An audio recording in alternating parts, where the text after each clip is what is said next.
What's up, hashtag nation, and welcome to the hashtag sports presentation of the 89th annual National Football League committee selection meeting. I can't even get it out. Also known as the NFL draft. Obviously, I'm flying with my co-pilot, my life partner. Whoa, hey there. Paul's here. We're going to have Joe and Ryan also join us very, very soon. Also, we're going to have Spencer German. He's the host of 92.3 The Fan in Cleveland. He also covers the Browns for Browns Digest, which is part of the Sports Illustrated family. Spencer T. German. I love saying his whole name because I'm waiting for him to come out with a segment that says STG. I swear to God. I swear to God. But we are going to be Spencer here for a long time. Yeah, we've been with Spencer for a long time. He is an OG. So we are going to be running the gamut with y'all tonight for the first round of the NFL draft, which the first pick is, I think the Bears might be on the clock very soon. If not already. And we're going to be taking all of your comments. We're going to be lighting up the chat like crazy. Make sure you hit all the socials, TikTok, Twitter, Instagram, and Facebook. All the episodes will be going to iTunes and Spotify. Mr. Rogers Homes, which is the sponsor of tonight's show, will be in the description. He's not in there right now, but he will be in the description upon completion of the video. So, guys, strap in, get your popcorn, get your beer. 4 straight hours of NFL draft coverage presented by two knuckleheads with until microphones. The Bills trade out. Yeah, we're here until the Bills trade out. That's the way that You will not do that. No, but I mean, we've had this conversation before, right? Oh, yes, absolutely. Yeah, the Bills are in a real precarious situation, I think is the best way to describe that. And while I'm thrilled that we're finally here at the NFL draft, a very large part of me is terrified of what tonight brings. Are you in the same boat, Mar? But we've always talked about in the past about the Buffalo Bills and what they could do and what Bean does, what happens here and there with everything that goes on. And we pretty much have an inkling of what they're going to do. Oh, they're going to trade back, or they're going to trade up, or they're going to trade. I mean, the 2018 draft, we knew they were going up to get their guy. We just didn't know who it was. We didn't. Was it Baker? Was it Rosen? Who was it? Was it Jackson? Yeah. We kind of had an idea, but tonight I could see an argument for either way: trading out of the first round and getting more capital, or trading up to get your guy and going to get him right now. Yeah. And both of those will be telling signs of where the Buffalo Bills organization is headed in the future, ladies and gentlemen. So yeah, without a doubt, very, very fun to watch. Yeah, and on top of all of that, right? It's always a fun time to be a fan when it's draft day, but don't expect to be thrilled, right? We're talking about investing multiple hours for one pick, maybe. And the Bills are in position to want to move up the board, right? They've got Minnesota's second round pick next year. Minnesota's probably going to be pretty bad, so that's going to be a coveted pick. You do have next year's first. Listen, I don't think anything's off the table. Buffalo's got a lot of picks here, and I would expect them to be active. And, when you're looking at the needs of the team, Mar, we're going to talk top 3 needs, right? And then the position you need to walk away with tonight. So if you're talking top 3 needs for Buffalo, what are their top 3 needs going into tonight? Receiver, left tackle, and safety. Left tackle? Oh, man, you're going to be pissing a lot of people off with that. No, I just, you know what, Paul, you know what? Here's why. You know what? If you have and hashtag nation, chime in on this one. When you have a conversation with somebody, you have to read the room. We've read the room with Brandon Beane and Sean McDermott for years. What do? They doubled down at a defensive end position with Boogie Basham and Greg Rousseau when you had 2 34, 35-year-old defensive ends on the team. Mm-hmm. You know what? Dawkins is getting up there. And you have to see what the elephant in the room is. A huge elephant. He's at right tackle, guys. He's up for a contract next year. Yeah. Him and Rousseau are entering contract years, which is why it scares Buffalo Bills fans so much that if you hear edge with the 28th pick, they may lose their minds. But the fact of the matter is this: premium positions get all that money that goes to those premium positions. Your quarterback, your left tackle, your corner. All of those guys. And because of the NFL and how it is right now with the offenses, the right tackle is almost just as important as the left tackle. It's not like back in the day where if you had a right-handed quarterback, your left tackle was everything. It's not like that anymore. You go both sides just as easily. That's right. We've seen that the pattern, we just go on patterns, guys. And the pattern of Brandon Beane is that that's what he does. He drafts to replace those players that are going to be coming up for huge deals, which is why you're able to spend money in free agency. Now, next year in free agency might be very, very slim again like this year. But so you have to kind of hit on some of these guys that are going on. Right. So I disagree with you on left tackle, right? I get the direction you're going with that, right? I meant tackle. Whatever tackle. It doesn't matter. Right tackle, left tackle, it doesn't matter. I do respectfully disagree, right? But even though I respectfully disagree, it doesn't mean that you're not wrong, right? Buffalo has consistently thrown draft picks at tackles. Like it's something that they've definitely done every year. And the ones that don't make the roster end up on somebody else's, like Jack Anderson, right? Like it is what it is. Buffalo throws draft picks at those positions that you just really can't afford in free agency, tackle being one of them. You can't really afford to go out into the tackle market, to go out and get a premium corner. You can't really afford that. You can't really afford to go into the premium wide receiver market. Like there's positions that you just instinctively have to avoid. And that's what Buffalo throws their picks at, because you got to get them somehow, right? So why not draft them? Do I think Buffalo leaves the draft with a tackle? Yeah, absolutely. I think they do. I would be surprised if they didn't leave with. I'd be surprised if they didn't leave with one. I wouldn't be shocked if they left with two. Somebody closer in the near end rounds, right? But for me, right, I think wide receiver is the obvious need, because no name is really there. I think a lot of people circle Curtis Samuel into the slot, so that causes a lot of Bills fans to want to look on the far outside for an edge receiver. And I could understand why people would think that. I don't know if Buffalo is at a point where they can get real picky at that position. I think you just go get the best playmaker you can and you just figure it out, because you went and got Diggs, who isn't prolific in anything except route running, and he's a prolific route runner, but you're not going to get that in the draft. So you got to reinvent, right? Like, don't get me wrong, Diggs caught some crazy passes, but there's a lot of kids in this draft who can catch. Now, mind you, Diggs is at a different level, as he's proven, but the point still remains that Buffalo has had a propensity to go after wide receivers who everything they do is catch the ball. They're automatic. So when Buffalo does draft a receiver, we'll go back and we'll look, after the draft, and we'll look at their drop percentages, because I guarantee you these are going to be guys who do not put the football on the turf. And that's another reason why I think Buffalo targets a running back tonight. Maybe not tonight, but probably early in the coming rounds. Listen, James Cook has simply turned the ball over too much for Sean McDermott's liking.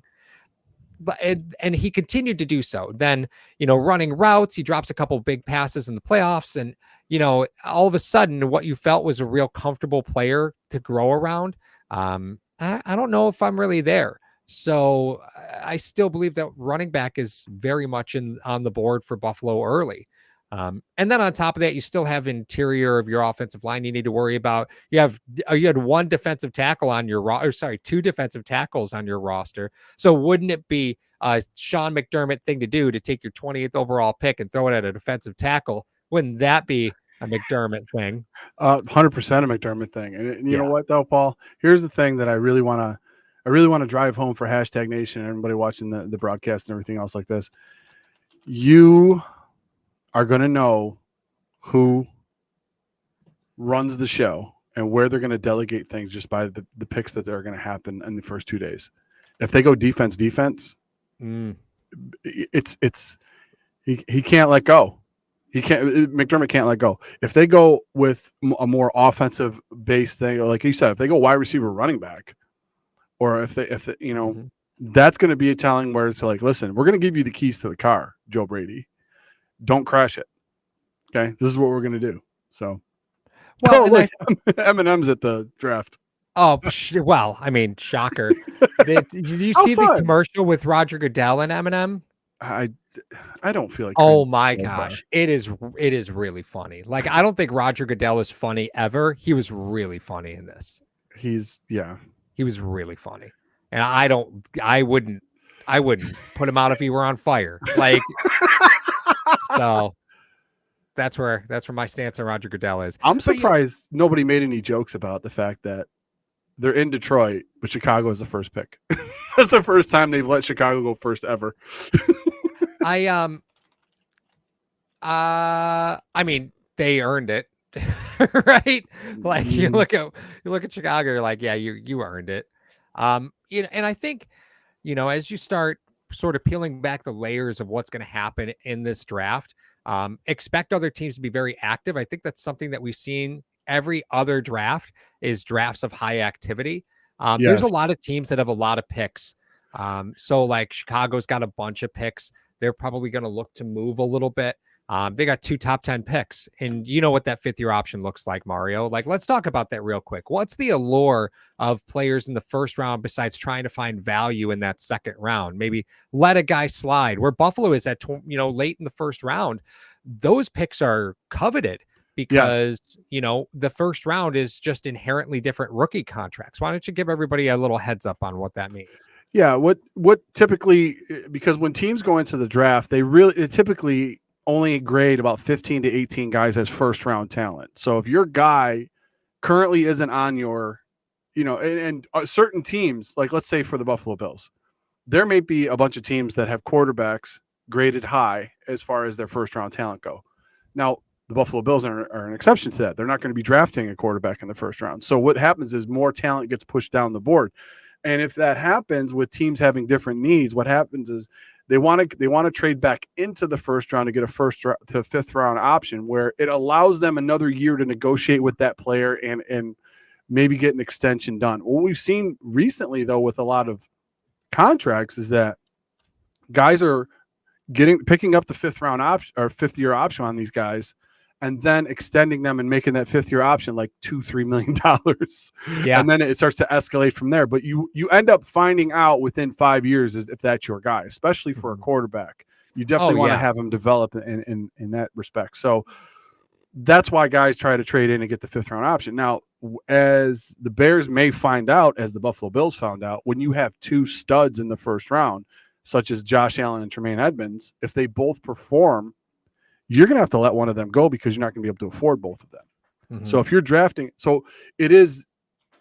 it might be, good for, even a lot of Bears fans might like to see Caleb Williams and Rome Odunze in Chicago. I understand that. That would be amazing. With DJ Moore there, they got a lot of weapons on offense and everything else.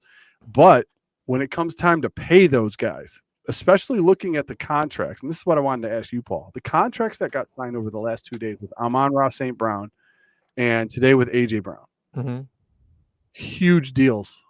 Is that guys that are on expiring contracts harder to trade at draft?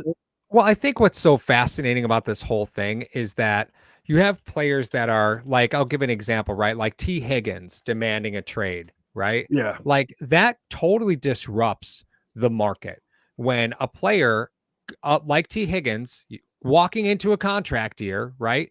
Whenever you have players walking into contract years demanding trades, it resets the market. We've seen that a bunch actually this year, where players who are nearing the end of their deal want out. Like that wasn't the case with Stephon Diggs in Buffalo because Diggs had just gotten a restructure, but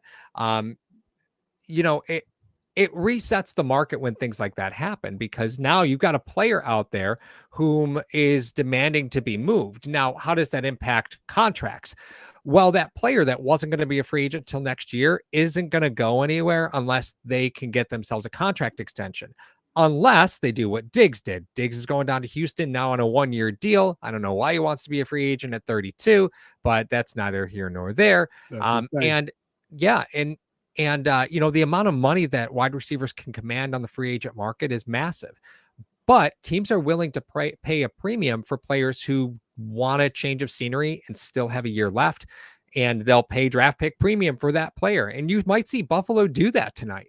Like for months, I've been asking, whether there was truth to Brandon Ayuk being, a player for Buffalo. If you move a 1st-round pick for him, he's entering his option year. So that's the same situation Buffalo would be walking in with. Those option years are fully guaranteed, which is great because it allows you to take that money, kind of repackage it into an extension. And, as far as the market goes, you can't afford a wide receiver if you're Buffalo. So you have to be creative with your assets, and moving a pick for a player like Ayuk makes a lot of sense. And when you've seen what players are getting dealt for, Ayuk and a first round pick, or Ayuk and Minnesota's second round pick make a lot of sense, especially since Buffalo doesn't really have the space right now. They need to wait till the draft to make a trade like that, to buy themselves some times to move the chess pieces around to get the money to be able to afford a player like that. But again, definitely still on the board for Buffalo. Yeah, no doubt. I mean, the fact is you're getting a proven commodity in the NFL versus somebody else. The only reservation that a lot of people have is that Ayuk was the fourth option in San Francisco, and he would probably be your one. Depending on what you do. Now, the market, as you talk about, was pretty much, to me, set by Keenan Allen. Yeah, which is weird to hear, because Keenan Allen is no spring chicken. No. But a guy who was a certified, proven number one. Now, what is he going to do now? I'm not sure. But the point is, he set the market really, really early in free agency, is the fact that he was traded for a fourth rounder. Now, a lot of these guys are saying, "Oh, you got to give." You even said it even before the Keenan Allen trade. You're like, "Well, you get Ayuk, trade your first for Ayuk," because think of it this way: Henry Ruggs and Jalen Reagor were both taken before Justin Jefferson. You don't know. There's no proven. The only guy who was ever a sure thing in the NFL draft, probably in the history of the NFL draft, was Peyton Manning. No one else was a sure thing coming in. Yeah, it was a pretty sure thing. And he went 3-13 and threw 28 picks. It was bad. Okay, what you're saying is the next closest one for me is probably Andrew Luck. I mean, he was so polished coming out. But you start to look at it, what systems are these guys going into? Right. You're talking about these guys that played at powerhouse Division I schools and produced like wide receivers do. Now they're going to be going to Arizona, Chicago. You know, they're going to be going to places where they don't have a lot of, I want to say, recent history success, because obviously they're drafting in the top 10. They weren't very good last year.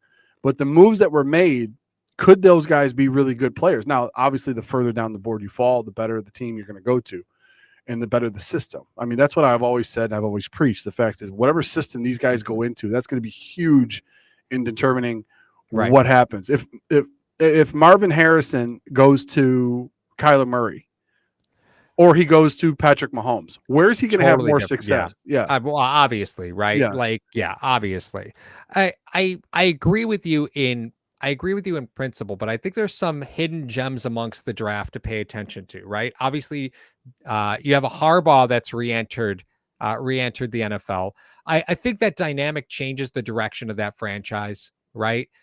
Because they've hit a big reset button. You and I talked about it a little bit before the draft, and it's all those dynamic changes that matter. And one to be aware of in Buffalo is you have Joe Brady. You have no idea what Joe Brady's going to do. You have no idea what his offense looks like. And even if you go back to Carolina, that's not a fair representation of what his offense is. They traded his best player in the middle of the season. It's not a fair representation of a Joe Brady offense, what you saw last year. Not to say that what you saw isn't what he's capable of. He's probably capable of much more. But Mario, can you tell me why people shouldn't be comfortable with what they saw last year when it comes to Joe Brady?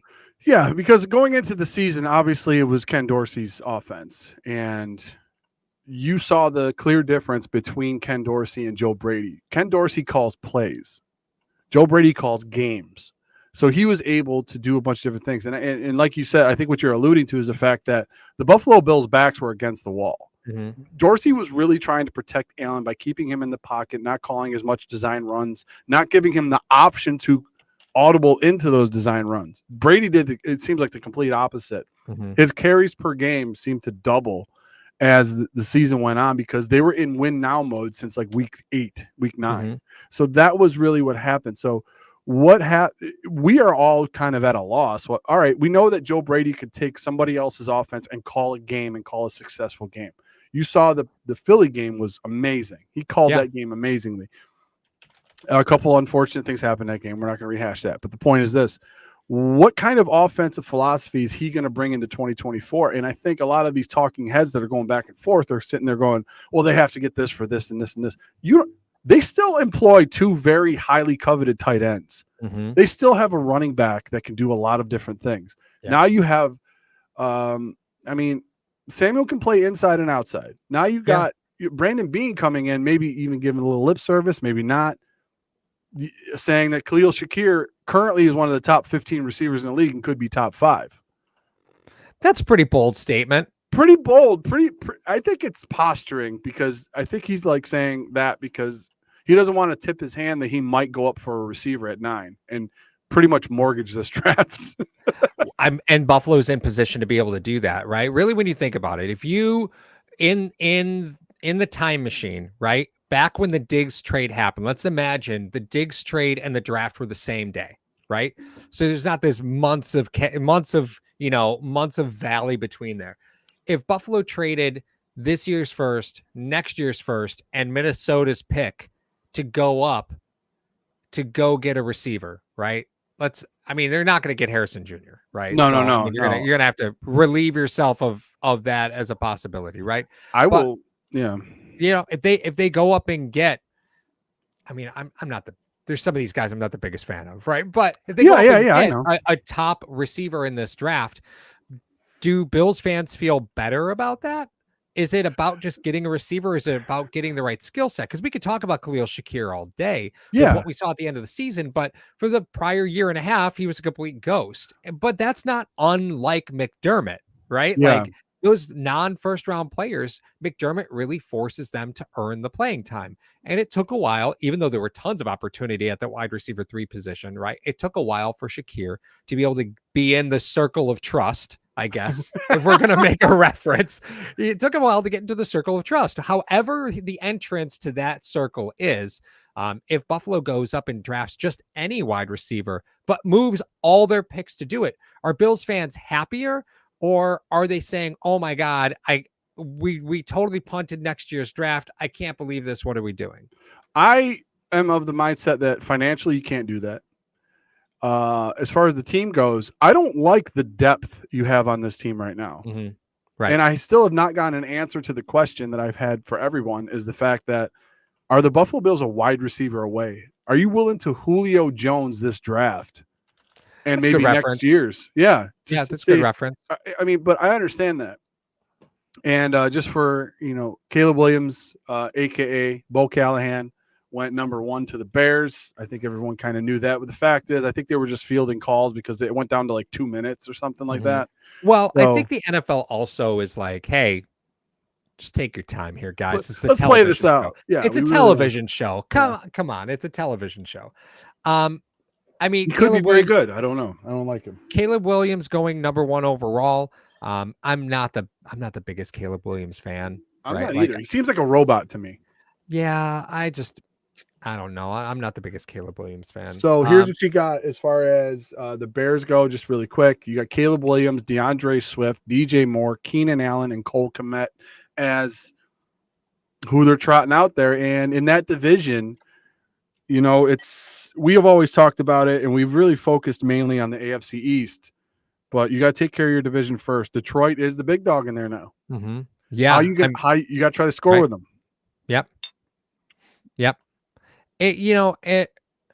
Overall, I think Chicago kind of surprised people with DJ Moore, being where he was. I don't think people really knew how talented a player he was. Yeah, because he's amazing.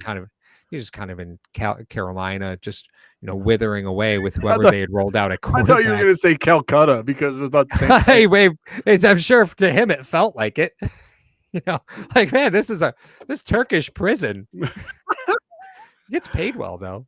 But Chicago was supposed to be that dangerous team last year. Didn't they trade for Chase Claypool? Did they have Claypool there and then they traded him to Miami? Was that the deal? For some reason, but they had trouble at the running back position. They tried to kind of bargain basement their way through the running back. They had Khalil Herbert there. They had Deonta Foreman there, who did actually quite well. But they kind of tried to bargain shop their way through running back. I don't think they were a quarterback away, although they clearly felt very limited by Justin Fields. In the short term, whether the Bears got better today, they feel like they did.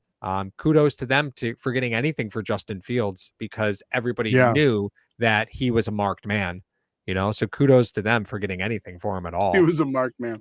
I mean, He you was. look at the division now. I always forget the fourth team because I don't care. Oh, Green Bay. Mhm. All right, so you got Jordan Love, Caleb Williams, Jared Goff. Who's the fourth? Sam Darnold. Sam Darnold. Well, I guess Darnold, right? Well, I mean, as of right now, those are the four quarterbacks that are in that division. And if you look at that from that perspective, Goff is the most successful quarterback in that division right now. I mean, isn't that by proxy? I mean, it is. That's by proxy. Because you could make the argument when Cousins was in Minnesota, he had more success. He just couldn't win games. Like, his defense couldn't do anything for him. So obviously he's down in Atlanta right now. But the point is, you drafted Caleb Williams, you got to compete with Jordan Love, you got to compete with Jared Goff, you got to compete with whoever Minnesota takes, because they are on the phone. I really think they're going to trade up. If they can't trade up with New England, I really think they're going to try to snag Herbert. And that's been an interesting story, hasn't it? Right. By the way, I'm eating wings. Sorry, guys. It's a Buffalo podcast. Or what do you expect? But that's been a real interesting story with the Chargers hitting the reset button, dealing your franchise quarterback, who is, I mean, when you talk about getting paid, right? Justin Herbert is probably going and will continue to be paid far more than he's actually worth, in my opinion, versus what he's been able to produce. He's had nothing but weapons and had terrible time with the Chargers.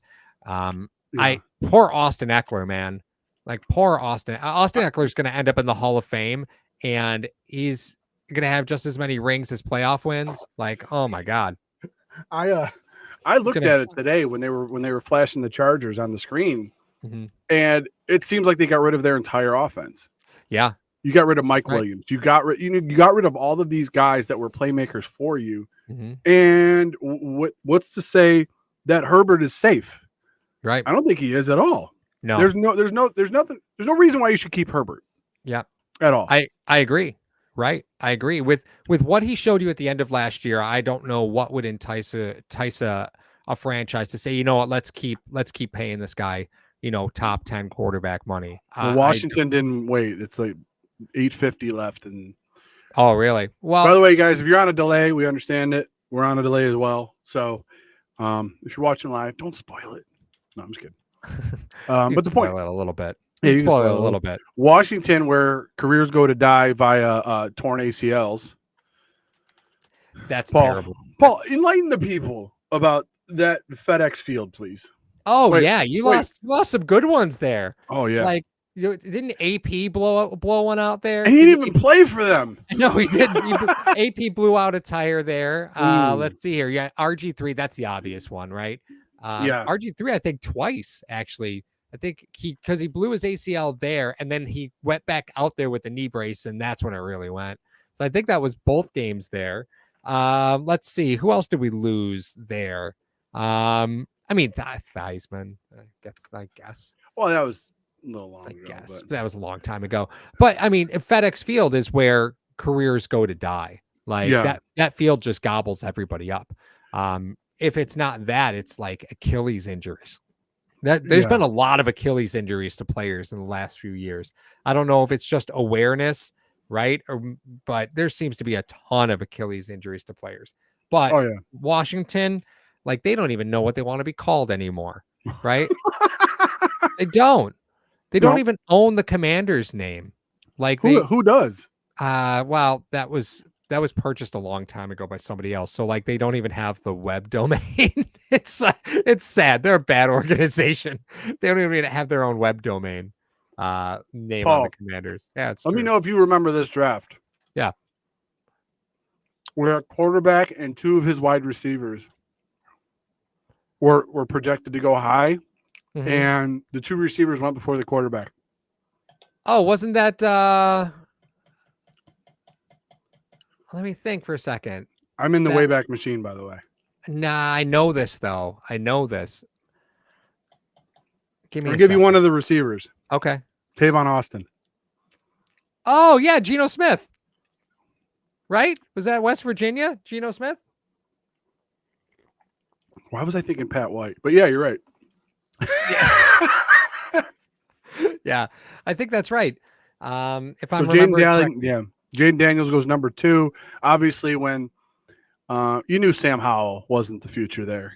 I mean, obviously with the regime change and Snyder selling the team, they were going to do some things differently there. And Sam Howell getting dealt to Seattle for a bag of groceries.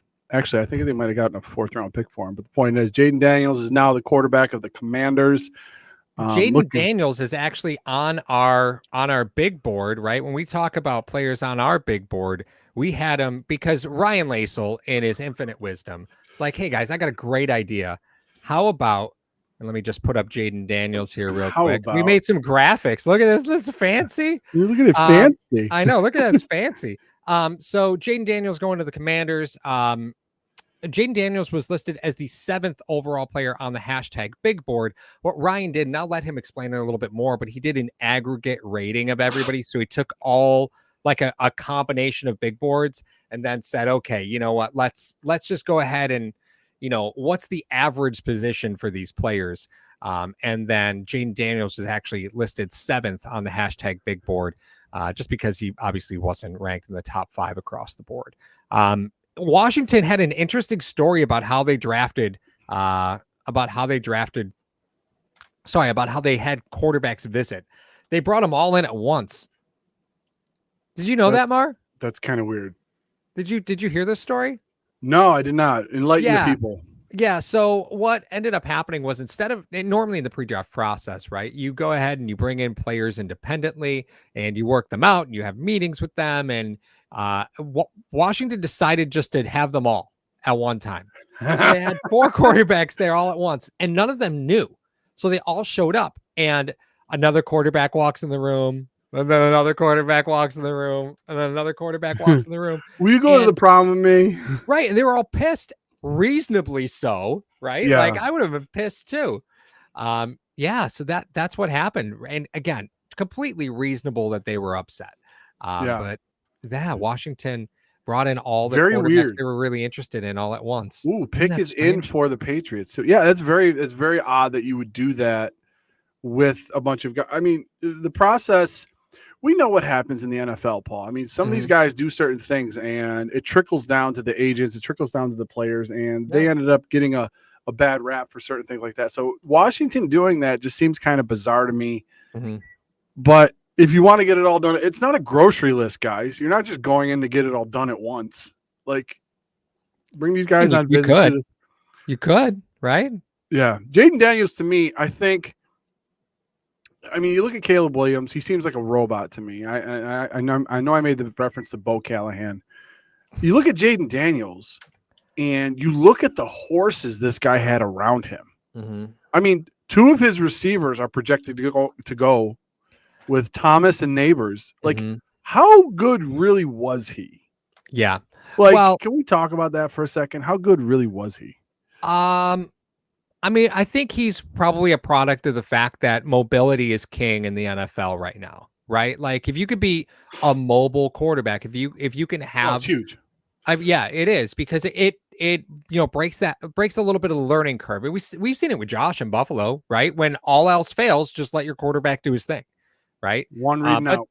Some quarterbacks, struggle to evolve out of that. We still don't know exactly where Josh is there as far as what his, ultimate form looks like. But you have quarterbacks that struggle with, having that ability, like Justin Fields. Justin Fields has, all the ability to make it up as he goes. But, did they go? Are they going? I think Drake Maye. Yeah, I thought the Patriots would go that way.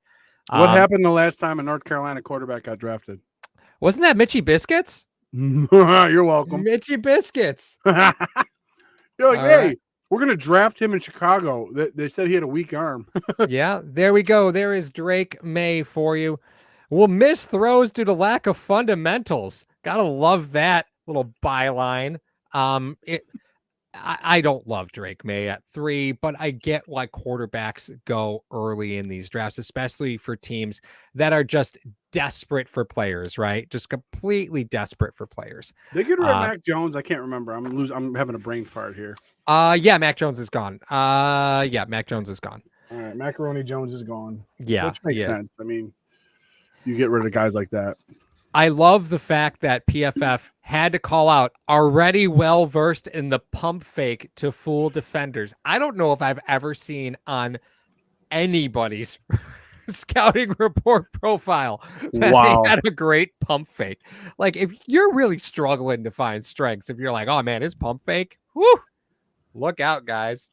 Look out. You're really struggling. Drake Maye, he's got size and athleticism. Yeah. You worry about the competition, but Paul, there was a statistic that went out and I couldn't remember it for the life of me. And I can't, it was a college statistic that if you're going to draft a quarterback in the NFL, he better have some of these things in college. And my brother brings it up all the time and you guys get mad about it and you fight over it.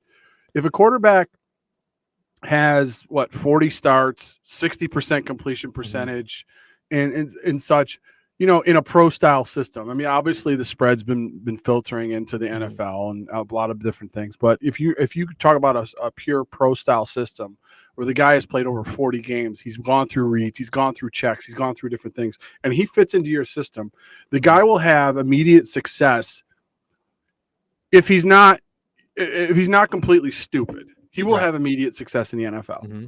Because you know what? It takes coordinators a while to say, oh, we thought these were his strengths and weaknesses and we were wrong.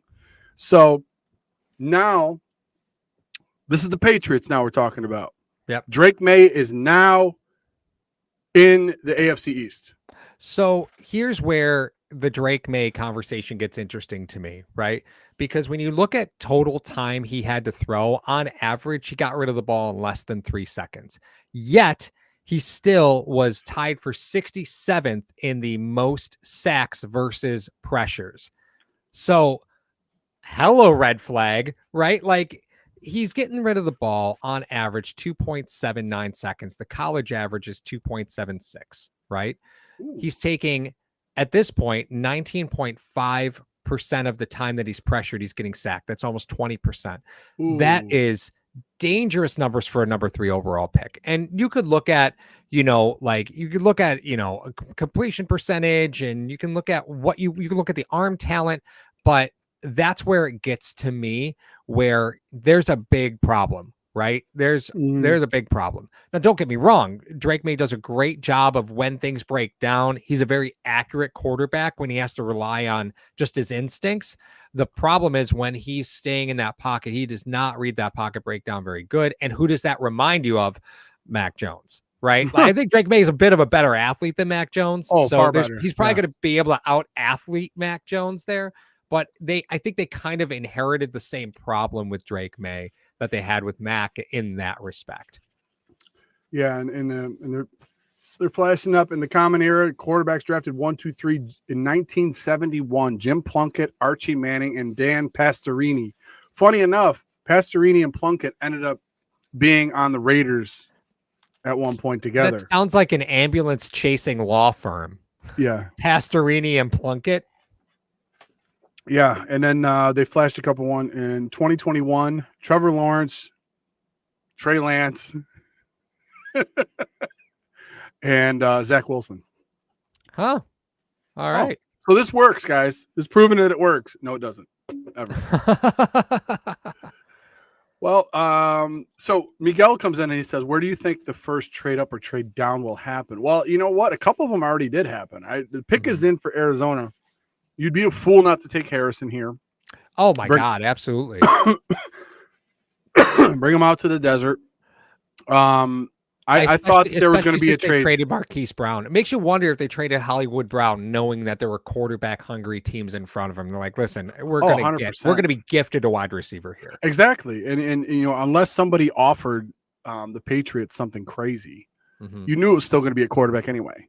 Yeah. So you literally, I mean, we talked about it when we covered the 2014 draft. You're like, Mario Williams went to Houston.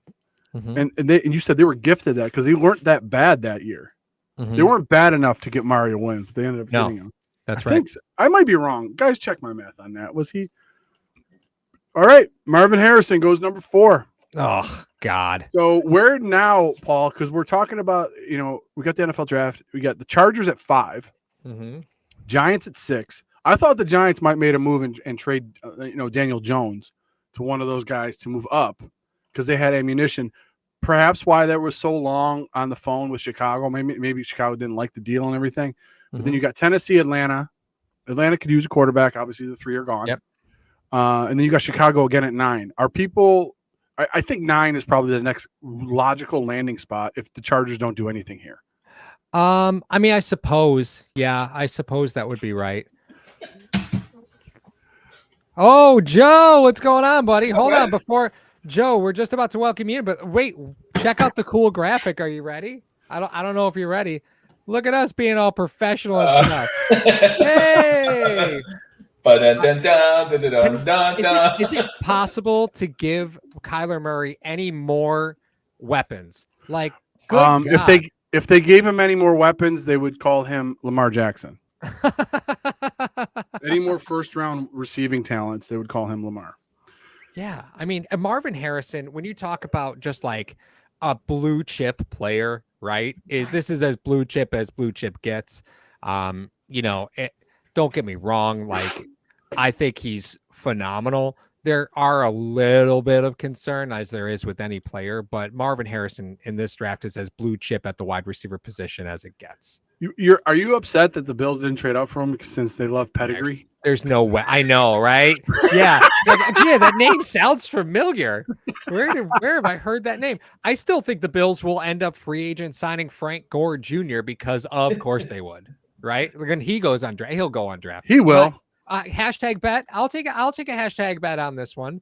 Wings with ranch again? Does Frank wings with ranch? Yeah. Just as long as they're not gas station wings. I mean, okay, I'll do a wings with ranch bet. Frank Gore undrafted. You sitting on the other side of that when you think Frank Gore Jr. is going to get drafted? By the Bills, yes. By anybody. This is a there's your running back under bet. There's your running back, Paul. Oh, did the running back finally go? No. There's Frank Gore Jr. Frank Gore Jr. is your running back. What running backs got 5? Yeah. I'm looking at a big board. I don't have a single running back on the first round. By the way, I do actually have a big board. Like that's a real. Did you handwrite that, Joe? I did. Yeah. What is this? 1994? You kids and your technology, you get off my lawn, okay? That's funny, Joe. That's funny. Joe, just an FYI, I am gonna turn you up just a little bit. Sure. You're a little quiet. Yeah, I think your mic is on your webcam, brother. Oh, that could be a problem. All right. But you look at Marvin Harrison. Obviously, the pedigree's there. The guy was groomed basically to be a receiver his entire life. So when you look at that, you look at how he performed, and you looked at. I don't see anyone trying to draft his quarterback number 1. No. So you look at all the stuff that he was able to do. The big 3. I mean, we're talking about the big 3 here. We're talking about Nabers, we're talking about Harrison, and we're talking about Odunze. Odunze, I don't believe is human. I really think they need to DNA test that guy. But the point is this, and I've said this all along: if the Buffalo Bills can't get up to get one of those 3, one being gone right now, it's not worth it because all the second tier guys are the same. Don't give up any assets to get the same guy. Right. Like, don't get me wrong on that, Mar, right? You're talking about a guy. You're talking about a dog. Like, you know how I am, right? You know how I am about my dogs. Your dogs. I've for a while, right? I've been riding the Washington train. Like, I'll just be honest with you guys. I've been riding the Washington train for several years now, typically with corners, right? But, so if those of you that are at Hashtag Nation, if you're curious about what Paul is talking about, is the fact that Washington has been a hidden gem for some great players that have gone in the draft and have been successful in the NFL. Paul loves because Paul doesn't sleep. You guys don't realize this. He sleeps like 17 minutes a day. So the fact is he's watching those Pac-12 games all the time. And he's watching Washington. He's watching Oregon. He's watching. That's why I look so sad all the time, right? I thought it was because you're working with me, football. but yeah, no. Well, and Buffalo dipped their toes into the Washington pool when they signed Trey Adams, right? They dipped the toes in. He retired. How did that work out? Right? Yeah. How did that work out? Well. Uh-huh. But did have one of the greatest combine answers in the history of the NFL. That will never be. No one will ever top that. We're a PG show. Don't do it. So Mario, I actually disagree with you. Like, talk to me. If the Bills have their guy, right? Like, I agree with you on the fact that the top three guys are the only three guys I actually gave first round grades to because I'm Mel Kiper all of a sudden. But you're off my lawn. If the Bills have their guy, the last thing you want is to sit there. Now, I agree with you on not selling the farm to get a pick. I don't want the Bills sitting there at 28 and then you see Kansas City jump up to 27 and get Xavier if that's the guy that the Bills want. And then they're kind of stuck getting a guy who I personally don't like, who I've seen mock the Bills a whole lot in Brian Thomas Jr., just because someone else has taken the guy that they wanted. I'm not saying jump up to like 18. I'm saying jump up to like 22. Get in that position where if I'm getting a wide receiver and I really like, let's just say it's Mitchell out of Texas, whoever it is, it doesn't matter because like you said, to all of us, they're all pretty much the same guy. But these scouts know more than we do. These scouts see more than we do. How dare you, Joe? Well, just because you have that hair in your eyes, so it's hard for you to see sometimes. So I can't see anything. Yeah, that's the age. Yeah. By the way, hey, listen, Joe. I'm eating on a live broadcast. You think I have all my ducks in a row here? No. It's going to be a long night. You think it took this long for me to realize you don't have your ducks in a row, Mario? I mean, come on. I'm waiting for the reboot of Cheech and Chong, bro. I've known you for 17 minutes. I've known the whole time that you. All right, Paul, what do you got? So I'm here to argue for just a brief moment that wouldn't it be something if Buffalo trades, as Joe mentioned, maybe not up too far, right? Because you don't want to give up all that much capital. You don't have, you're missing some middle round picks that would be helpful in moving up. We don't know what the cost of moving up is yet because nobody's done it. So if you're looking at moving up to 20, 21, 22, how pissed would the Bills Mafia be if they drafted like Jared Verse out of Florida State? Where you draft like an edge defender, like that's gonna get us over the hump, right? Like how pissed would Bills Mafia be? You walk away with like Jared Verse. Nothing against Jared Verse, right? Just using that as an example. Why you pick? He's like, yeah, Paul. He's in the green room wondering why is he picking me of all people. Right. Buffalo, you give me the right hat. Well, if they know, more than we do, as Joe stated, these guys obviously they do. I mean, obviously we're coming at it from a perspective of, okay, is this the team that we saw that left the field against Kansas City? And Paul, you and I saw it live. It was sad. You knew that assembly, that collection of individuals that was walking off the field that day there would be a lot of those guys that were not walking on that field again. Right. So it's interesting to see. Okay, what are they going to do? I, for one, hope that McDermott becomes a head coach. Weird to say in like year 7 or 8, right? Like, okay, can you be a head coach? But the point is this. He needs to be a guy that facilitates and delegates. He hasn't been that guy. He even proved it last year. The pick is in for the Chargers. It is Joe Alt, everybody. Oh, Joe Alt. Isn't that such like what a Chargers move? Yeah. Isn't that such a Harbaugh pick? That's we're gonna build through toughness. No, you drafted a captain. Good for you, right? You stop with the captain stuff. Dude, it matters. You can't tell me it doesn't matter. Drafted a captain, big dude, like 6'8". Like Joe Alt's no joke. So few of us. 6'9", 321. That's insane. Yeah, and you can't teach that. No, sure can't. And he's mean. He's a mean boy, right? Did Joe just turn into Enzo? And you can't teach that. that. But you know what, though? You're never going to go wrong. I mean, aside from who was the guy that went to the Colts back in like the 90s? He was like the worst tackle ever. Point is, did you really just put a decade out there? I did, and I wanted to make it irrelevant for Paul, so he laughs at me. Yeah, nothing in the 90s matters anymore, guys. I hate to break it to you. The point being is, Paul will agree with me on this, as I was just trying to make a joke anyway, is the fact that you pick one of those horses as your left tackle, premium position that you'd have to pay for. Now you got 5 years with the guy that you don't have to break the bank for. It's one of those positions where next year in free agency, you can go out and get some guys because you don't have to go and fish for a left tackle now. He's going to be there projected for like the next 15 years. You know what I mean? This guy's a Joe Thomas-like guy.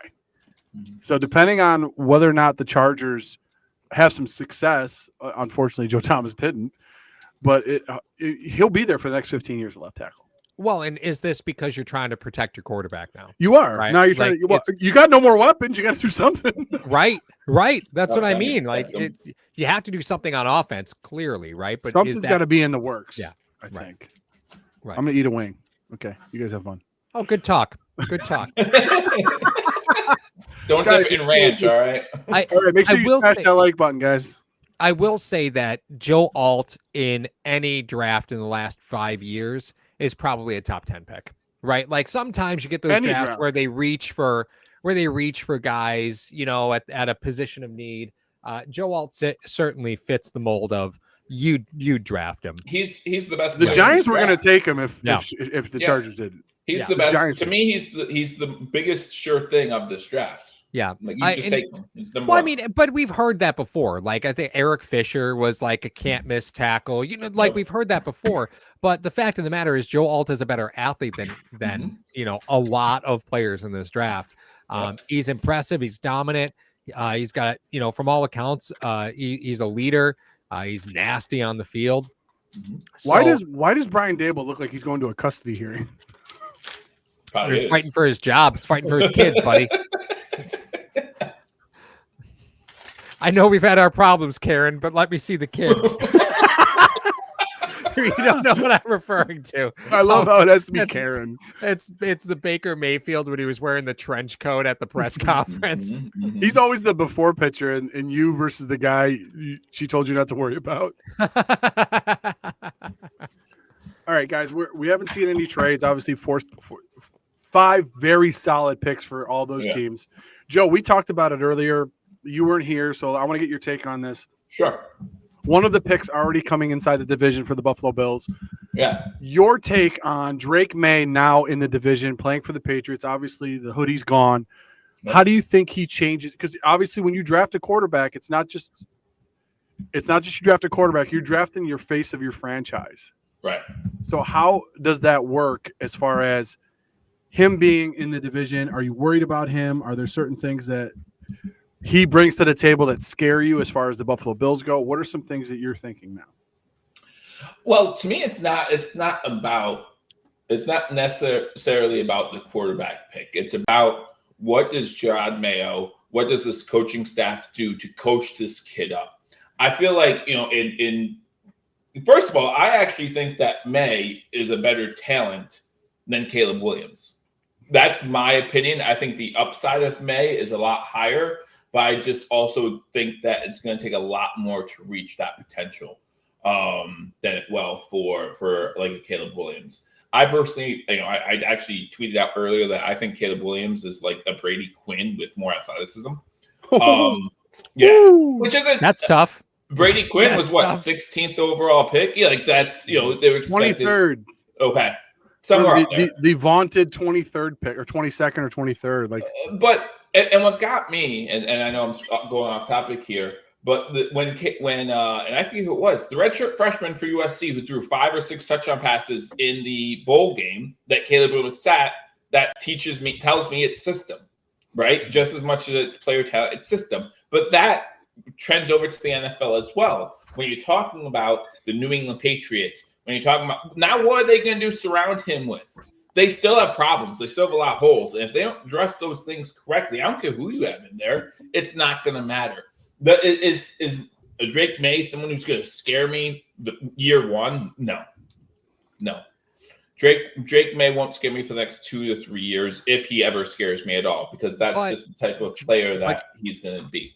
Mario has talked about it a million times. You got to take care of your division. And hey, Ryan, what's going on? Welcome, my friend. Hey guys. Hey guys.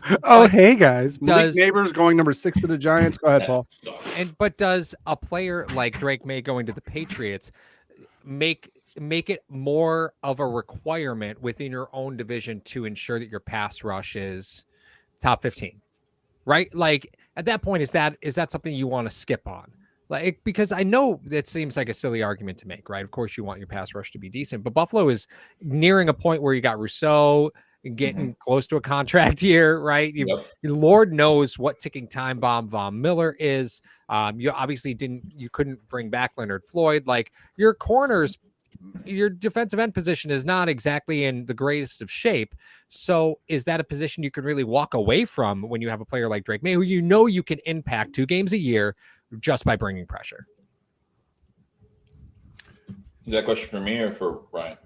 Great job, guys. I'm really proud of you. Hang on for me. It's gonna be a long night, Paul. Yeah, more of attrition tonight. You were talking. I'm sitting there going, how does Nabers fit in the EP system with Dable? Great talk, everybody. Great talk. Good talk. We're professionals. I understand. No one ever called us that. Eat another wing, Mario. Eat another wing. All right, fine if you tell me. In a separate chat today, Ryan referred to himself as the talent. So I just want to point out that conversation happened. To be fair, what that means is that there should be zero expectation on me beyond just talking. Like, don't expect me to produce. Don't ask for graphics. Don't ask me to plan anything. I just show up and talk. Yeah, I'm working on the graphic. Okay, you're damn good at it, Ryan. So keep it up. Yeah, keep it up. You do what you do best, right? Yeah, talk. See, and that's the thing. I don't know if the Bills have to look at our defensive line and say, "Oh no, Drake Maye is now in this division." Like I just, again, it doesn't move the needle for me as far as you talk about Rousseau coming up in a contract year. Yeah, but that's not this year. And we have a lot more capital as far as money goes coming into next year now that we have time to kind of consider our options at that position. Because I'm not gonna lie, I still would not be surprised if who is it, Brissett, who's over in New England, if he sees a snap or two still this season. He might, depending on the success and all this stuff and how they want to develop the kid, obviously. But it's a legitimate concern when you have a quarterback for 20 years who really wasn't mobile. Right. But he got the ball out of his hands very, very fast. Drake Maye, and then you went to a guy who, once again, wasn't very mobile, but was trying to get the ball out of his hands very fast. But the fact is they gave him 2 defensive coordinators as offensive coordinators. That was the problem. Yeah. But now you have a guy that can move. So how do you combat that if you're Sean McDermott? Well, it's now a concern that was not a concern yesterday. So despite some of the things that maybe his weakness is, Maye's the guy you got to be concerned about if you're in the division now. So the Jets got to figure it out. The Dolphins got to figure it out. The Bills got to figure it out. I mean, without trades, things are moving along pretty quickly. Now, I do want to point out that according to the hashtag big board, right, this one's a big stretch for the Giants. Ryan had him loaded in as the hashtag big board as player 37, which would have been a second-round grade. Now, Ryan, can you explain to everybody how the hashtag big board came about? Yeah, I mean, basically what it is an aggregate of about 7 or 8 different big boards that are out there, right? So you look at like Pro Football Focus, all those guys that do those big boards that are a lot smarter and a lot more dedicated to this stuff than I am.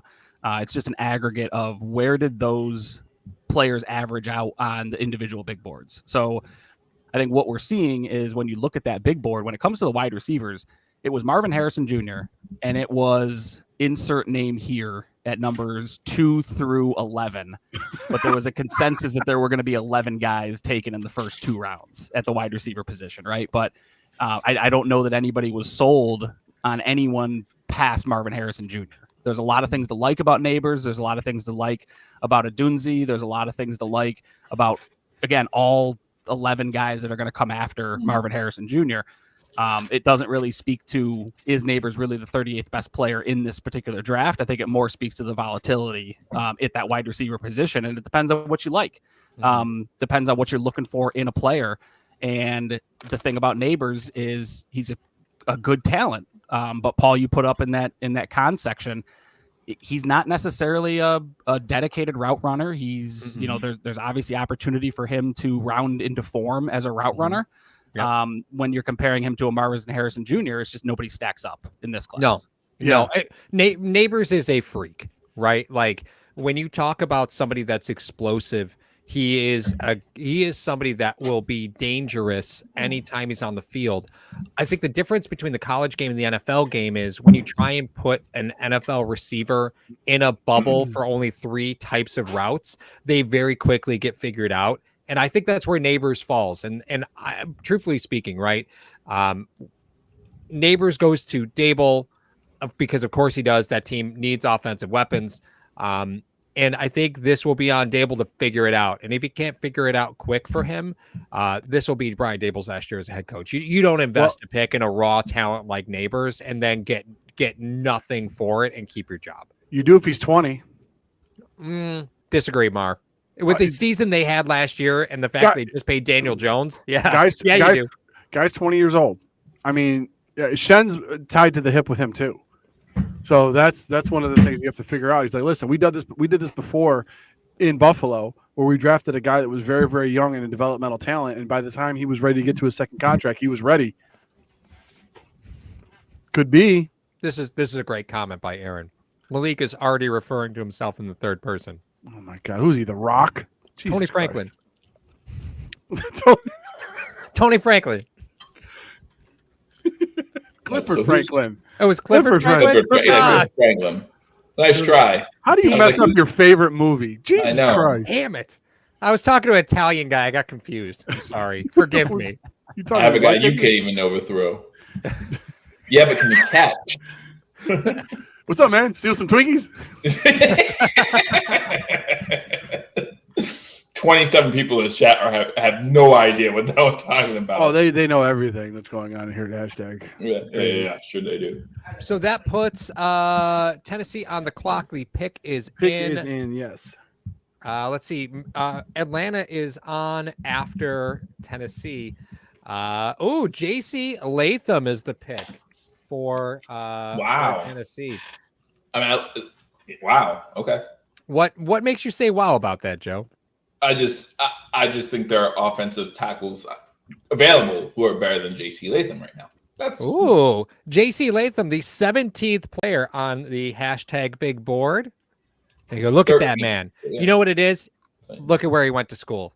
That's why he's a top 10 pick. You're going to stop that one of these years because he's not even there anymore. Number one. Number two, here's where I agree with Joe.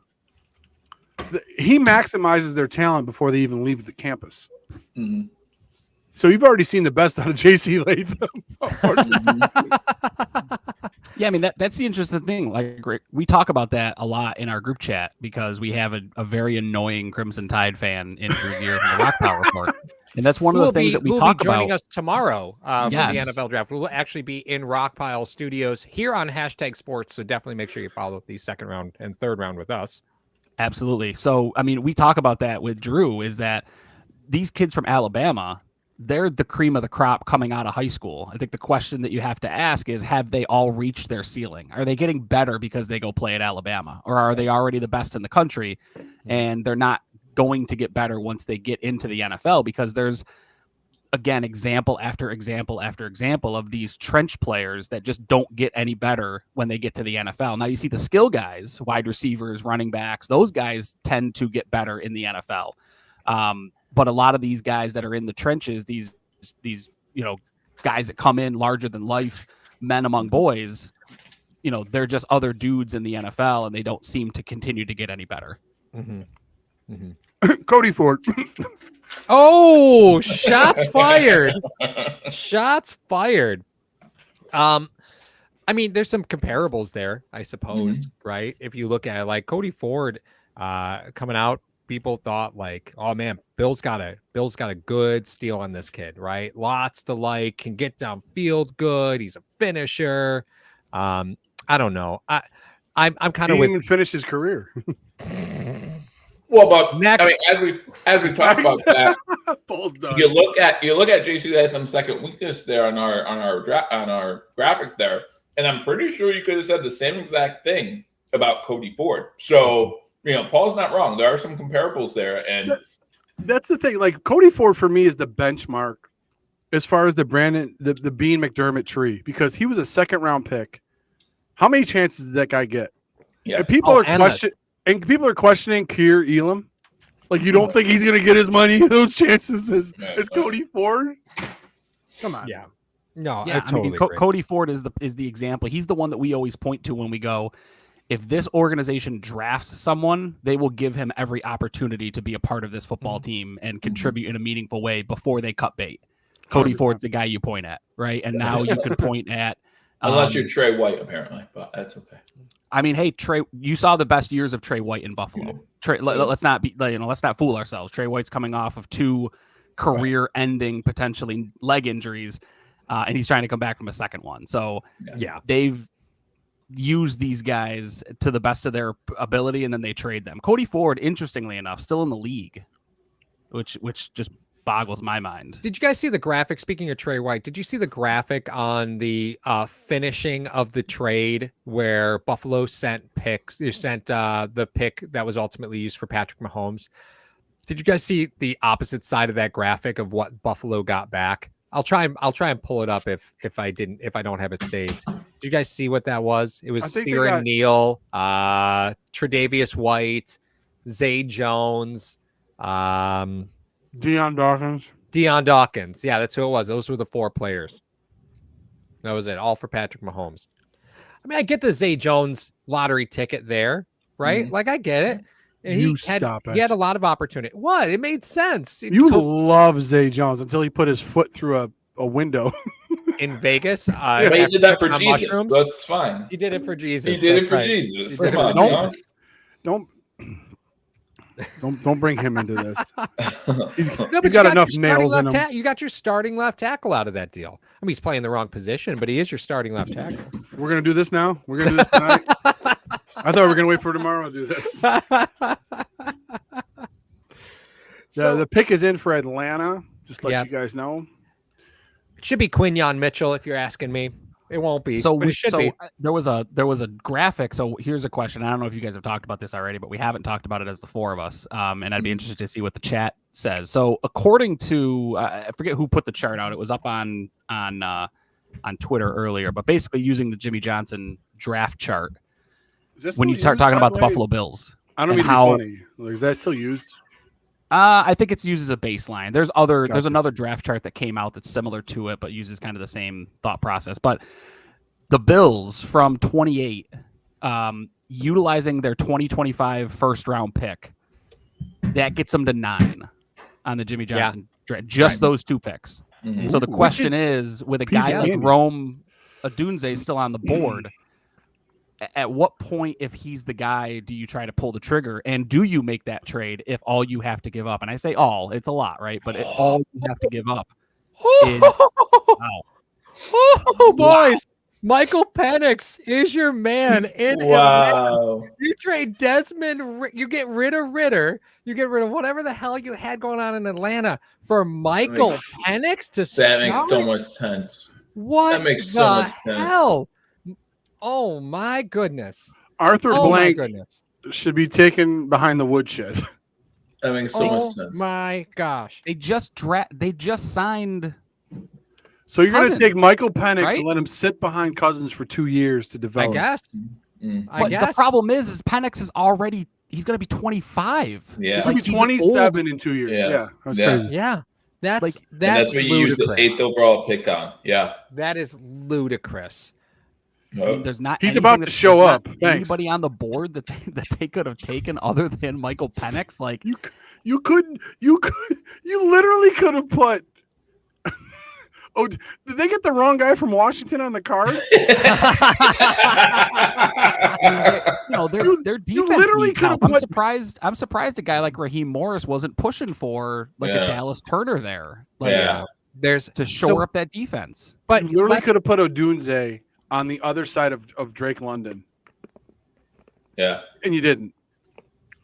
Wow. Yeah, I mean, realistically, they're looking at their skill guys and they're saying, we've got enough. We've got London, we've got Pitts, we've got Robinson, like who we still won't use. We've got Cousins, who's done a lot with a lot less. Mm-hmm. He's coming off an Achilles. Like, what do we? But is Penix going to be a player that they roll out in something very different than what's going on or what they did in what they do in New Orleans? Which is all well and fine, but with the 8th overall pick, come on now. Yeah, but I mean, Penix isn't. Hold on 1 second, guys. I'll be right back. Yeah, like Penix isn't he's not like a dual threat guy, right? Like he's a pocket guy for the most part. He doesn't take off and run. He's not going to bring you things that Kirk Cousins isn't going to bring you. So I think, what you're doing is you're hedging against the injury for Kirk Cousins, which is odd because you gave him a lot of guaranteed money to now be hedging against his injury, right? Mm-hmm. So that's interesting that they decided to do that, and again, not go the route of somebody to protect your $300 million investment at quarterback, or even someone on the other side of the football like the best edge rusher in the draft in Dallas Turner, who's still sitting there on the board. I think what they're going to do is they're going to try to they got Cousins, and it was said in the chat, it's not a very well-run organization, but I think what's going to happen is they see all the playmakers that they do have on the offensive side of the ball. And what they're thinking is like, okay, if we cut bait with Cousins after 2 years, we have 2 years of a rookie deal and the 5th-year option for a quarterback that's already in there. And like you said, he doesn't have a very different skill set than Cousins. So Cousins can literally be like, this is what I do. This is how I prepare. This is a bunch of different things that I do. And it's not going to be like Penix is like, yeah, well, I like running too. No, it's not that. So when you have to sign all of these offensive playmakers that you have on your off, you still have 2 years, maybe 3 of freedom with Penix on a rookie deal. So while we kind of joked about it first, I think you just talked me into it, Ryan, the fact that it's not a horrible pick. At 8, I wouldn't have made it. Later in the draft, I would have made it because I don't think anyone else is going to take Penix in the first round. No. Well, and Chicago's also in an interesting spot because they had 2 top 10 picks, but they don't pick again until the 11th pick of the 3rd round. There's a big gap for them there. Yeah, right? It's not like they were going to take a quarterback at 9. Yeah, excuse me? Right. No, I get it. But I think when, again, Penix was our 31st player on the hashtag big board, kind of, again, showing the value of quarterbacks, right? That they can go anywhere at any time. I think the skill set that Penix brings is disruptive. He's got a big arm. He has no touch. Like, he's left-handed. There's some weird stuff going on in Atlanta. He's surprisingly undeveloped for a 25-year-old quarterback. Well, and if you thought that Buffalo was going to trade up to there goes Odunze. Wow, look at Chicago. Yep. Yeah. Rome Odunze is now with Chicago. Stay where you are. Do not trade up. I'm done now. You're done? That's it? That's all it took? Now, what I'm saying is I said it and I'm going to stick by this. You know what I mean? If the big 3 are gone, do not. And even Wright even said it. He said, listen, it's Harrison, that's everybody else. It was a big 3. So if 4 through 11 are still the same to me. Like, you're still going to get the same production out of those guys. And it depends on what you're looking for, right? Like, it depends on what type of wide receiver you're looking for. Now, I mean, it also depends on, do you buy into the story that Brian Thomas Jr. needs surgery or did need surgery? And that, so is there truth to that? Because if there's truth to that, does he start to fall? But beyond that, I mean, is there anyone that's worth a top 20 pick? Do you move up for Xavier Worthy when you can stay put and pick a Troy Franklin?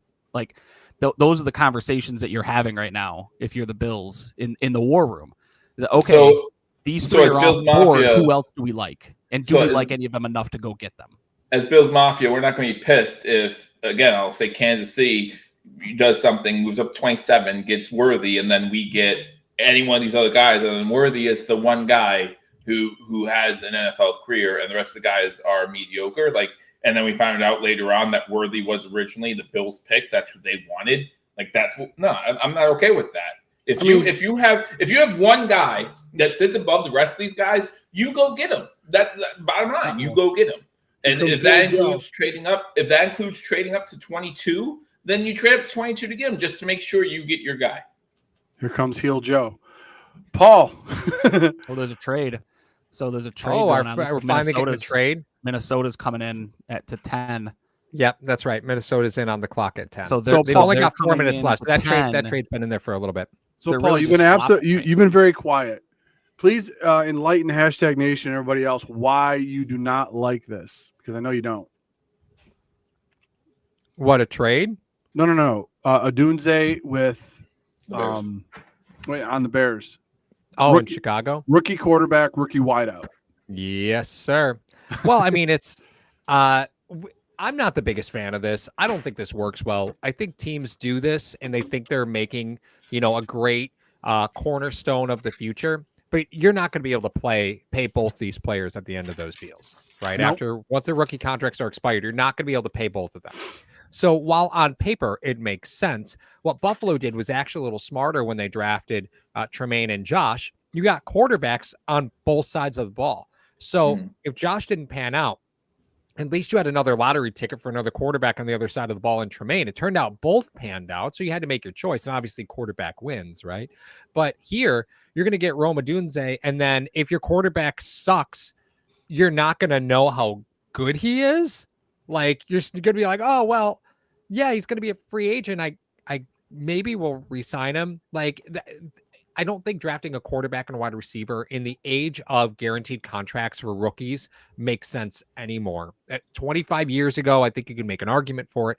In today's NFL, with the way contracts are structured, it's a bad idea. You should not be doing it. And most certainly shouldn't be doing it with two top 10 overall picks. That's crazy. Because you're not going to be able to afford both of them.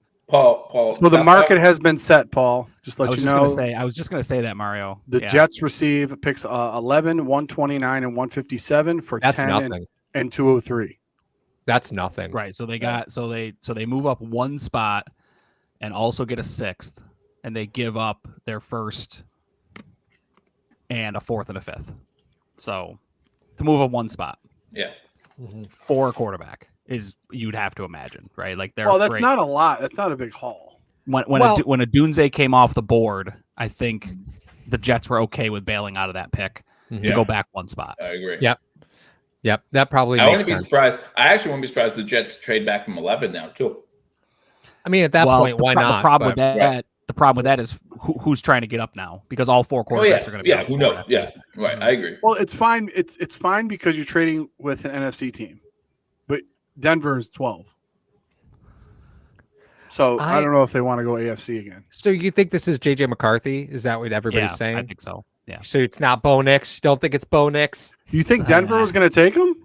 Nah, I don't. I mean, I think Denver probably takes Bo Nix. That's just where it feels. Eventually, right? You're right in the feels.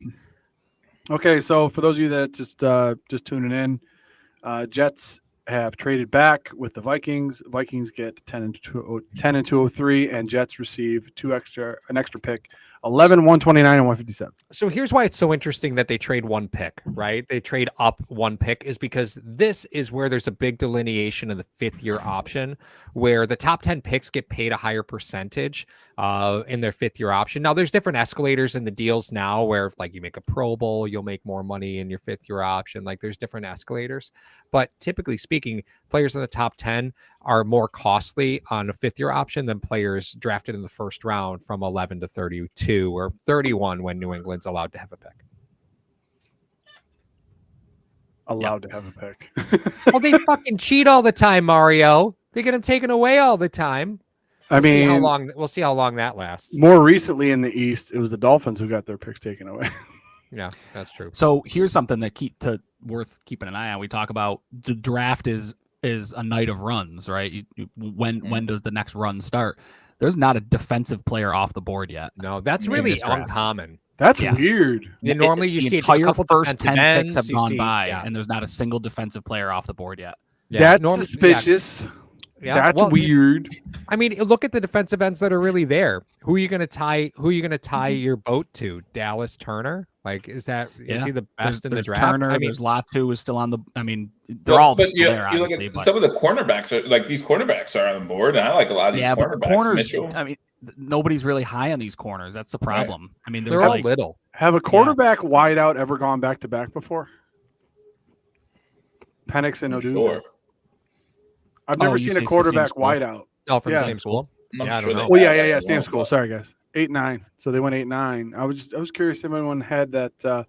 Hashtag chat always comes up with some crazy stats. That's why I was wondering if anybody had. Yeah, no, I'm not sure. Mar, that's a good question. I don't really know. What in the hell is taking it so long? Are we at a commercial break? yeah, it's a Is that what it commercial is? What is taking so long? Brutal. Yep. Looks like it would be. So why if would- if the Jets trade down, right? Mhm, So the Jets mhm. move back one pick. Yep. What is it that you think they were okay with passing by? So obviously you think Minnesota's going to take a quarterback, right? So they're going to Yep. get their pick regardless. So what do you think it is that they want? Who the JJ. Jets? They're going offensive tackle. Oh, the Jets, you mean? Okay. Sorry. Yeah. The Jets are going offensive tackle. I mean, do the Jets go Brock Bowers? That's what I'm saying Ooh, because they've got ooh. some. That's what I mean. They're putting all the chips into the table on that offense. You have to. You Please have That's to. what I do. mean. I don't Please think do. they're going tackle. Please do. We've seen what happens with tight ends. Yeah, I'm okay with that. At least a top 10 pick on, or I guess top 12 pick on a tight end. I mean, the Jets lost last year when Aaron Rodgers played Right, 4 absolutely. minutes. You know, like Absolutely. His run just out on the saying- field was longer than him playing. I'm just yeah, saying the that it's national tough anthem for at a the Super tight Bowl end. is longer. It's tough for a tight end to get going. I mean, we saw how long it took Kyle Pitts to get going, and he was a top 10 pick. So He still needs to get going. Like He's still, yeah. right. that ain't gonna get any better. Let's talk about things that aren't gonna get better. That ain't As gonna a get as a consistent Kyle Pitts owner, yes, it sucks. So I think that now is as good a time as ever to talk about it. Are we going to try and get some more content going on betting and fantasy football this year, guys? I think we've talked about this a little bit.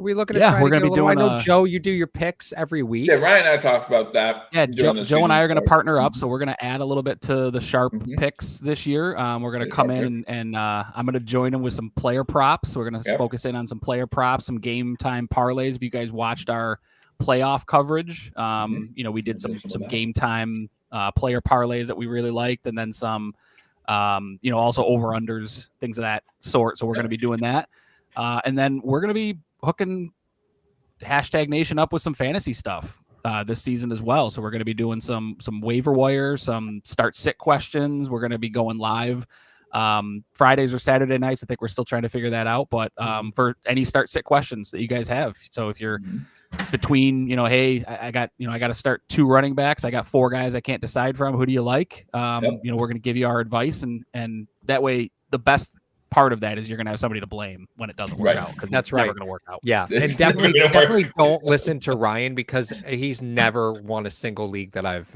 been in with. That's not true. I won log last year. I came in Oh, second. did you? Yeah, All right, I won it last year. I'm very curious why the Jets go up one spot. For You're already Go JJ back McCarthy? one spot. Yeah, but Go back one spot. if that's who the Vikings might have taken, why would you need to go up one spot? I'm so curious about that. It's very weird. Yeah, I'm Well, you kind make of the there with trade you. because you're afraid, because the Jets called Someone you and else said is- we've got other yep. people on the line Right. that want this pick. So if you want it, come get it. Otherwise, we're going to give it to somebody else. Mhm. So Yeah, it's and that McCarthy, could so be a it's- it total is their bluff. quarterback. You know what I mean? Like that could be a total bluff, but Well, it doesn't even have to be the Jets. The Jets saying that, someone could have told the Vikings something. Like the Vikings could have heard rumblings from somewhere else and been like, just to make sure. I'm sorry, not the Vikings. The Vikings. Yeah, the Vikings. Yeah, Yeah, the you're right. Vikings. Yeah, the Vikings could have heard from somebody else at any point during this offseason, hey, other people are interested in this guy and are willing to trade for him. Let's make sure that doesn't happen. Who else wanted JJ McCarthy, for Christ's sakes? The same person who wanted Harbaugh. flipping Michael Penix. I mean, Harbaugh Yeah. wanted him. Yeah, like, I don't know. Yeah. But as Paul said earlier, when Penix was taken, that's interesting thing about quarterbacks come draft time. Teams do crazy stuff to get the guy that they think is third guy. Right. I'll take Russell Wilson for $63. Thank you. Well, and McCarthy is probably to me the most interesting of the quarterbacks that have been drafted because there's opportunity. Like you look at him and he's a smaller quarterback as far as frame goes, right? But he looks like he could be a competent NFL quarterback, right? Like if just the sniff test, he looks like he could be a competent NFL quarterback. Right. I think the problem is that once you get him outside of his initial read, things fall apart pretty quickly. And that's part of the maturation of most quarterbacks going to the NFL. But the fact of the matter is, you would think with where he went to school, like that would have been worked out by now, seeing as though he's had an NFL caliber head coach, current NFL head coach. Yeah, and that's weird. You got rid of Kirk Cousins and you drafted Kirk Cousins. That's weird. Yeah, I mean, I think one of the questions you have to ask yourself is there were a lot of people that said that teams were high on McCarthy. He can make all the throws. He can do all of these things. Then why did Harbaugh do everything he could the last 2 seasons to hide him and not throw the football? I mean, it's not they could run the ball, so they just ran the ball. I mean, you've seen time and time again in college. If you got a quarterback that can sling it, you go out there and you sling the football and you run to establish that just like you do in the NFL. So if this kid's as good as everybody says he is, then why has he been actively hidden by the Michigan team for the last posturing? Harbaugh probably lying to everybody. Harbaugh just like my dick's bigger than yours, so I'm just going to run the ball down your throat and see if you can do the same. Like, is that what you're saying when you say posturing? Harbaugh being dishonest? No way. Not in this NFL. No, he probably was. He probably was trying to blow him up and say that he was like the best quarterback in the draft so someone else would take him so he can get somebody else. Like, I don't know. I really don't know. Maybe he just liked the kid and wanted that. I don't know. I've always been a little bit reserved about guys that say like, oh, he can make every throw. Okay, why hasn't he then? Right. Why isn't there a single piece of film that shows him making every throw then? What is there any wide receiver from Michigan that's even part of this draft as far as somebody we want to talk about? I don't think so. Bills will get him though. Yeah, Bills will pick one up. Yeah, there is. There's Roman Wilson. He's going to be probably a borderline first round guy. I think left tackle here. If you check the big board, I'm going to check the big board. He's the seventh ranked wide receiver on the big board. You are full of it. You are. So there's so Joe is the first I told you so of the night where the Jets are going to go tackle there with the third tackle. Oh, look at that! Exactly what I thought they were going to take. Yep. The third tackle. Yeah, listen. Notice Joe and I both did our level best to not try to pronounce his name. Yeah, no, Joe's got to. He called it. You got to pronounce that name. I was like, the offensive tackle from Washington, clearly. Troy Fashanu, close. So no T in there though. Okay. Unless the T's silent and invisible. The T. What his name is? What now? His name comes with alcohol. So. Yeah, Matt and Matthew 25 former hashtag sports charity. Love these guys. Rick Rarick and those folks do an amazing job running Matthew 25 Farm, an incredible organization in Central New York. We thank you guys for tuning in. Still no defensive players drafted. This has got to make the inner Sean McDermott just cry just a little bit, right? Or pump or fist pump. Yeah, I mean, he could be watching all these defensive players just roll down the big board to him. Okay, so now, guys, my apologies, by the way. I thought they got the offensive tackle from Washington, Troy. No, this is the Penn State kid. Yeah. I forget that people rank offensive tackles differently than I do, which is dumb, but good for them. Which is dumb. Now here's the deal. I mean, we talk about the division all the time. We can bring this back to the Buffalo Bills for the chat. You got Drake Maye, and now you got this monster in your division. Yep. Obviously, this guy was drafted to take care of Greg Rousseau. Let's not kid ourselves here. This guy was drafted to take care of Greg Rousseau. They took AVT last year. Was Vera Tucker last year or 2 years ago? I can't remember. That was far longer ago than that. Keep going. It's okay. Don't worry about it. Was it 2 years? We're here for you, Mario. It doesn't matter. Vera Tucker was more than 2 years ago. Yeah. God, It's okay, buddy. I so want to give you a Sprinkle stunner so bad buddy. right now. You had a point Good here, try. Mario. Good What was try. your point? No, what I'm saying is people take care of things in their division. How many times did the Buffalo Bills draft to try to dethrone the Patriots over the years? And we sat here and tried to defend the picks that were going on.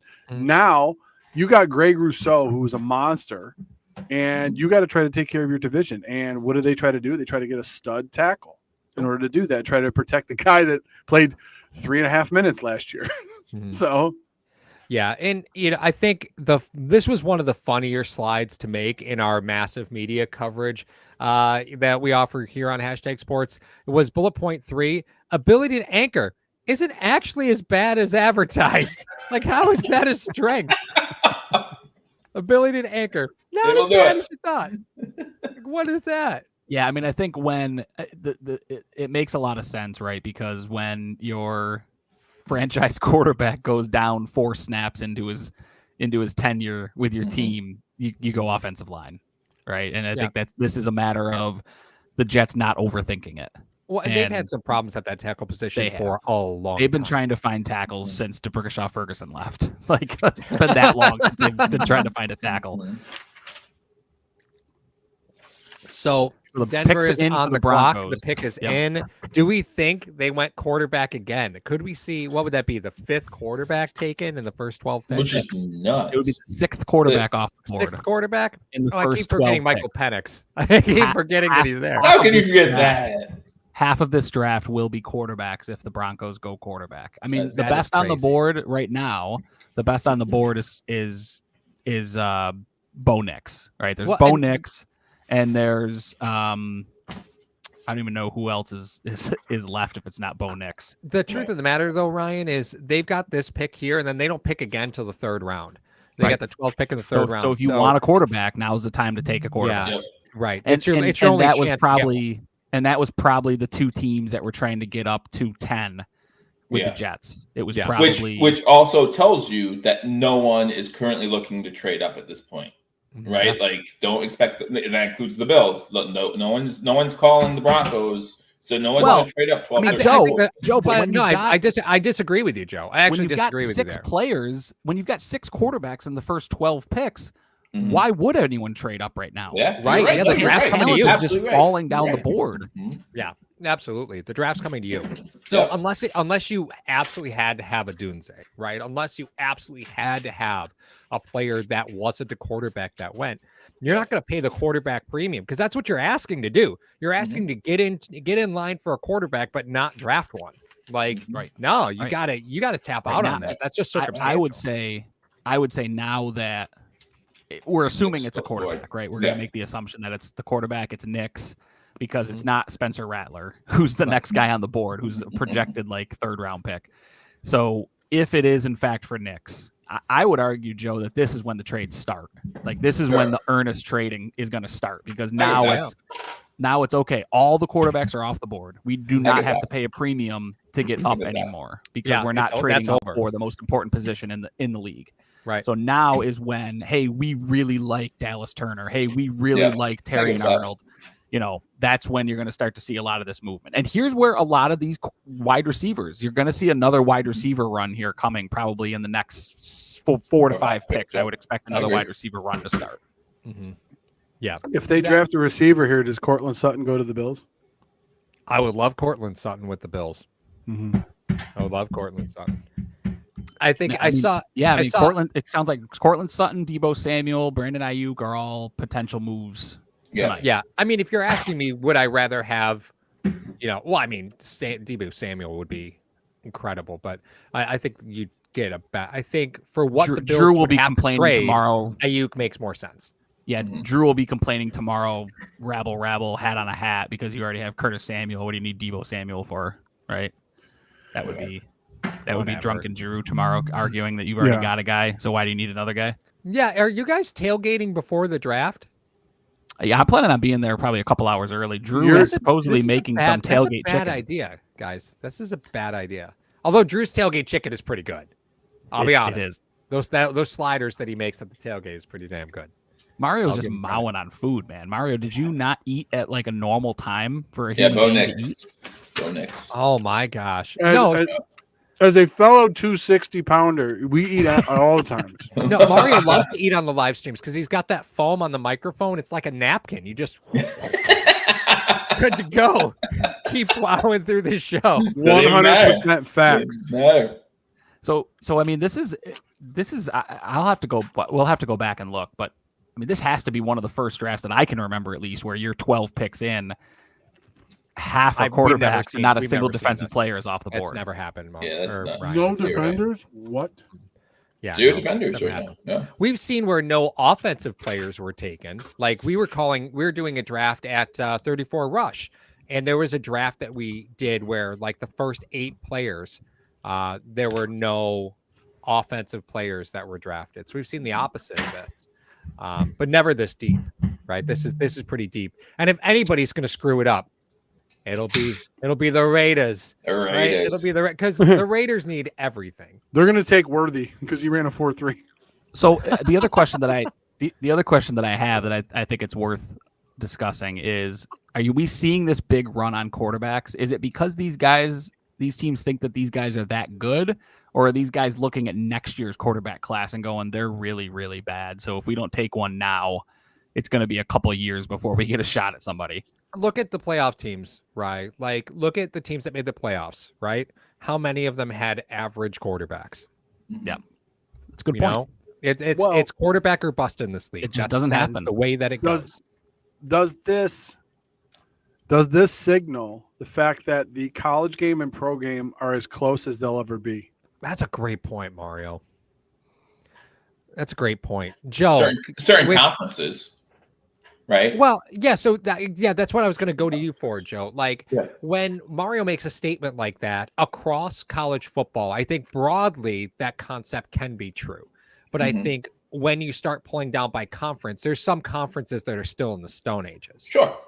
Oh, yeah. I think I look at, like, for example, the Big Ten. I'm a little hesitant to look at quarterbacks out of the Big Ten. When I think about the Big Ten, I'm still looking at those defensive players and saying yes. Or in the trenches, right? We already saw, who was it that just went from Penn State, the offensive tackle. To me, that's whose name you can't pronounce. That's right. I can't pronounce, that guy. Like, to me, that's a good pick. Like, I think of the Big Ten. That's kind of the places I think of. But I don't think quarterback. But if you look at the Pac-12, Bo Nix here, you think high-powered offenses. Same thing can be said about wide receiver, and that's why all these wide receivers, you see them going in it, or you see them all kind of put together like, well, they're all kind of the same guy. Well, the reason that is because the college game is becoming more and more offensive, which means they're catching up to the pro game. We got 12 picks. How many were from the SEC? 3?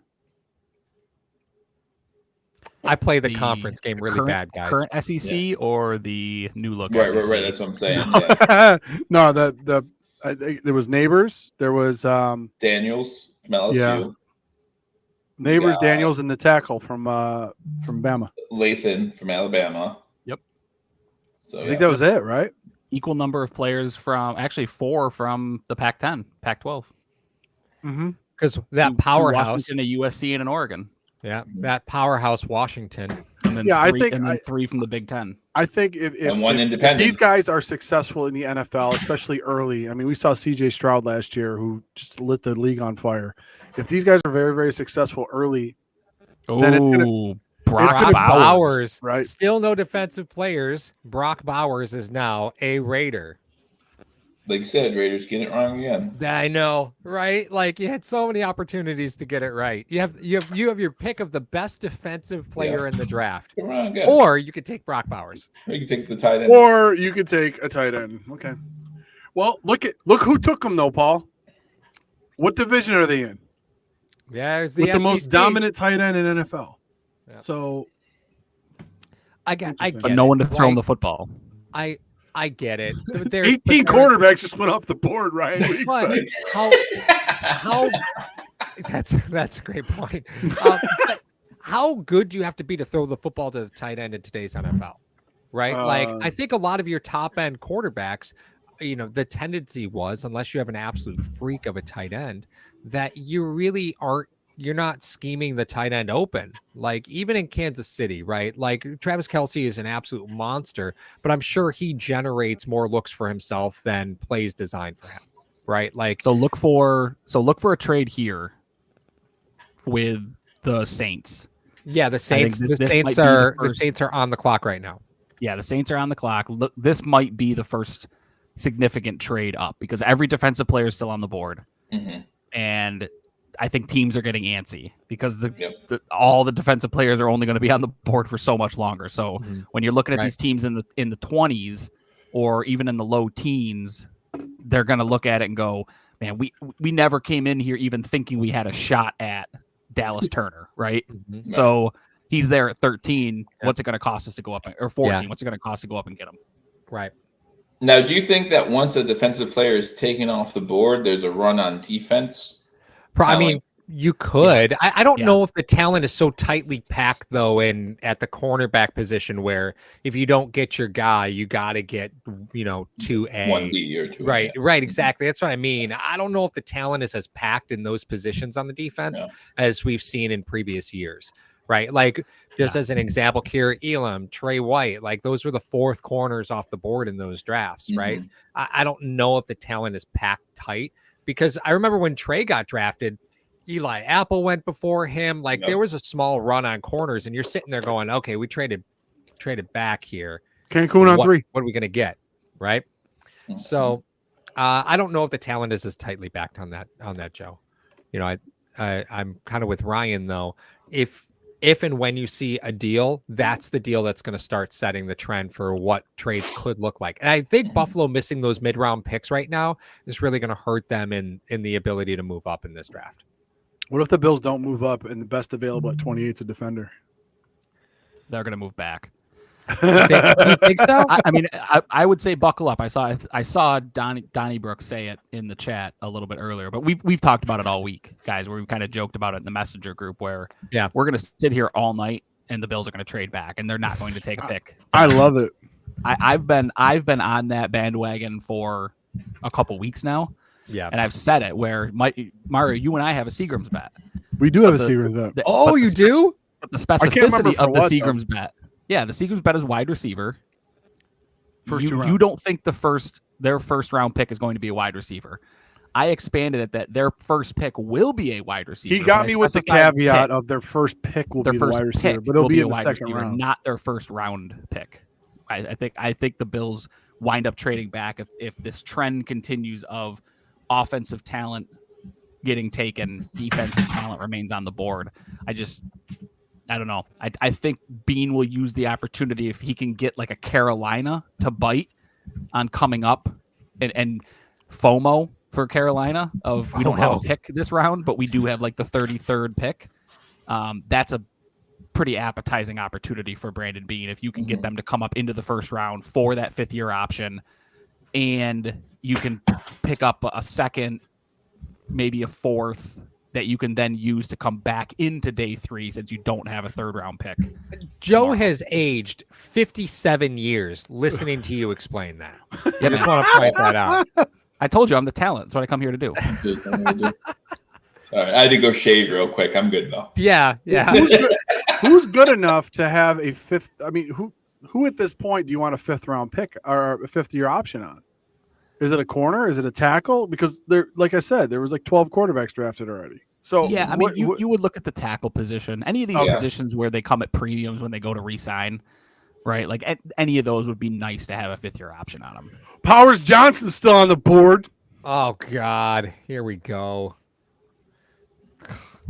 Paul, I waited an hour and 43 minutes to mention his name. You got to be proud of me. I know. And wouldn't it be Buffalo to just be like, you know what?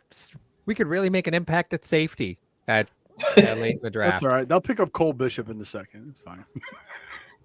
Is that why Hashtag Sports didn't do a mock draft again? We were afraid that Mario was going to accidentally pick another center. Well, no, we don't do mock draft because they're stupid. Yeah, I don't want to post about how wrong we were, right? Like there's a couple content creators out there who have been posting their mock drafts. Like every year they post them. And I don't know if they've ever picked the right player in any draft. Well, the most annoying thing is when you have content creators and even NFL heads, who do like 25 mock drafts, and then one of them has one pick right, and that's what gets blasted. Like, oh, I got this one right though, guys. I will say, I got the position group right. I will say to Ryan's point though, there's a lot of tackles who are going to fall into the might have ended up with a first round grade from a team somewhere along the line. Yep. So once you get to like pick 20-ish, you could see some activity as people start jumping up because again, tackle's a premium position, but there's a lot of tackles who could have snuck a first round grade on a team's board. And Mari, you explained it, towards the start of the stream, but of course people might've jumped down in the middle.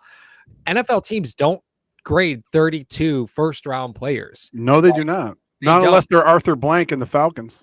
Oh, they only needed to grade 8, man. Well, you know what? With Michael Penix going to the Falcons, I can tell you 100% right now that the Saints are not drafting a Washington defender.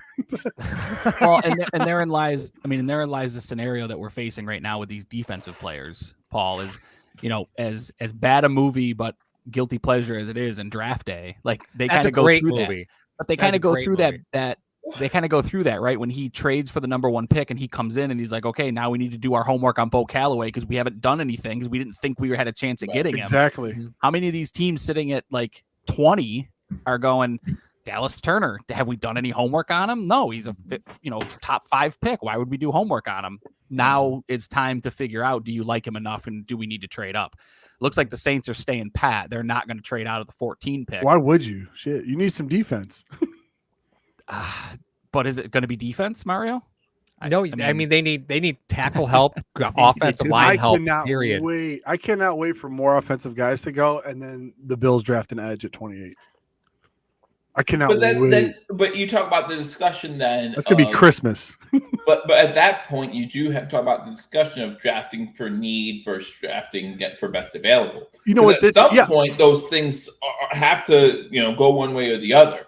That's what I'm saying. This is throwing a wrench in everyone's plan that loves best available. Yeah, like I saw someone actually mock Letu to Buffalo, and I'm sitting there looking at the mock going, in what scenario does Letu get all the way down to 28? And now I'm like, okay, well, we're 14 picks in and we haven't had a defensive player come off the board. Right. Yeah. Maybe Letu gets to 28. And those are realities. Well, and I think a draft like this will test the mettle of an organization's principles, right? Because I think it'd be very easy. We've all done those fantasy drafts, and I don't mean to equate an entire NFL organization to a fantasy football draft where you drink too much Tennessee and laugh with your friends over $100. The point of the matter, though, is I think we've all had experience where something will happen and we get out of the frame of what we're comfortable doing and do what we think is right versus what we spent our time researching and preparing for.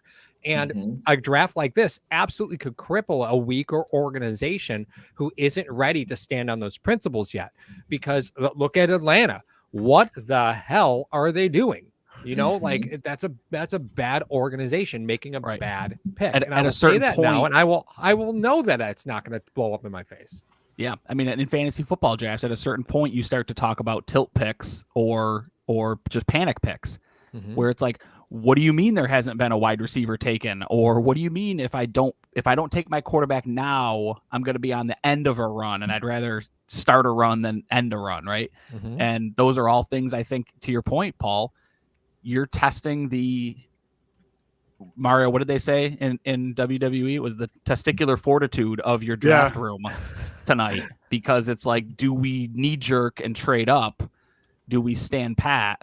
And kind of see how things fall, because if things are falling in an advantageous way for your board, don't push it. I mean, as much as Joe wants to go up and get your guy at the wide receiver position, why? There hasn't been one taken in the last 6 picks.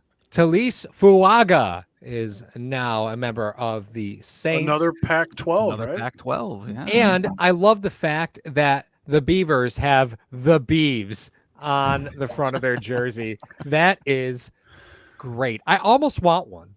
I think the next player to go is a Washington player for you, Paul. I think the next player to go comes from Washington. Listen, Probably. I think so. I love me my Huskies. I just don't see how the Colts don't take offensive I tackle. love me my Huskies. Somebody clip that and put it on a shirt. Please, for the love of God. Yeah, I mean, so here we're at pick 15. We just had pick 14. Yep. And no defensive players off the board yet. Mm-hmm. I mean, you have to. And there's imagine plenty of needs in Colts- Indy for offensive pieces. Offensive, yeah, absolutely. I think they need a corner. I think they need corner help. They also need to protect their franchise quarterback they just drafted last year, who wasn't protected last year. So they need to get some help. And the number one guard and number one center are still on the board. Well, let's center in the top 20. Get up.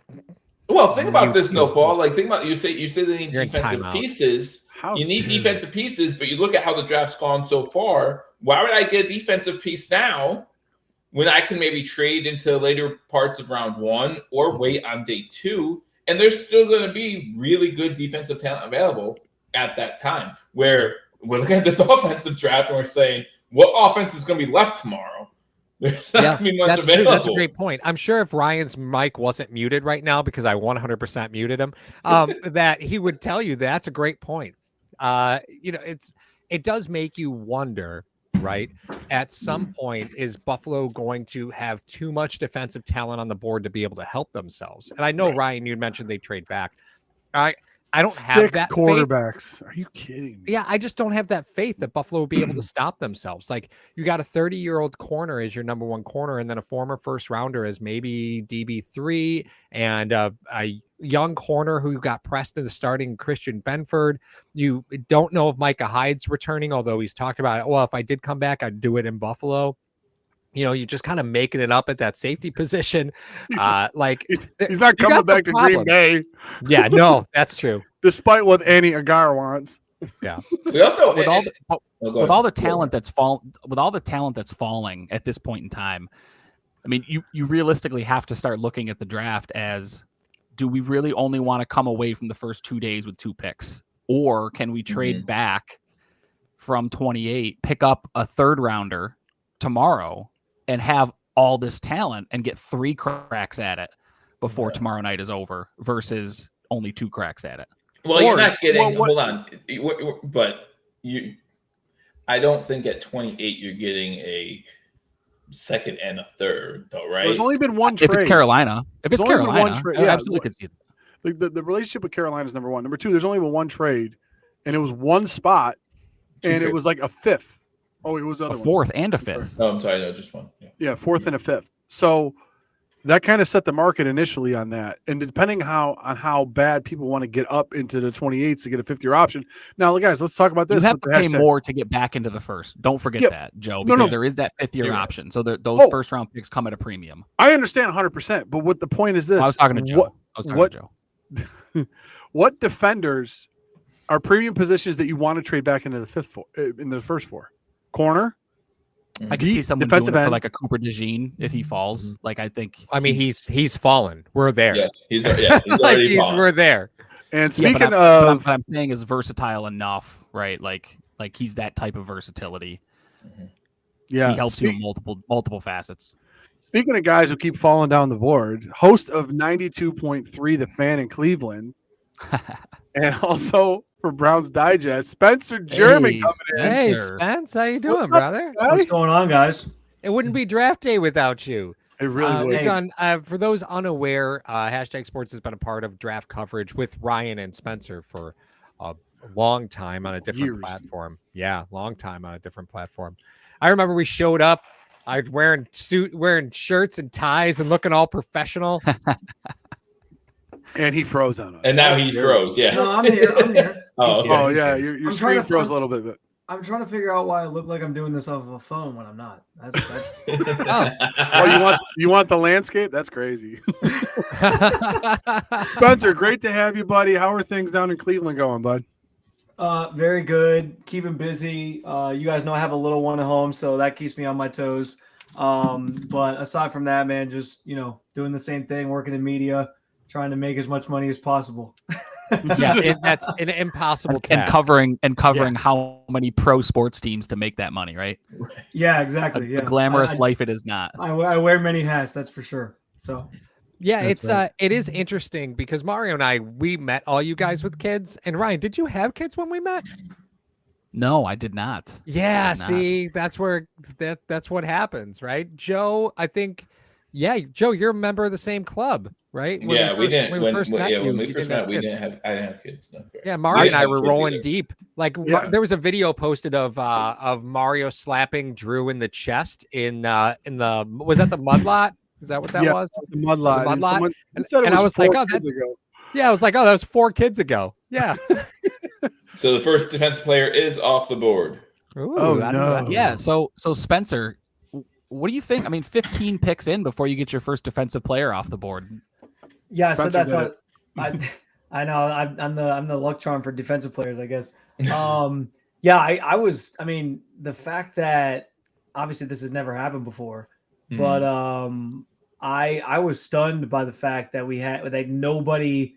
I think obviously the Falcons were the team that threw a wrench into things when they go get Penix. It was like what? And I think that's where it was like, okay, now everyone was the last quarterback that everybody really wanted was JJ McCarthy, so you knew somebody was going to trade up to get him, either the Broncos or the Vikings. And then I guess after that, though, I was like, how did none of these teams? I mean, the fact that you're getting the value that you are of some of these guys now, and that's going to be the key thing for.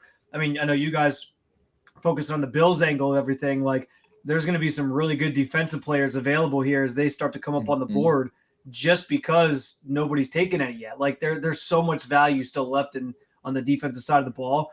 So yeah, this is pretty stunning. I think they said, what, 7 was the record of like consecutive offensive players taken. So they've like shattered this now. Like it's basically, they doubled it. That's insane. Wow.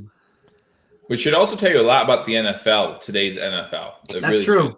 should. That is true. Well, and I think that's a great point. But and what Ryan did for us, Spencer, I don't know if you caught this. So Ryan did an aggregate of a bunch of people's, big boards to kind of get a feel for where players on an average would ultimately fall. Respect And- the algorithm, Paul. Respect the Yeah. algorithm. Yeah, and boy, oh boy, is it a wasteland when you compare it to this draft. Holy God. Like, at least in this case, Latu was what? We had him as 10th? Like, Yeah. at least we're like remotely close. Yeah. Like, you had Bo Nix and Penix were 30 and 31. It's been a wild ride. So Yeah, Latu was 10th on the big board, second defensive player off the board. I wish I could actually show you guys this. I don't know if you could see this. I actually had Latu at 15. Like, I'm just saying. that's not impressive. Congratulations on all your success. Just saying. I wrote it down while I was going to the bathroom earlier That's today. right. Yeah. So Joe, I think the question is how many players below 15 were drafted already? All but 4. Wow. Yeah, it's crazy. That's what I mean. This is definitely shaping up to be a very interesting draft, and one that, depending on the success of these guys in the NFL in their rookie years, I know it's a lot of guys to say that for, might shake up the draft for years to come. I mean, Paul, we talked about it earlier. Is it the NFL game that close to the college game where these guys are getting drafted this high right now and being able to do what they have to do immediately? So I'm interested to see the rest of that and see how it pans out. If this draft has been so disruptive that this is a really hard one to get a handle on, right? Because again, I think it's probably a bit of a scramble right now as teams were so quarterback hungry in a way that we've never really seen. But, even with all that being said, you look at a player like Byron Murphy, you got multiple corners all still on the board. Like, at some point the levee's going to break on a huge amount of defensive players, and it's going to be a bloodbath in picks 19, 20, 21, 22, where normally we're seeing teams reposition to get back into their board. Everybody's first round board is probably still intact, which at this late in the game, most teams probably would only have 2, maybe 3 players left on that board. There's going to be teams who have almost all their first round boards still nearly intact, which is crazy to think. Yeah. Spencer, I got a question for you, and then I'll go to Ryan on this. With the Browns not having a first round pick, does the run on the offensive players, does that signal that they're picking up the phone and trying to get a defender to try to hop back into the first round because there's a guy there that they didn't think was going to be there before? Or is their capital not in the place where they can do that? It's funny you asked that because I was like, when I was getting ready to jump on with you guys, I was thinking about that. Like, I wonder if this changes the math on if they want to get back up in the first round. I just don't think, I don't think they're willing to go that far up from, because I mean they're at 54, so they're even kind of deep in the second round. So it'd be a pretty big leap in terms of like the capital you got to give up to get back in there. Now they do have like one thing they could float, which I know has been rumored in recent weeks, is there's been some talk that they would maybe try to trade Greg Newsome, who's like he's their nickel corner, but he's got a guy that wants to play on the outside. So maybe that's something that would intrigue people. But part of it is they kind of canceled like the media availability for Thursday because they weren't anticipating. So that's my way of kind of saying like I don't think anything's going to happen. But I think it's a fair question because I could see them, especially as you get like later in this first round, if there's a guy that they really like that all of a sudden now is available because there's just hasn't been any defensive players off the board. I can see why maybe they pick up the phone or maybe try to make a move potentially. I just don't know that it's going to happen.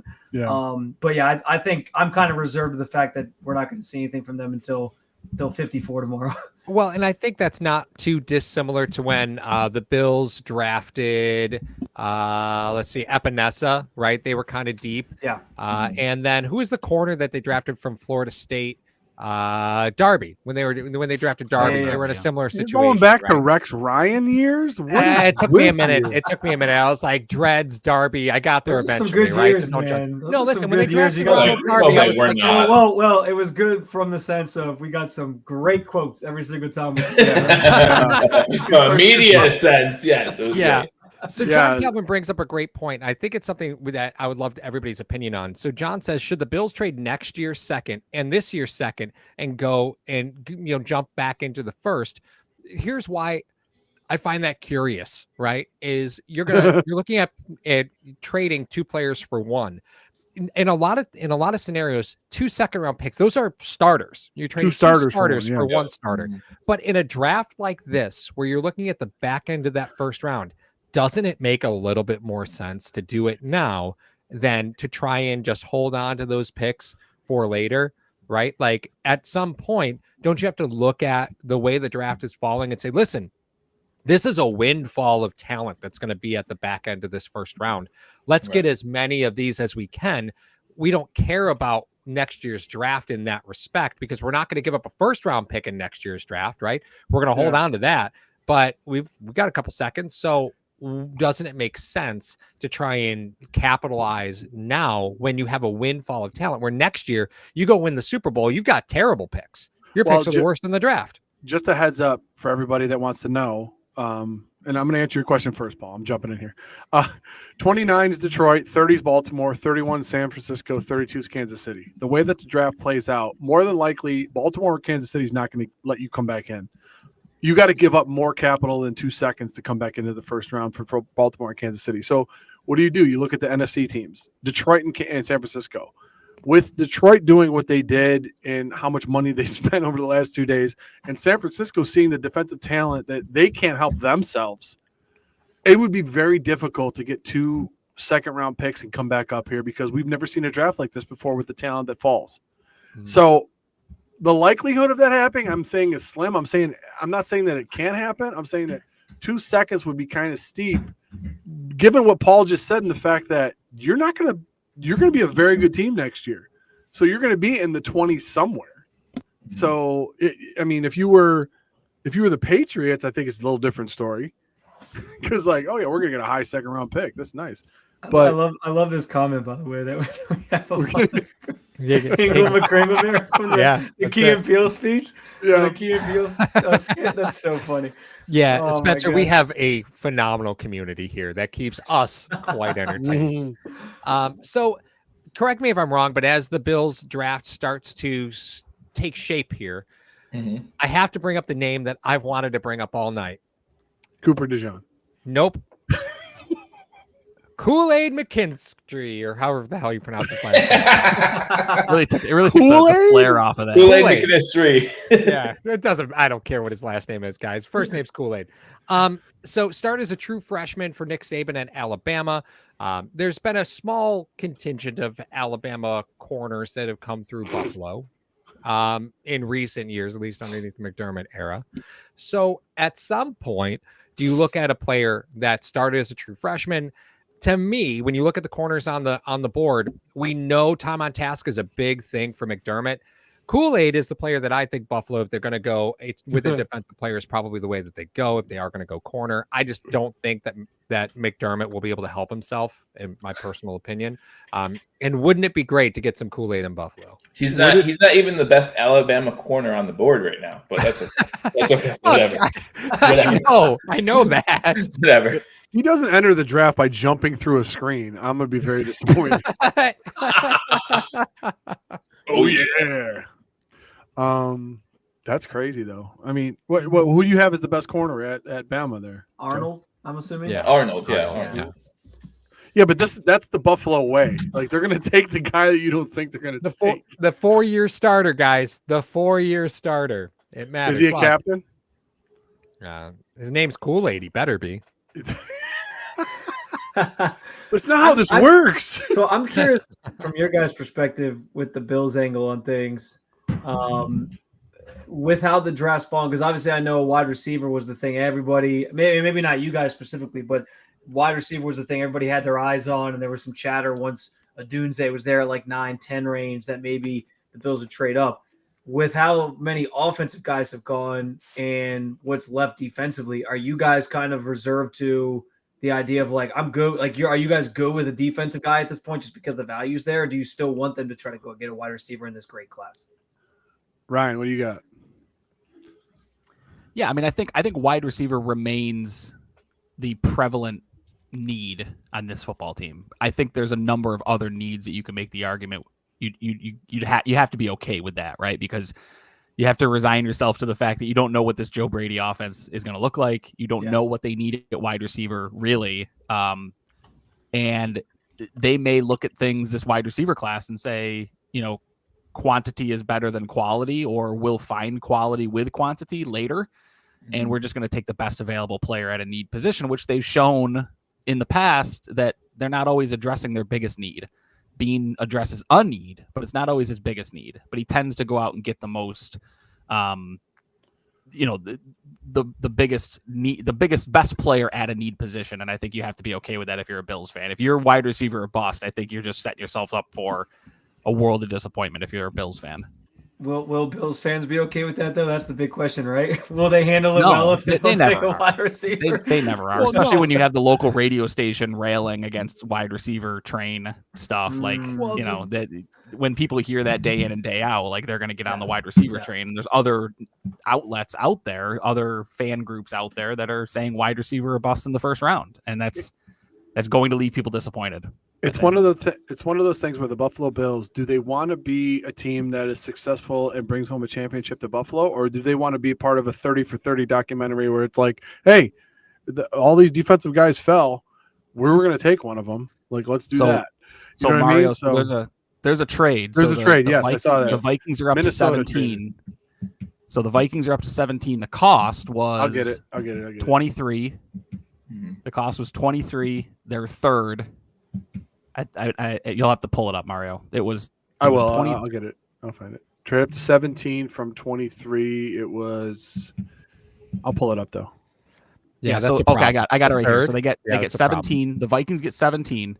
They give up 23, 167, a third and a fourth next year. Wow, ooh, that's a little steeper than I thought. Yeah. But it's first real trade for a non-quarterback player, right? Wait, the Vikings are giving up a third and a fourth next year? The Vikings the are fourth giving is up next year. Third this year, fourth third next year. and fourth next year. So they don't have a second or fourth next year, is what you're saying.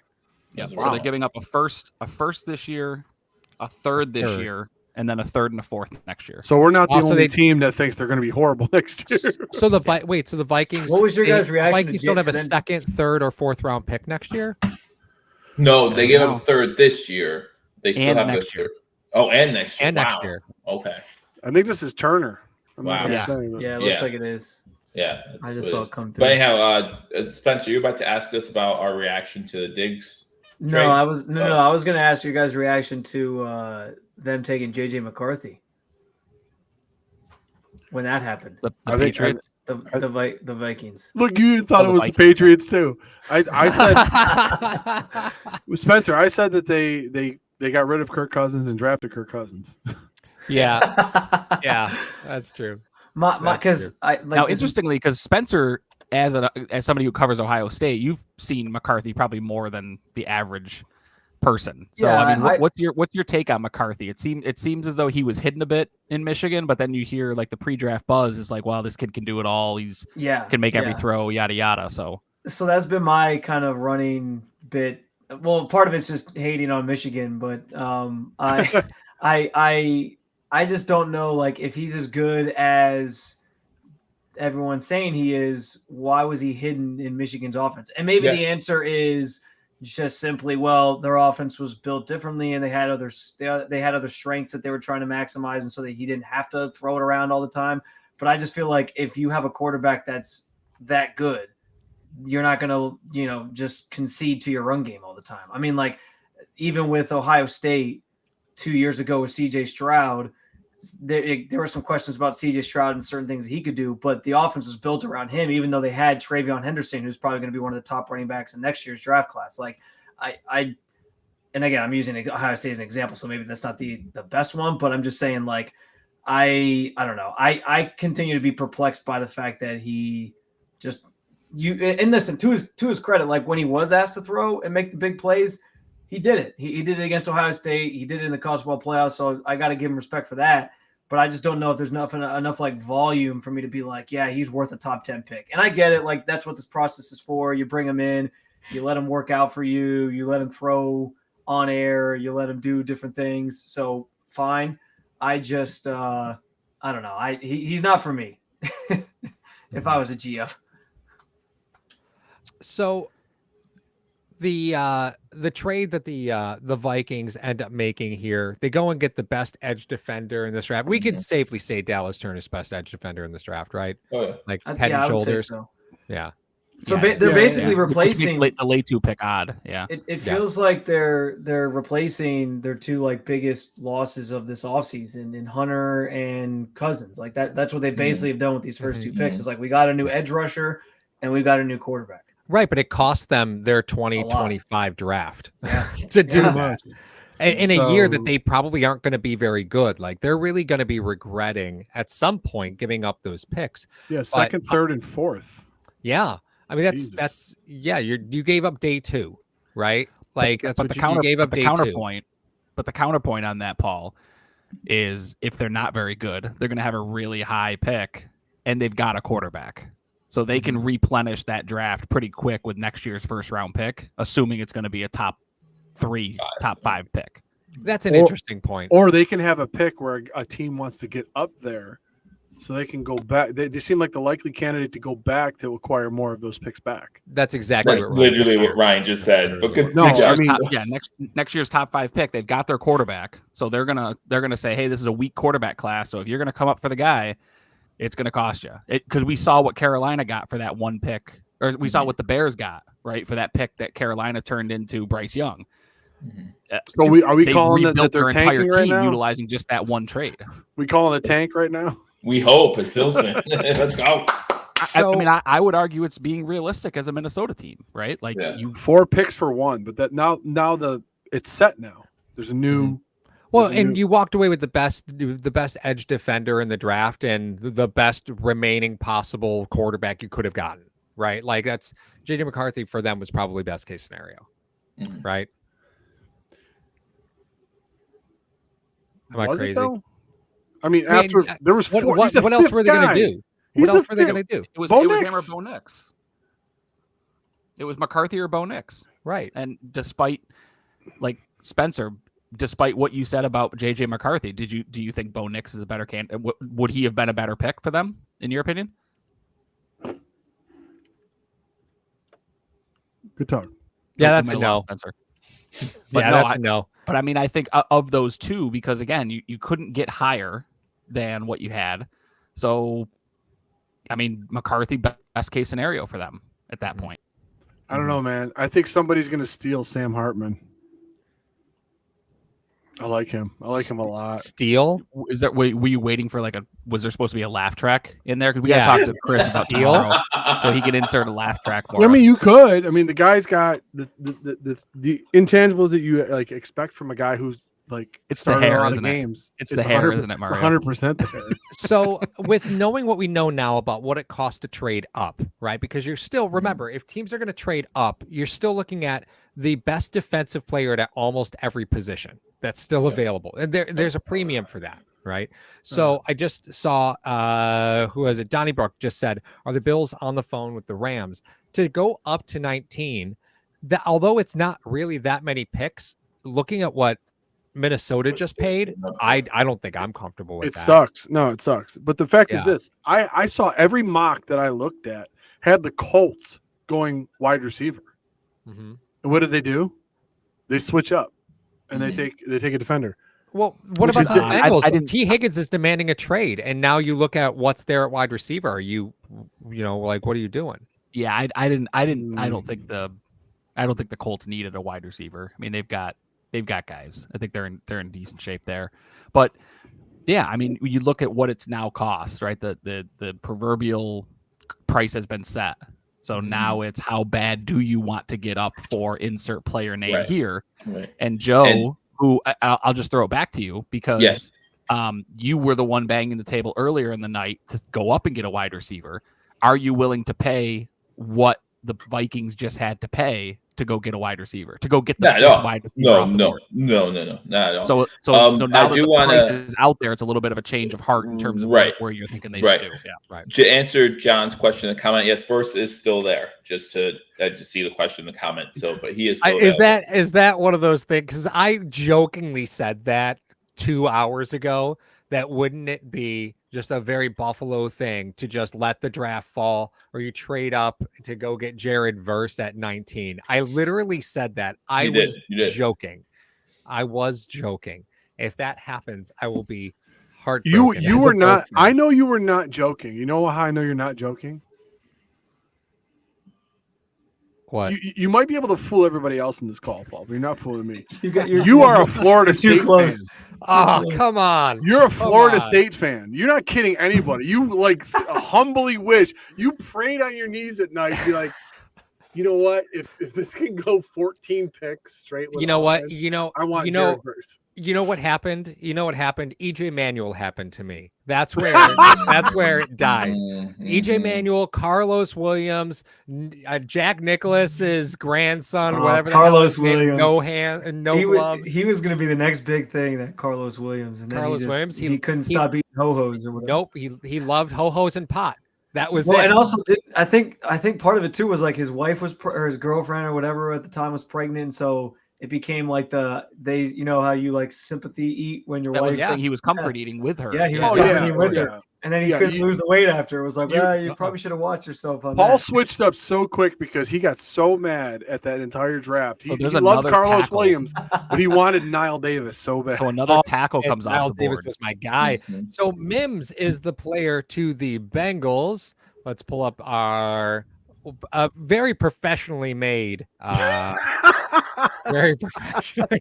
I mean, so Mims is similar. If you guys remember the Osiris Torrance pick last year, Osiris Torrance, Mims didn't allow a hit or sack in his college career. So that's what Cincinnati. And in that conference, that's a big deal. Yeah. Now again, he only had 377 pass blocking snaps. So it's for Georgia, right? That's just not the offense they run where they're throwing the ball 45 times a game. I mean, you'd see the stat that's on right now on NFL Network. They only had 166 pass blocking snaps last season. So not exactly the same offense he's going to be running in Cincinnati with Joe Burrow and Jamar Chase. But, yeah, and that's actually called out on our weaknesses here. Inexperienced, doesn't seem as confident in pass sets. I wonder why that would be, Ryan. He had 100. Maybe because Georgia has 4 running backs that they run. Oh, that's okay. I mean, the Bengals have Joe Mixon. Oh wait, no, they don't. Miles Garrett's licking his chops right now for Oh my god. going on against him. First He's gonna pass, absolutely first school pass this guy. Miles That's Garrett funny. is so happy right now. That's funny. Well, as long as Mims doesn't lose his helmet on the field when they're going up against each other, he should be all right. Yeah, what Miles What a Garrett special time for these guys, though. Like, I'm looking at him and his whole family's there. He got drafted finally. This is like, Oh my god, the old What a guy's big getting deal. all sympathetic. Hold on. whenever If he's can I, Mario, since you brought that up, if you you're were like gonna- 15 minutes younger than me. What are you talking about? since you brought that up, Mario, if you were going to be drafted in the first round, would you go to the draft or would you do the at home thing? I think as it's gone on, like I think the at home thing seems better. what position?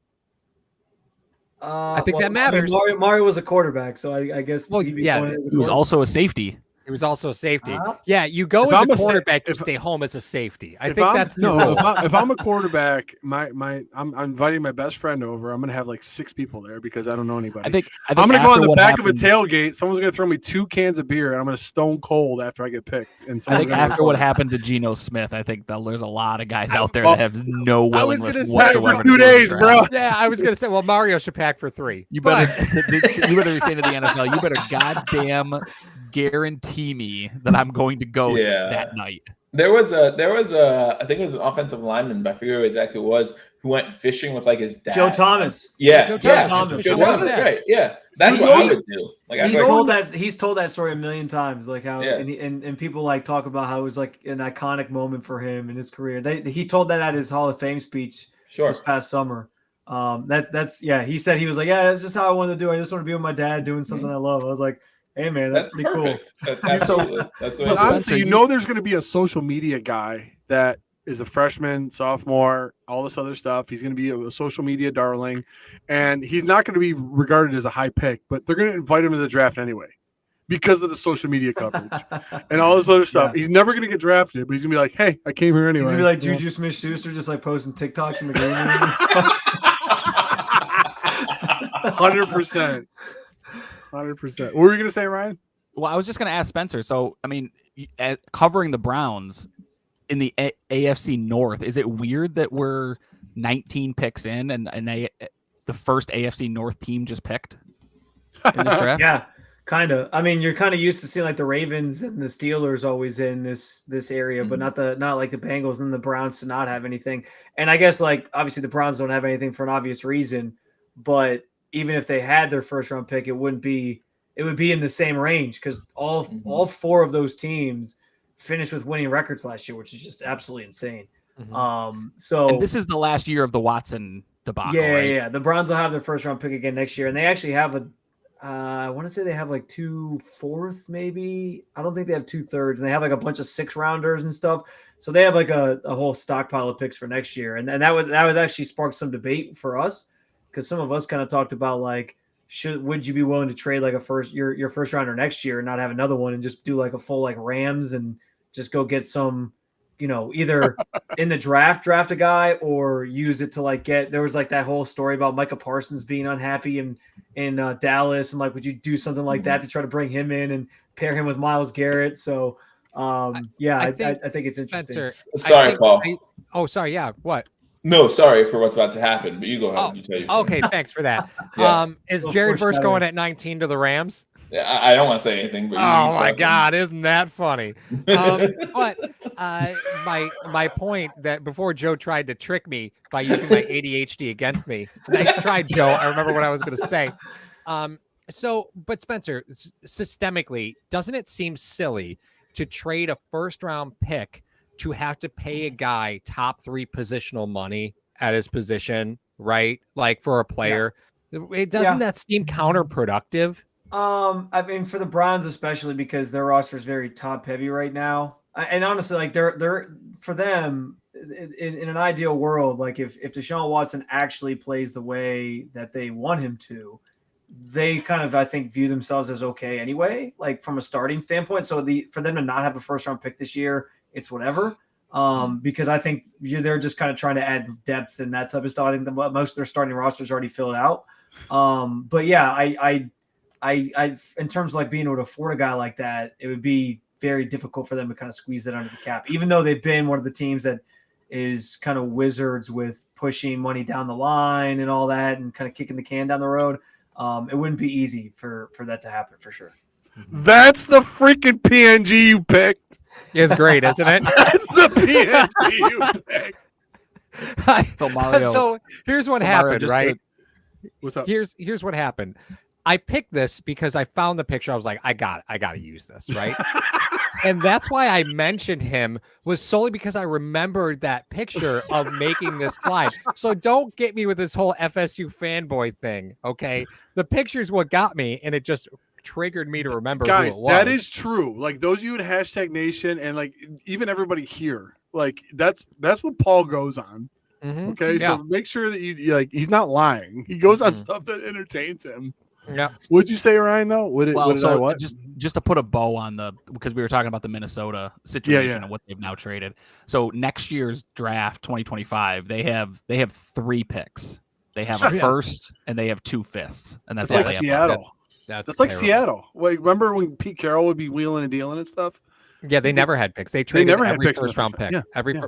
But I mean, at this point, they traded the meat of their draft to go get, again, the best quarterback that they had a shot at getting, and the best defensive end in the draft. Like at some point, you have to look at it and say, you know what, we are going to be fine. And to Ryan's point, even if they are the worst team in football, they still are going to have a loaded gun when it comes to replenishing that draft. They easily could. The other Oh fun, yeah, they definitely. the other could, fun yeah. stat that I'll throw out there is the Rams just made a first round pick. Do you know who the last Rams first round pick was? Oh, The this is last, good. it was 2016, right? Jared Goff, right? Jared Goff. Yeah, Jared Goff would Their have been last yeah. first round pick Wow. That's crazy. before Ste- tonight. Steelers are going to go wide receiver, right? Like that Yeah, just seems I think so. inevitable. I think just- there's How- all those receivers on the board. They almost I have think to, so. right? How They're dare like a wide they? receiver factory. How Bro, dare they? you think it's Brian Thomas, guys? I mean, Brian it's Thomas Mitchell. is like what I hope so. Pittsburgh loves to have at wide receiver, Yeah, right? yeah. That's what I'm saying. I don't That's want something- him. I don't want Thomas. I don't. So yeah, take him. Yeah, I'm good with that. Right? Yeah, Get I him don't outta want here. him either. Yeah. So we got let him run his one route. In Like if you, Pittsburgh, if you that's say fine. it enough, you'll believe yourself. Mario that you just don't want wants Brian Graham Thomas. Barton, so don't let him talk you into anything else. He's looking. Is that at an the center Avenger? from Who the Duke. hell is Graham Barton? That's the The center number from one, Duke. the number It does one sound like center in the Hawkeye, draft. you know? The center for Duke? The center, Center for Duke. slash tackle, Oh, depending yeah. on what you want to play him at. Yeah, Graham Barton. I don't He's need one of those guys that hybrids played coming left out of tackle, out of but he also college. played center, and he's probably got too shorter arms to play tackle, so they're gonna move to center. Poor guy. Listen, No, if I- you can you know wipe who your I own want. ass, your arms are long enough in the I NFL. want Mitchell. If we're looking at the wide receivers in the first round, if we get wide receiver in the first round, I want Oh, Mitchell. I can't wait to put you and Dan Mitchell in a room. I want to put a pin in things real quick. Spencer, are You you don't listen to watching? Mitchell. Are you can't. watching the NBA playoffs tonight, Spencer? Did you see what Embiid did? Oh Jesus! I watched the Cavs game earlier, so I kind of knew what was going on in that. And This then is a once the commercial break. I'm out Once of it here. got to the Embiid third, just- once it got to the third quarter, I was like, Embiid I'm just done. dropped a 50 burger against the Wow. Knicks. I'm assuming they won. Philly What was the won it. finals? They won it. How Knicks was it? won A it. close All right, game I still, or mean- did they blow them out? By 10. No, yeah, it was. Well, it wound up. It was close, but it wound up kind of getting extended. All right, Guys, basketball sucks. All right. Oh, not this time of year. Stop it. This time of year, it's Stop good. it. No, I'll Spencer, wait till look the at you second figured out round. your camera thing. Look at Yeah, you. yeah, All I- landscape. You look great. I didn't All it took realize was you- Mario leave, and then Spencer was like, "I'm on." I didn't realize I had to like. Well, I did it a while ago, but I didn't realize I had to like pick the resolution. I thought it was just going to automatically make it this. So we're good. Yeah. Technology, do it. you know. Yeah. That'll do it. So we are inching closer and closer to the Bills' pick, and we still. Correct me if I'm wrong here. Assuming they don't trade back. I mean, why would you now, though? Why wouldn't you? I mean, I don't know, Rye. I mean, I don't know. I feel like I know they're missing some picks in the middle of the draft, right?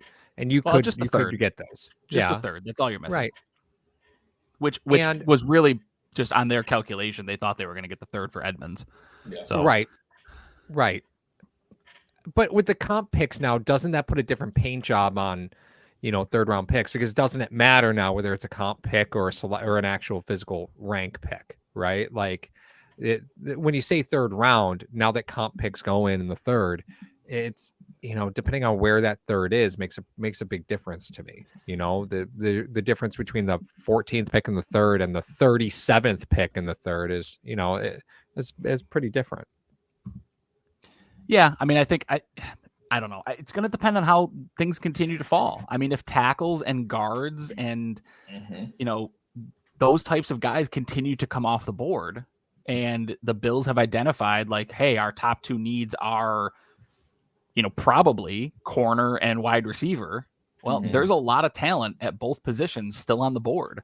And we talked a little bit, like, do they give up this year's second and next year's second to move into the first to double dip on talent? Well, why would you not move back if you can pick up a second, a third, or whatever it looks like, and this talent continues to fall back, and now we've got ammo to go back up in the second with that third and one of these extra fourths and fifths that we've got.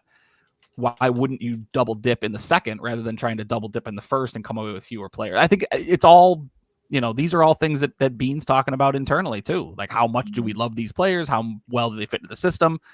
And how active do you want to be later will determine how active they are right now. So are you saying that a more conservative general manager sees an opportunity to trade back where, a more aggressive GM is going to say, let's just get the best player we can get right now because we have the opportunity to get him and we didn't think we'd be able to?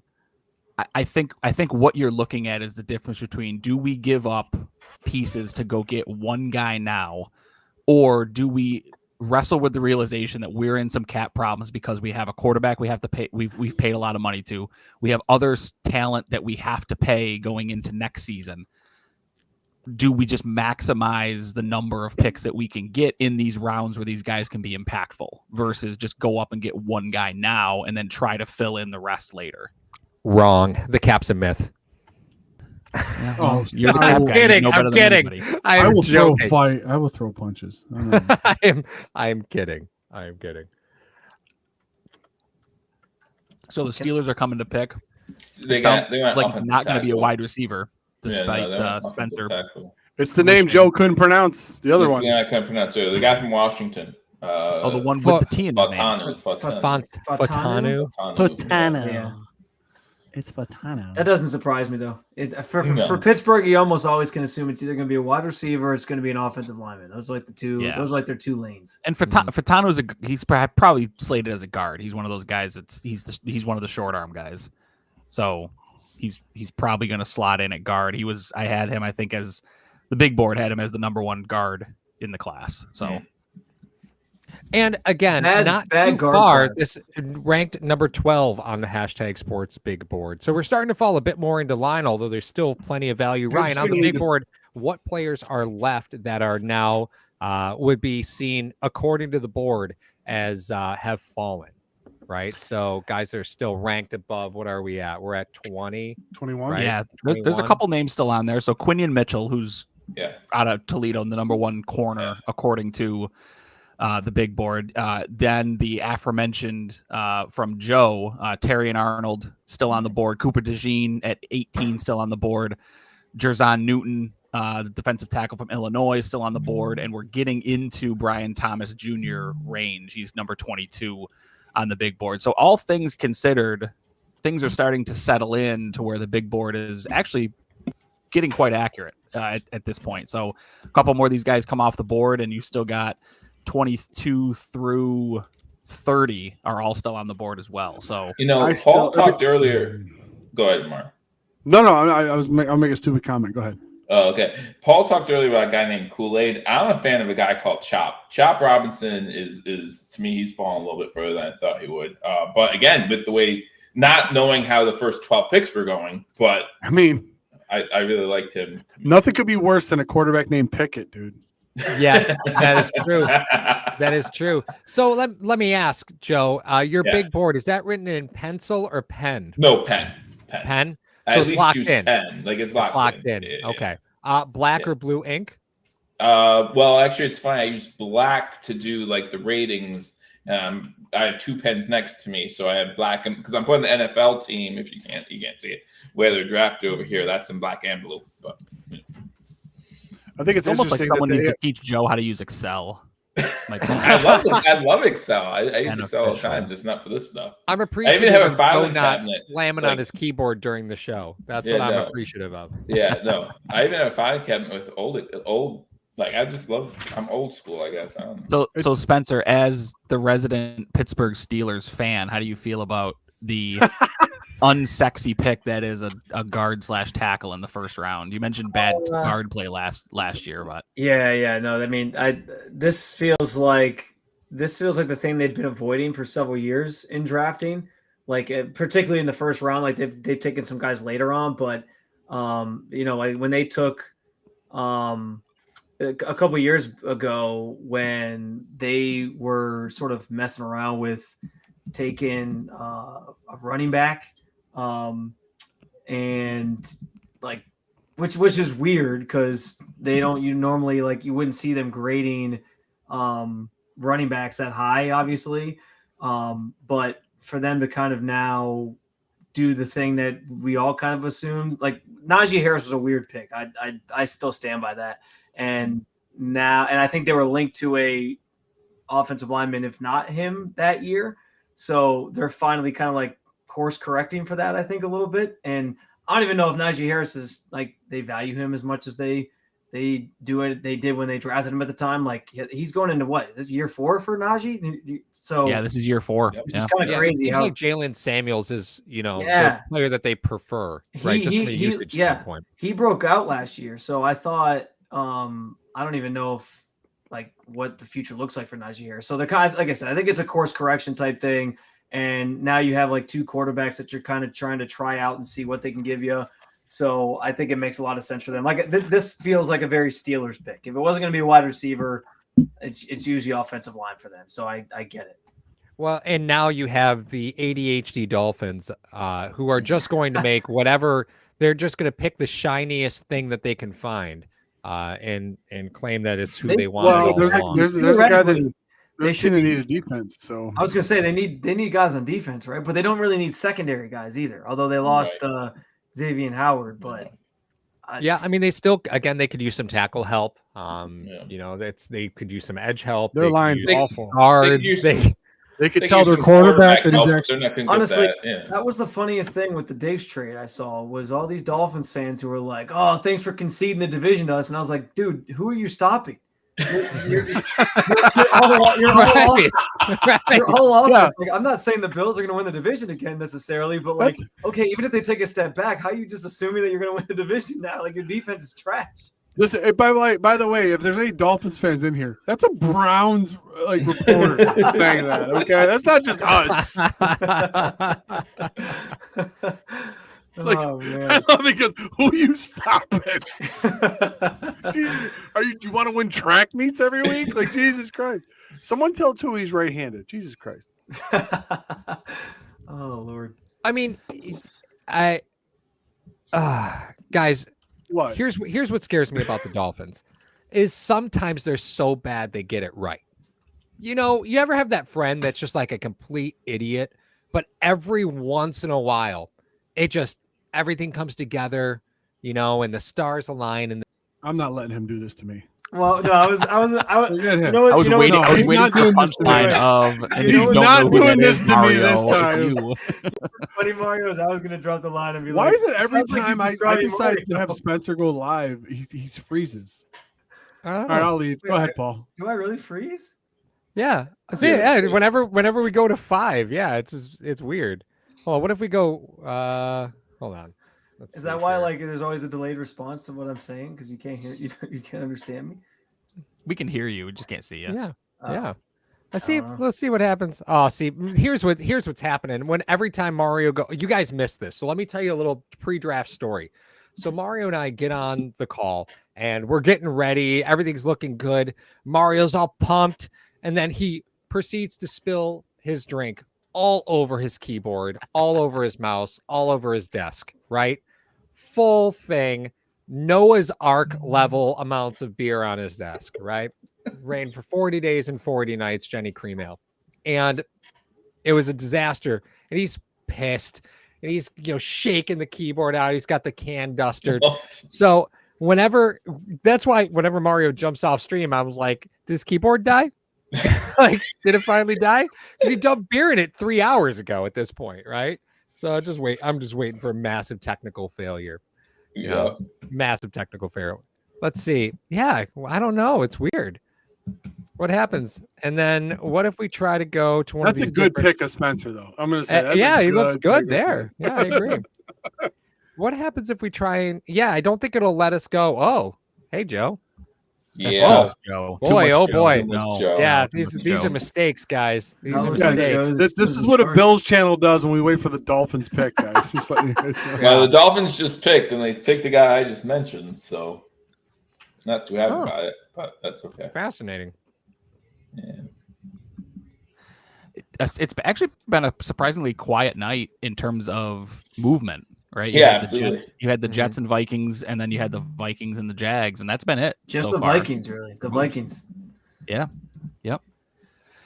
All right. So the picks in. So it's Do you know Chop who the Robinson pick comes is? off the board. Is it Chop here. Robinson. Yeah. Chop Robinson comes, which is fun because the Dolphins are in shambles across their offensive line. So surely they go defensive line instead. Is there a reason that they're not showing the Miami Dolphins draft room? Because they don't want to show McDaniel in a king's chair with a pound of Coke in front of They him. probably don't want to show Daniel looking like a. Was he looking pulling like a Chris 20-year-old Forrester? Working his first job. Hey, oh wait, Spencer, you were there. You covered the Laramie Tunsil draft, correct? Yeah, Yeah. I was Yeah. there. I was Yeah, there with there you guys was, for yeah. that. Yeah. He had the Yeah. gas mask on. Oh my god, that was wild. That was wild. Honestly, I was joking about this the other day with AI and the things that you can do these days. I wouldn't be surprised if at some point some team like makes an AI video of some dude doing something similar just so that he drops to them. Could you see that? Can you imagine? I'm dead serious. So like the lengths that these teams go, like you had some team floating that Marvin Harrison Jr.'s tape doesn't wow you. Like what lengths would they go to try to make sure a player gets to them? Like, you know, my goodness. Well, and it does make you wonder if there's a market out there for a company that just scrubs kids' social media accounts once they come into college, right? Yeah. Say like, Let's be listen, honest something, Paul. listen, I know you're a 2-star recruit, but we want to let you know that this post that you made on Instagram in 2024 is going to be a problem for you in a few years. So, you know, that's what I mean. I'm just shocked that these colleges don't have services that come in and do stuff like that and scrub out people's social media accounts because your stuff comes back from all over the place and people have, you know, it's not long that once somebody makes it onto Sports Center, somebody's going to go through their entire social media history and screenshot things and just hold on to them for the one moment that they are close to getting important in the sports world, and then that'll show up, right? It's awful. It's an awful world we live in with that stuff. We're officially in, I guess you would call it striking distance for the Bills at this point, right? 22. You're 8 picks away, and you know, we've talked all night wide receiver corner. Paul, if we look at the big board, #big board of this next 7 players on the big board, 5 of them are corners. Yeah.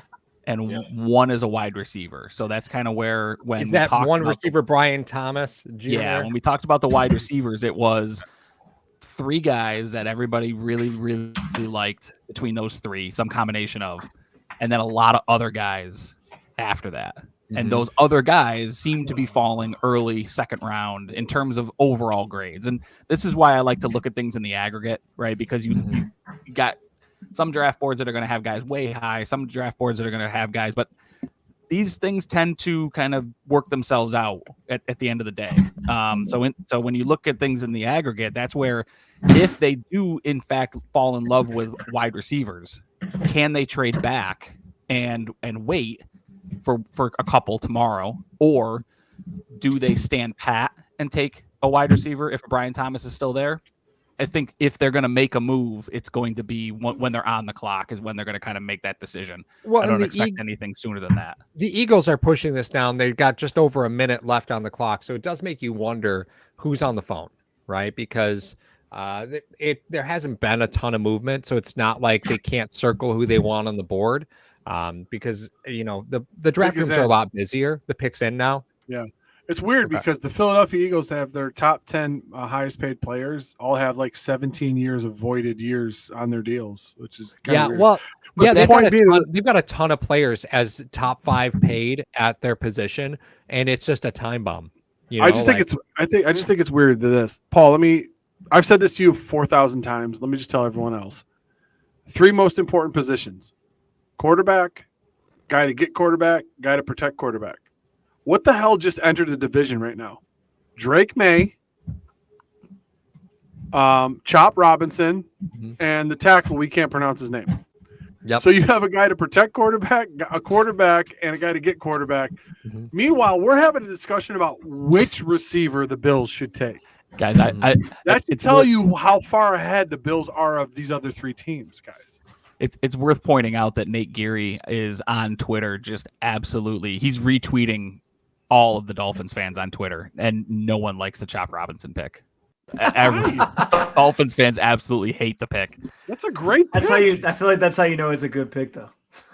Yeah, If the exactly. Dolphins You got the I mean, good second- for us. You got the Or- third edge off the board. Well, I mean, like that's how you. I feel like you know it's a good pick by the Dolphins. Is like their fans are just rallying against it and absolutely hate it, even though they like. Do they not realize that? Who did they want?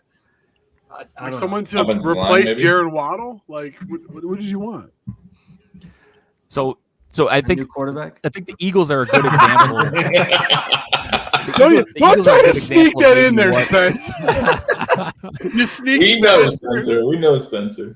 You The Eagles are an me. I know you're example going to button hook of what the Bills' philosophy may have been, because reports early today were that the Eagles were aggressively trying to get up in this draft. They were trying to move up, Mhm. and Apparently now not. here they are sitting at their original pick at 22, and maybe getting the guy that they originally wanted to move up for. Mhm. I think Because if it's a defender, you're right.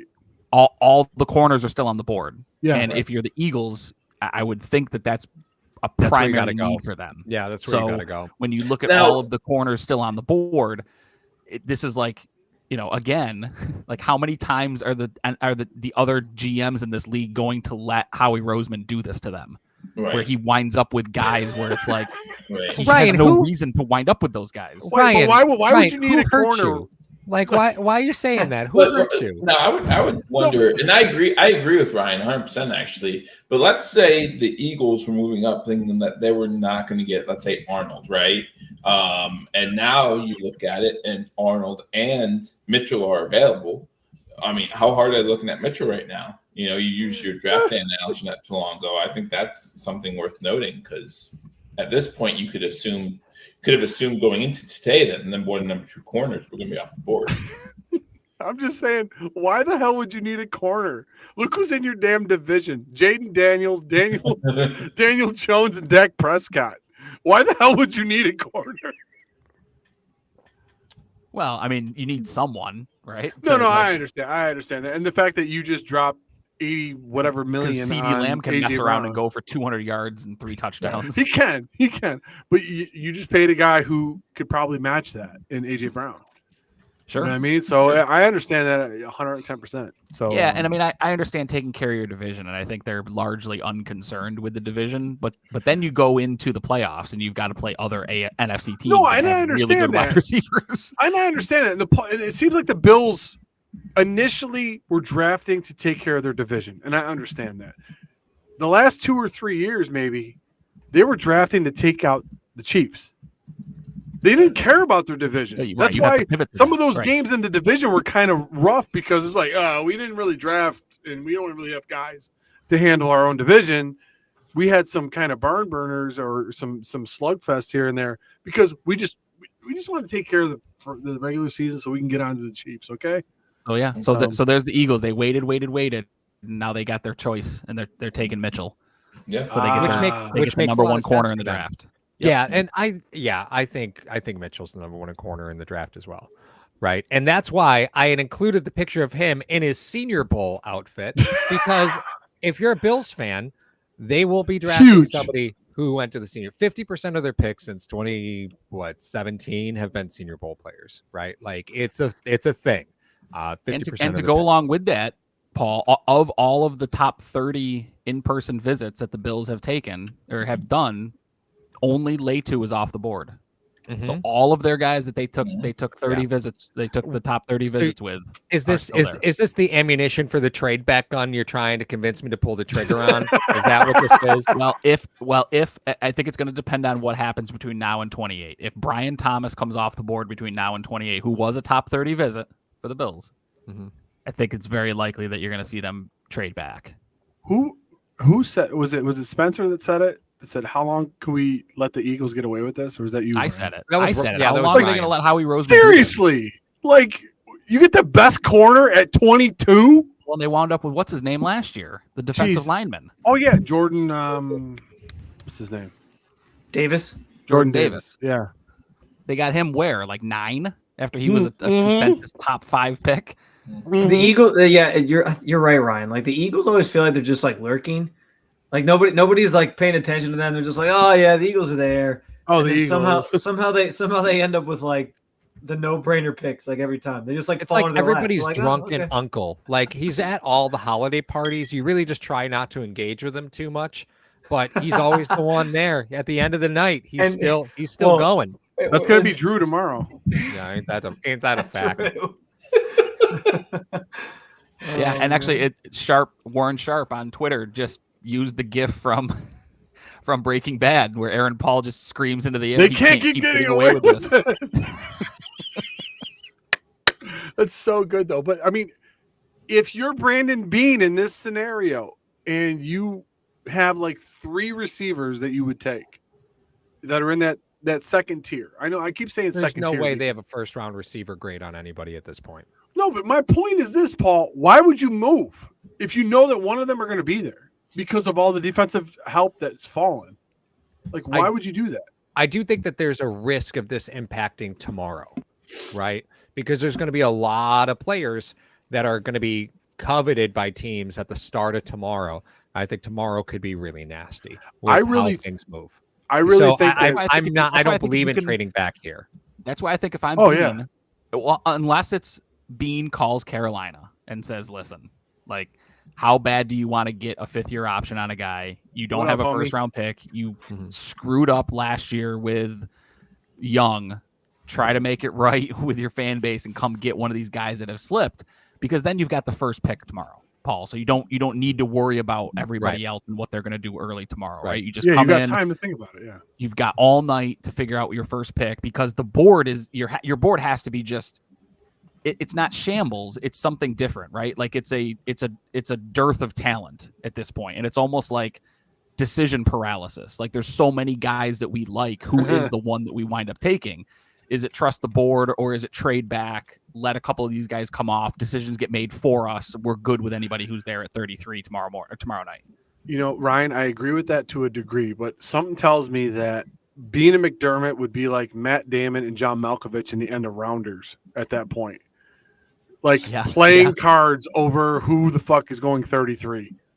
And they would be like, pay that man his money. He's going to be getting a defender at 33. Like, I don't know. But the fact that the best – when have we seen this, though? I don't think I have the stats in front of me or anything else. When have we seen that the best corner off of the board is in the 20s? Like, that's crazy. It's very uncommon. And Nicholas Bahoon calls you boys out. Wait, I think it was Jalen Carter who dropped the Eagles last year. Jalen Carter was the 9th overall pick. Who was Jordan? Did they have a Jordan that plays defensive tackle there? They have a lot of guys that play defensive tackle. I want to fist fight you tomorrow. I swear to God.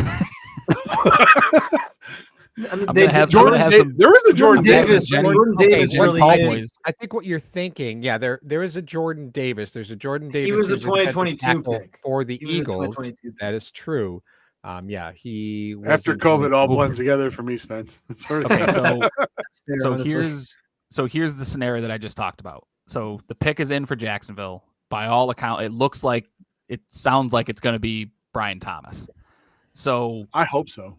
So that's the litmus, the point of like, is this where they trade back? Like, because if you look at the big board, there are no other wide receivers with a first round grade on them at this point. They're all, but if you filter down to wide receivers, again, the next wide receiver after Brian Thomas is Worthy at 40.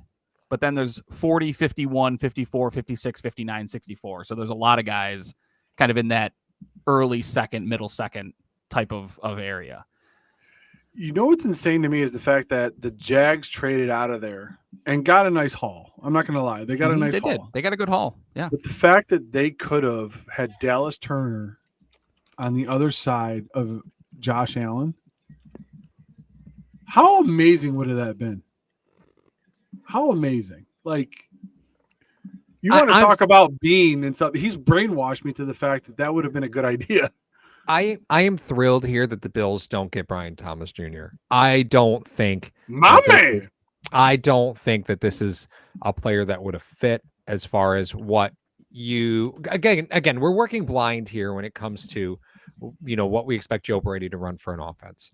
But knowing what we know, right? And Brian Thomas Jr. does some things I think a lot of people who are connected to the Bills would say, well, this is exactly the player they like, right? He's aggressive in run blocking. Scouts love that. So there's a lot of buzzwords that are going to be attached to Brian Thomas Jr. that tells you that he would have been a good Bill. I am totally good stepping away from him here because I don't think he is what you're going to be looking for to replace what you lost. Right. And I think at this point in the draft, you're probably not going to be able to replace what you lost. And there's a pill to swallow there because I'm kind of with Ryan. This is the point of no return. If you were really going to take your swing, this was probably the player. And this was the last player, maybe. I don't think you can value hunt for a 1A receiver in this draft at this point, as plentiful as people might have thought it to be. Yeah, and let me hide this. The fact is, I thought, Paul, you and I were at odds with this because I thought that they went to go get a second-round pick because you don't trade. Here's what I kept saying in my mind: you don't trade Diggs for a second-rounder unless you know you could trade that second-rounder to get up to get a guy that's better than Diggs. Right. And I was terrified of getting a rookie to try to replace Diggs because we said this: with Diggs still on the roster, do you want to draft a rookie? And then if Diggs goes down, what are you going to do? Oh, you're going to start the rookie? That's what started this whole Ayuk thing with you about 2.5, 3 months ago. That you were talking about. Yeah. You were like, if Diggs goes down, are you comfortable starting a rookie? Let's get a veteran leadership in here. So trade a first for him. I understand that. But the fact of the matter is this. And that's what led me to say, what is going on with the Buffalo Bills and the infrastructure and what kind of offense do they want to run? So that's what's weird about it. It's like you would have seen some movement here. Plus the fact here is this. They still got that bullet in the gun with that second rounder next year. Mm-hmm. Yeah. And they don't have to trade up at all now. You know what I mean? If none of these guys were their guy, they're good. Mm-hmm. They're phenomenal just sitting back at 28. Well, it does make me wonder if a pick for player trade is becoming more of a reality. Exactly. You know what I mean? Like, all right, San Francisco, you want to get up here? Give us Ayuk. Yep. Give us Ayuk. We'll do it. Joe, people in the chat want to know, what are you eating? I was going to say that was kind of noisy, my brother. It sounded like you were trying to kettle chips. Kettle chips? What kind of kettle chips? Lawrence Thomas Davis. Cape Cod. Did you see that Jacksonville lineup? Cape Cod kettle chips? Yeah. Just plain chips. You couldn't get a freaking Twinkie or like a cupcake or something. You have to eat the loudest thing possible. Look at Spencer just messing around. I know you're eating Takis over there. Is that what is Spencer, are you eating Takis? Is that a real? I have more respect for you than that. No, have you had have you ever seen those Dots pretzels? Oh yeah. Yeah. Like the different flavored ones? Mm-hmm. The cinnamon sugar ones are fan-freaking-tastic. Cinnamon sugar pretzels. Yeah. They're like really good. Like you ever have like an Auntie Anne cinnamon pretzel? I've never had them, but I would draft them in the top 10. I would trade them. It's like a mini version of those. They're delicious. That's crazy. We cannot do a snack draft. Are we doing a fat guy draft, Mario? We cannot do a 100%. Snack draft. Are you kidding me? I'm game. We can't. We'll leave this freaking javelin out of it, but then we'll do it. That's fine. I love that idea, honestly. Let's all get back together next week. We'll do a snack draft. We'll just So I find do want- we'll do a Guys draft that are every- skinny eat more than us. We'll Ryan, do a you know draft that? every weekend up until the season starts. There you go. Something different. I think it's time to remind everybody tomorrow's coverage will look a little different. We are actually going to be on site. We're going to lose Spencer and Joe, unfortunately, because residentially they're not near us. But Mario, Ryan, and I will actually be in Rockpile Report Studios, streaming on this channel, so you'll be able to catch everything through us for day 2. For rounds 2 and 3. Obviously, Buffalo's without a third round pick, so I don't know what the hell we're going to do for the last 3 hours of whatever's going to happen tomorrow. We'll clear the room and let Mario and Drew wrestle. That's These actually guys are going to be yeah. drunk off their. I hope it's in like a Still pool of enjoy Jello. it. Listen. Listen. Okay, so Drew did the Draft Eve show on his YouTube channel. Him and Chris were testing it out. You know, what I mean, you got to have these things every once in a while. So he was testing it out. He goes live. I go. The guest that he had on, I can't remember his name. I'm sorry. Wanted to get a center, Jackson Powers Johnson. I said, I second that. Thank you so much.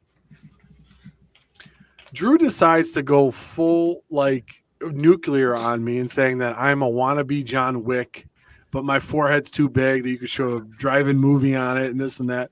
All things that we all know is true. Okay. All right. I know I have a forehead of Shawn Michaels at this point, but I said, listen, coming from the guy who eats a bowl of rocks for breakfast, Drew, that's kind of profound. You give me looks, talking about my looks, man.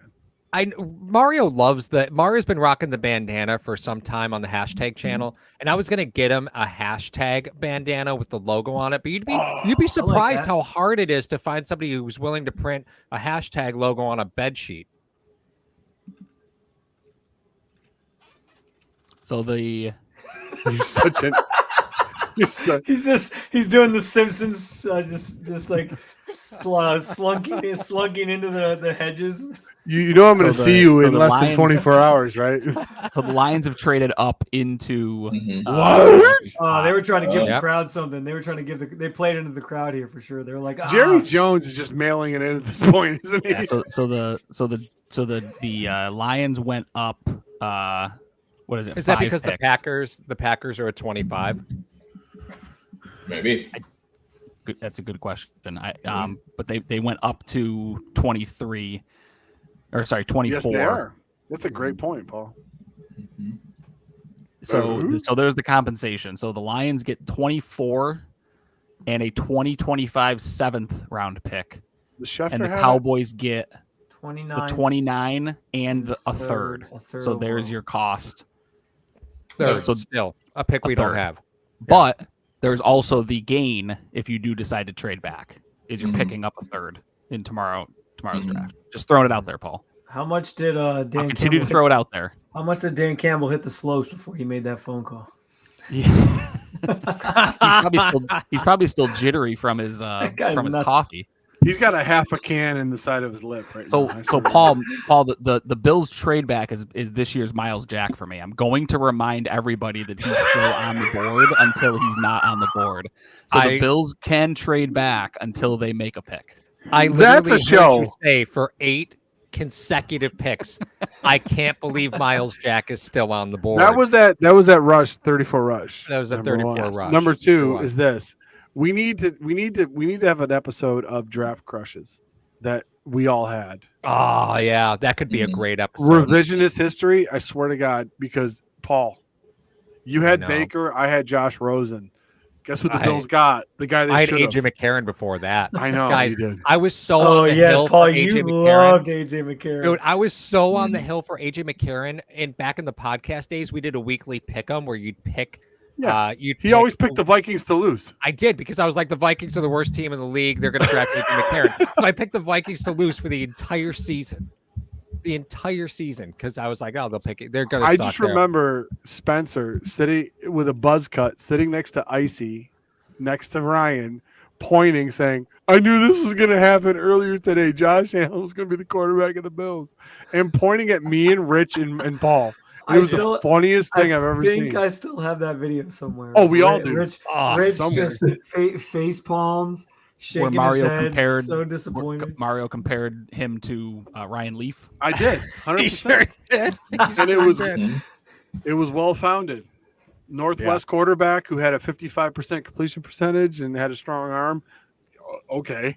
Well, Mario, and that's Mario, why sometimes you're supposed to start these sentences with "Hello, my name is Mario, and I know I have a problem." that's why we continue to point at Josh Allen and remind people that he's the exception, not the rule. Yeah. True. Yeah. And there's True. a lot of teams out Who there was, drafting Ryan, who guys. There's an and Anthony pointing at Richardson Josh out Allen. there, and then there's a bunch of all these other guys out there. It's like Ryan, he who really was is.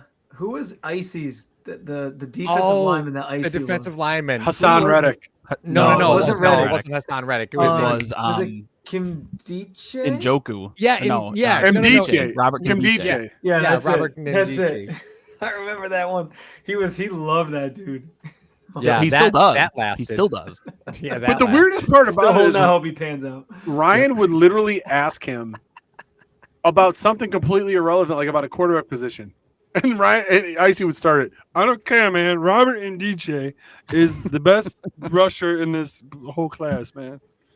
And it was hilarious. That's a terrible Icy impersonation. That is an awful. I haven't heard him speak in 7 years. You think I heard him talk at the tailgate?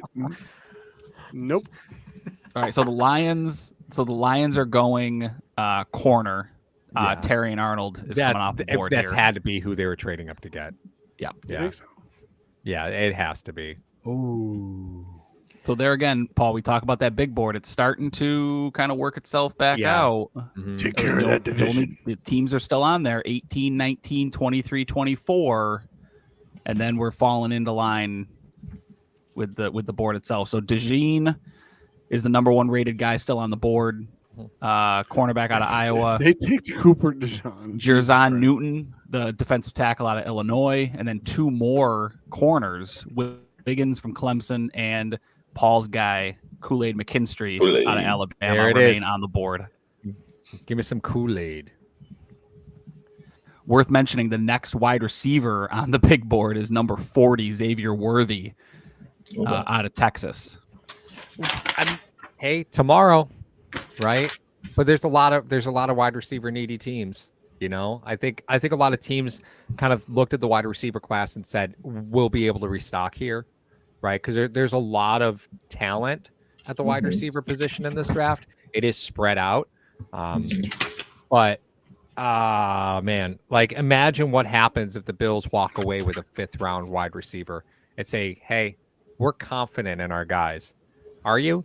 I've seen who you've drafted at the wide receiver position. I'm not confident. Like, I'm thrilled that the Bills are less likely to draft a wide receiver in the 1st round because I've seen what this regime does when they draft wide receivers, and I'm fine with not trusting that. Mhm. Like, how many wide receivers that they've drafted are still on this team?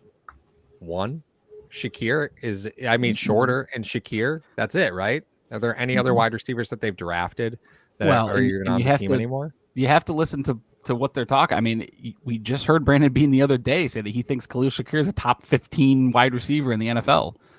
So they really like the guys that they have. I mean, and Justin Shorter still has yet to get on the field for any significant playing time.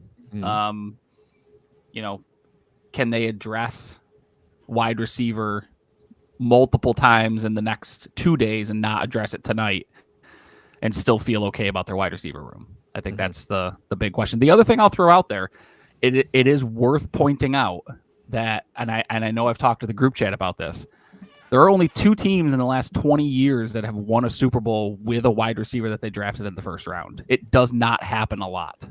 So these stud wide receivers typically don't see a second contract with the team that drafted them, or the team itself doesn't find success down the line. So I think there's a lot of things at play here. Does it make sense to go be with the Bills of old, where you trade for a Stephon Diggs, like the Browns did, go out and trade for an Amari Cooper? That is it. Trade for a Brandon Ayuk after the draft when you've got some cap space that comes through with the move made by Trey White. There's options to address the wide receiver need without having to take one early in this draft. As much as Bills Mafia will not like it. I'm trying to remember who the two wide receivers were now. One was obvious and the other one wasn't. Do you remember who they were? The two that won a Super Bowl with the original team? One was Mike Evans.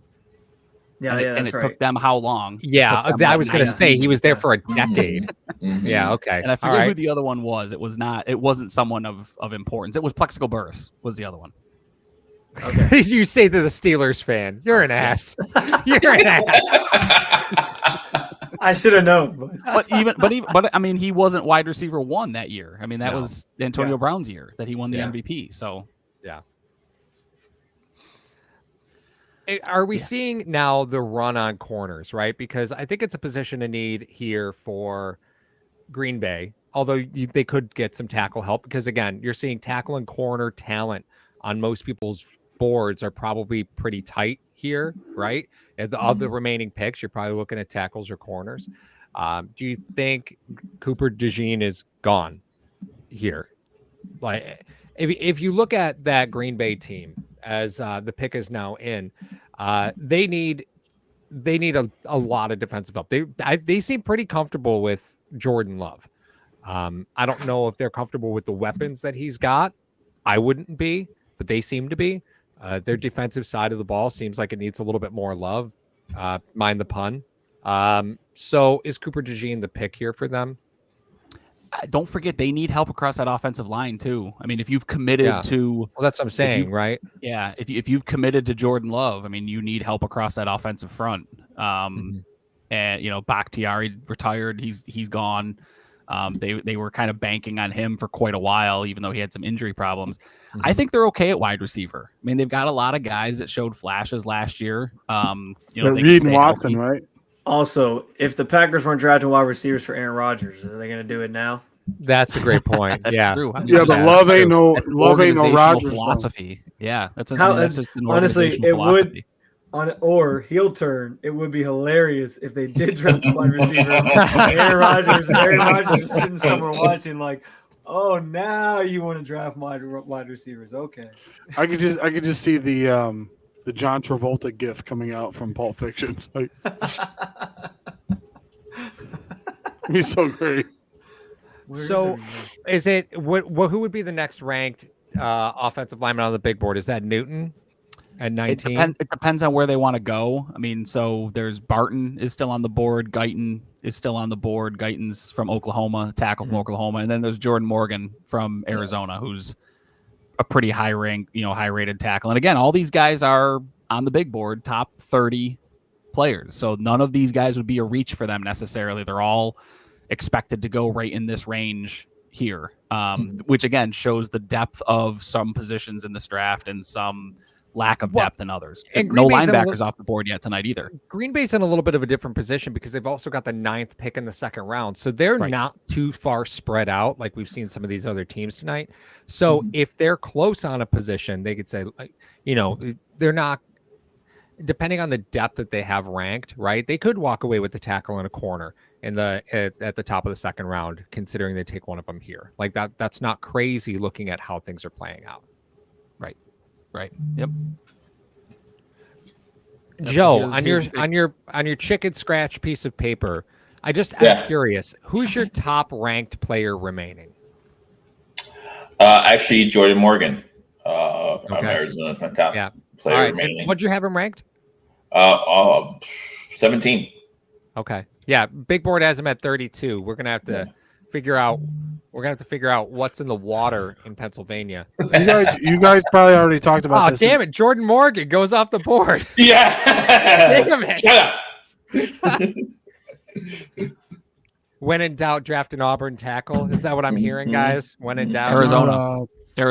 Oh, it's Arizona. Another Pac-12 player. The now defunct Pac-12.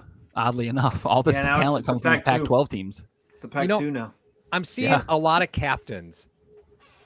I'm just saying, I'm seeing a lot of captains at the beginning of the draft. I will throw punches. I'm not even kidding. Is that Paul saying it should be Kool-Aid McKinstry because he was a captain at Alabama? He was captain next. Oh, was he? Guys, I didn't know that. Does Nick Saban do captains, or are they were they a threat to his power? So is this a miss? Can we say this is a miss by Detroit trading with Dallas? Because you knew that Green Bay needed a tackle anyway? That's Oh man! interesting. So Tampa ran to the booth. Yeah. They Yeah, ran pick's to the already in. table. I don't even care. Give it. Yeah. Well, and again, they need a center. Shut up. Mean, Barton there's one makes just too sitting much there. sense. Shut up. Barton. It's gonna be Barton. It's got to be Barton. It's got to be here. Barton. Yeah, they need a center. They need some tackle help. Like, it's got to be Barton here. There's just no way that it's not. That's all right. He's not the best center in the draft. I don't care. Oh, jeez. God. When they draft him, Paul, you're gonna eat so much crow. You know what? I did all these freaking graphics and watch the Bills draft somebody who just doesn't like who I didn't do.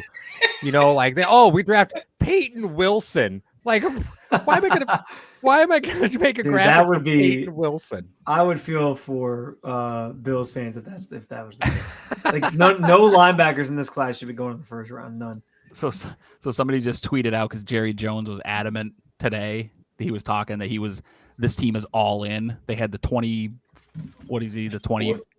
pick in the draft because they're the 24th best team in the NFL. Like he's just like all over the place. So somebody tweeted out and they said, "We're going quote all in," says Jerry Jones as they trade back with an NFC contender. Isn't that kind of like the Jerry Jones gimmick though? Was like he just talks out of his ass and Yeah, it's part of his shtick. He's the Vince McMahon of it the means NFL. nothing. His words mean nothing. Well, hopefully not now, but yeah, at one point. Yeah, not Vince McMahon with Not this Vince, yeah. Well, you never know. For Jerry, I would have put it past him, I guess. I don't know. Reckless Vince speculation. McMahon is slowly morphing into an anime villain, and I just love every second. You telling me you didn't make a graphic for Cole Strange? Sure didn't. Sure didn't. Oh, that video of Sean McVay. Oh We'll my see if we get God. So We'll Ian live in Rappaport just infamy. tweeted- Ian Rappaport tweeted out, "We'll see if we get a trade, but there's a lot of action in the late 20s from teams trying to come up, including some that from the second." Ooh. Yeah, that's not. Okay. That's not. Ooh. shocking. Ooh. But again, we talked about that, right? Like at the bottom part of this draft, or we talked about this early. Once the quarterbacks were all starting to fly off the board, Oh, once Jesus. the bottom of this draft starts to shape out, teams are going to say we've still got first round players here. And normally you start running out of that right around pick 24, right? But we're past that at this point. I feel like doesn't this shock is me. this is reminiscent of the draft where DK Metcalf fell and continued Yeah, I to remember fall that. into Yeah. the second round, and I remember talking about it at 34 Rush where it was like, man, what if they traded back and just waited and got a wide receiver? And it was, well, no, he's not going to be there in the second round, and then he was there like 3 picks into the second round. You It's just it's eerily similar. They had the same need. Wasn't mean he the Xavier- last you mean pick of the Xavier second round Leggett? even? Oh You mean God, Xavier please not Leggett? Xavier Leggett. No, No, please please no. no. Ah. All right, Donnie Burke asks, do you guys like DeJean or Newton at 28? I mean, according to the hashtag big board, right? That is an unlikely scenario because the hashtag big board has both those guys, north of 20. If I'm remembering the board Yeah, correctly. the next two on the board. Yeah, for us. Yeah. So the big board says that's not a possibility. I don't think there's a loss in either case. Who do I like better? I mean, I think tackle is sort of a position of luxury. You're not Right. getting to Mahomes, so at least cover him. I don't know. I like DeJean. I like DeJean because he's multifaceted. He's going to bring you help in the return game. He's going to bring you help in special teams, which we know Sean McDermott loves him some players that can contribute on special teams. And I think the other the wild card out there is the new kickoff rules really benefit a guy with DeJean's skill set, where he's big but he's fast, and I don't think that can be. You can find defensive tackles. The Bills have found defensive tackles in the past. McDermott's good at getting defensive tackles to perform better than better than they have. So I think it's All right, so I have to would go ask a DeJean. question. I have to ask, because where is Wiggins on hashtags big board because I have Wiggins ahead of DeJean. He's third, so he's right after DeJean. So it goes DeJean, Newton, Wiggins, McKinstry are the 4 guys left. See, Nick knows what I'm talking about. Still not sold as Cook as an RB1. See, there we go. Stop nitpicking everybody. Mm-hmm. And Corey wants to come after Ryan. Yeah, let's draft a special teams guy in the first round. Come on, guys. Yeah, I mean, because McDermott has never shown a priority towards guys that can contribute on special teams, right? Like that. Well, you know, Arizona. It would be totally out of character for this Bills team to put a premium on a guy that can contribute to special teams. I will say though, I think it's a valid point for Ryan to bring up because, and this has kind of come up, I know, like in some of the press conferences I've been in with like Browns personnel, like we talked to Andrew Berry last week before the draft and all that, and he's been asked, or like these guys are getting asked about how that rule is going to change how they approach things.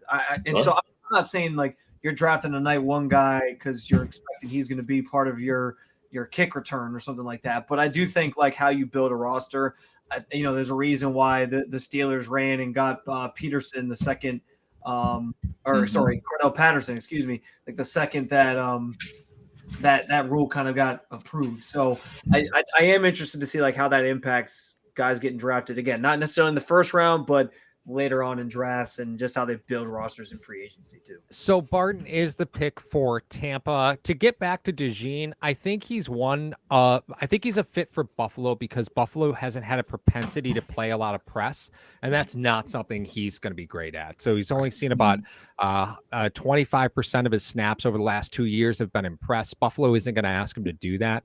So I think he's probably more valuable to a team like Buffalo, who simply doesn't institute press as a primary component of their defensive schemes, right?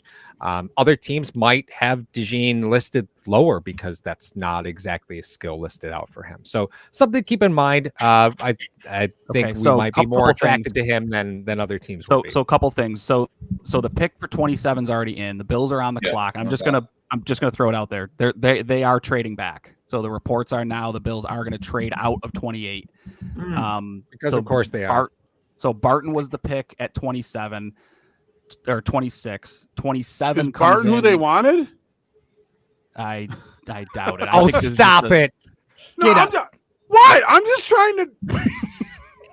Yeah, Barton was the straw that broke the 28 back. They really wanted Hawkeye. If they wanted any of those wide receivers that they wanted, what the heck? They really wanted 27. Mario. So 27 was Darius Robinson. So he's going to be going to Arizona here. And I'm spoiling. If you guys are watching on TV, I apologize. It's the risk that comes when the Bills are close, right? Like this is what happens.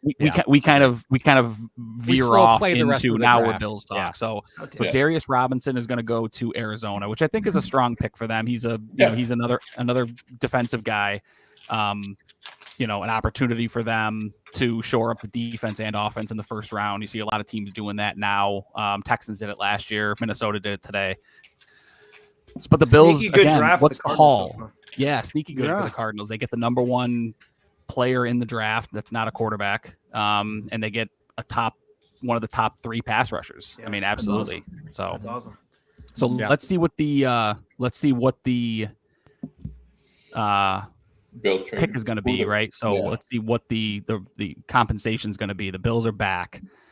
Are you seeing? Don't know where they're going. Are you yet, seeing? Yeah, that's what I was going to ask. Did you see where they're like? Are they trading out of the first round entirely, or are they just trading back a couple of picks? Yeah, we haven't seen where they're going yet. So the talk is that they're likely to trade out. Is that what you're hearing? It's likely for them. Jordan Schultz just tweeted, "Bills are in trade talks to move out of 28, not done. Still trying to trade back." Well, and again, if teams from the second round are calling, and if you're talking about a second round pick in the first 3 picks of the second round, I think this is a no-brainer. Yep. Yeah, this is a no-brainer, especially if you can, acquire the missing third or short next year, because you got some salary cap problems and you got some roster problems next year. So if you can leverage an over-aggressive team in a draft that isn't shaking out the way most people thought, I think you do leverage that. But that is also a very conservative Brandon Beane thing to do, right? Everyone's dunking on Von Miller because Von Miller had that Instagram post where he said Brandon Beane trading up for a wide receiver in the first round. He's been wrong every time. I don't know why anyone Yeah. listens to him. at this Nate point. Geary, well played on his part. He said Von Miller somehow more wrong than me. Yeah, it still lists Buffalo on the clock as of right now, according Yeah. to ESPN.com. Everything on Twitter. So Sal Capaccio tweeted out that they're trading out, as did I mean, I've seen a couple different folks. I know like Jordan Schultz said they're trying to trade out, but I saw that So just highlight Al for me said real they're quick, out. Mario. Yep. Highlight real quick for me, Mario. Who's remaining in the first round? So let's just say the Bills are trading just down in the first. Who's remaining at this point? oh God, but guys, they traded with the Chiefs. So they're at 32. Wow. So they stayed at 32. This is Yeah. gonna bring a lot of rumblings in Bills Mafia. this is So fascinating. The Bills are This going to is- round The out the Bills are first trading round. with the Chiefs. This is who you give up. You know what I mean? Dude, So if this so if you're player- trading out, which What means this your player- guy was already taken. You're So trading we have out to with assume the that the Chiefs, first though. 27 Let's picks. not get lost on that. Yeah, that's This what I'm saying. player, That's if big. this player comes back to Oh my God, he's gonna catch the game-winning just put touchdown a dagger for the in third the Bills straight fans' AFC. hearts one day, they'll never Yeah. live it down. Absolutely, It's worthy. If it's Gotta be worth it. Kool-Aid, I'm gonna be pissed. No, but you think of it He in just really this wants respect. Kool-Aid. Do you guys agree on the fact that the Bills are trading out of this pick because their guy was already taken and they couldn't Or- get up? I don't necessarily think so, Mar. Like, I have No? a feeling like if you look at where the board is right now, like our board, just as an example, you're not really all that far off of where you thought you'd be. You're right? going Like, behind the Ravens too, as well. Like Okay. not just Yeah. the Chiefs. You're going behind the Ravens too, who were the Right. number 1 seed. yeah. I mean, yeah. Tyler Dunn just tweeted out, "Here come the Chiefs to the Bills pick. What could go wrong for Buffalo?" yeah, Do people right. realize that Reed and Hill and Kelsey weren't coming here as well as Did they Mahomes? finalize the trade with 13 seconds left on the clock? But I still think there's a lot to be said, Mario, for that's the pick. You Okay, shut so here's your the mouth, compensation. This So conversation. here's the compensation, guys. Waiting. All right. So the compensation is 28. The Bills are sending 28, 133, and 248 to Kansas Wow. City. wow. They're getting back 32, 95, and 221. So they're They get a replacing third. the third We're round. getting that pick. third. They're So they're replacing getting the their third round pick back, and they're moving up in round 7. 7. Well, Mhm. so, Okay. Hmm. All this for Nate Wiggins. That's So what it's going to turn out to be, so guys. not bad, because again, you pick. It's similar to that what I was outlining with the Carolina trade, right? Where you still They might get trade out pick. again, guys. Let's just They think may about trade that. out again, but Yeah. this keeps. I think Paul can appreciate this keeps the 5th-year option in play, Yeah, right? right. If you Yeah. only go back to 32 instead of Yeah, that's- 33, you still keep that 5th-year option, which I think That's remains important for a lot of teams. that's what I was wondering about when you said they were going to trade out, because I was like, if you're trading out of the first round, that's always the thing that we look at, right? Is like you're now losing that extra year of control, so Right. that that- matters. A lot of reports say that's Worthy, so Yeah. they didn't even want Worthy Yeah. or Mitchell. Trying to replace Tyreek Hill, I guess. I feels like they're chasing a type here, right? If the pick is really worthy, which it looks like it probably is. Yeah, it is. Obviously, we won't know until it's we've got the leaks, but if it is worthy, they're clearly just chasing a type, and that's fine for them to do. But that's probably why Buffalo was willing to make this deal. It's just like, yeah, Xavier Worthy. Okay, Yeah. go have fun. I don't want Mitchell. If the Bills close out this round taking Mitchell, I'm gonna be very disappointed. Why is that, Mar? I just don't think he fits what they may do in 2024. I think know that's the point, though. Like, we don't know Right. what they're really going. we have Right, no right. clue. Like I really Right. have no clue. Nobody. If you guys think that people on the inside, these talking heads, know You what the don't. Bills are going to do next year offensively, no, you don't know what they're going to do. They have 2 stud tight ends. I know Nope. people will have their reservations about Knox, but then they have a very, very good slot guy. We need an outside presence. Well, what's to say that Shakir can't be a guy that can give you 12 targets a game and catch 8 of them? What's wrong? Is that like out of the realm of possibility? Like I don't understand here. I'm confused. It does make you wonder if the off the field stuff with Rashid Rice was like, hey, we gotta We got to just throw some. Yeah, we got to throw some more opportunities at the wide receiver position to kind of. This is also a team, though. Well. This is also a team that, with the 32nd pick, took Clyde Edwards-Helaire. So right. Okay. Well, I mean, in the world of the Chiefs drafting a wide receiver, outside of Worthy being a really like explosive player, I don't think he's got the best hands. Like, I'm fine here, like it's in a world of worst case scenarios. I'm kind of good here. Does that sound strange? No, I agree with you. I'm good with this. Right. But here we go again. We have yet another comparison of Bills versus Chiefs. Whoever the Bills draft will forever be linked to Xavier Worthy, good or bad. We just keep doing that. Yeah, Xavier Worthy can fly. Like, let's not get it twisted. Like, the dude can absolutely fly. He's going to be a great fit. Take the top off the defense. That's clearly where the Chiefs were lacking last year. MVS had some key drops. Everything that can be said about that. Worthy is what they need for their offense. I'm not convinced it's what Buffalo needs for this offense. Buffalo needs a guy they need a go get it guy. They don't have that on their team right now. To anybody else, I really wouldn't care, Ryan. But to the team that has been the thorn in your side and has stopped you from going to the dance, and in the hands of Reed, he's going to get him open. And that's the scary part. You got that guy who runs with the caps lock on in the backfield. Bills don't have that. You got a tight end who's a stud. Bills don't have that yet. And then you look at this guy who could take the top off of defense and can open up everything else underneath. That is what Reed covets. But Mar, you have to remember, it also cost them a day 2 player. Like, this isn't just what they got. Yeah, Reed operates in the opposite scope of like when Belichick used to do it. He operates in the opposite scope, whereas he's like, I want guys that can help me right now. I don't want volume. Yeah. I don't want volume that fit into my system. I want a guy that I can plan for right now, where guys have to actually do all this stuff for him. And this is where I'll remind you what you just said, Clyde Edwards-Helaire. Yeah, they thought they were getting a steal there. They weren't. That was the Diggs draft too. Yeah, and I mean, there's nothing. I mean, Mario, to your point, like, or if Worthy wasn't their guy, right? Like, there's nothing saying that this exact same move wouldn't have been made with Dallas. Dallas has already traded back once. There's nothing saying that the Chiefs wouldn't have called Dallas and made this. Deal. They're doing a 2-for-1. Yeah, and let's if you're Brandon Beane, you've made the decision to trade back.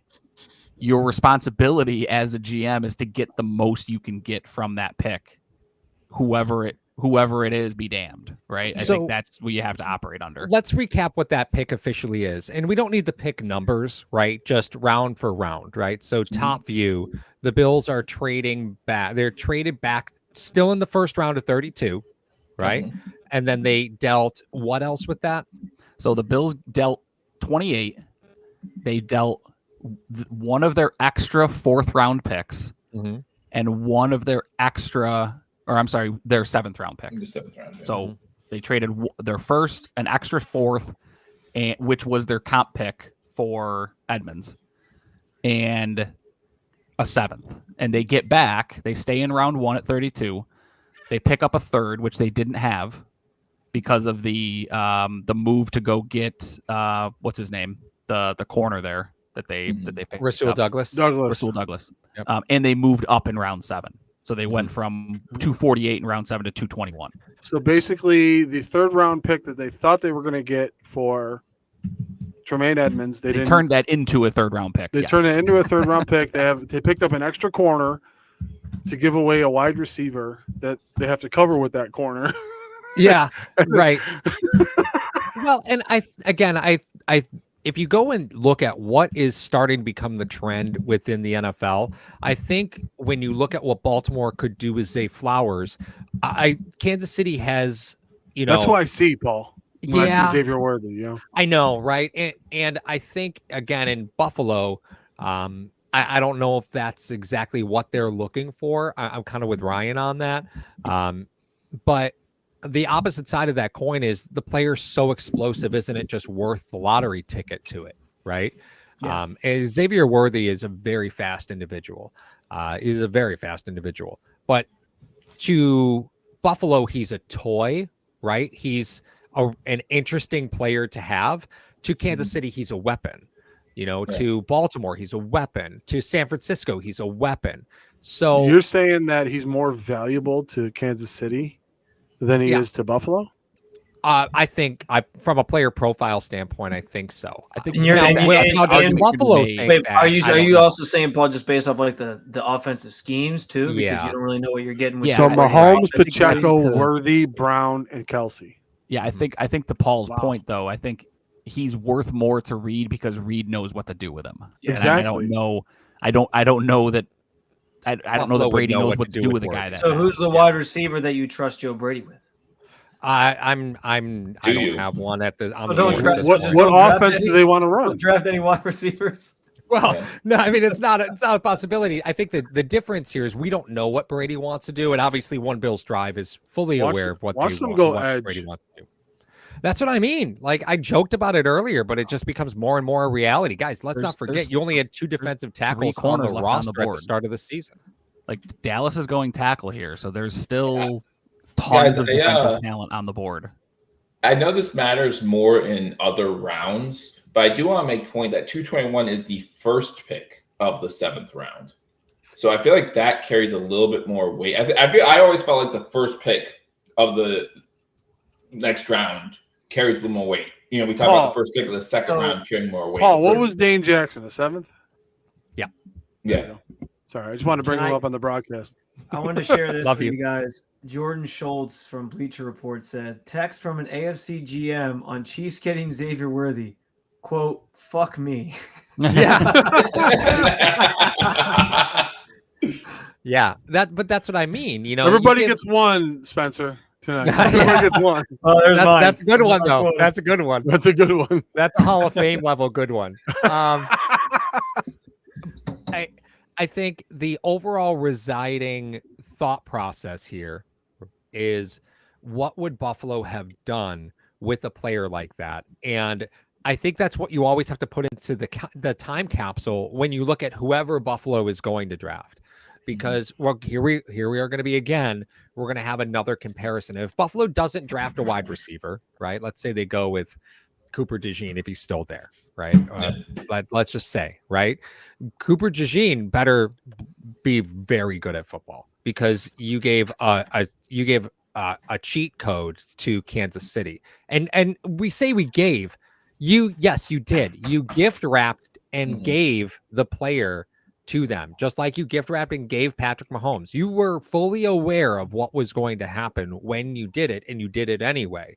And but how many times are you going to break up with your girlfriend and then go back and this is like the crazy ex-girlfriend all over again? You just keep going back to her because maybe this time will be different. The problem is this though. They got the 3rd round pick that they gave up for the corner that they think is going to be an impactful player for them in 2024, even at 30 years old. Number 1 corner. That it's a bundled deal. So you didn't just give up, the 28th pick and you give up Worthy to the Chiefs. And could that turn around to bite you? Yes, it could. But you still have a 1st round pick, and you have now a 3rd round pick that you didn't have before.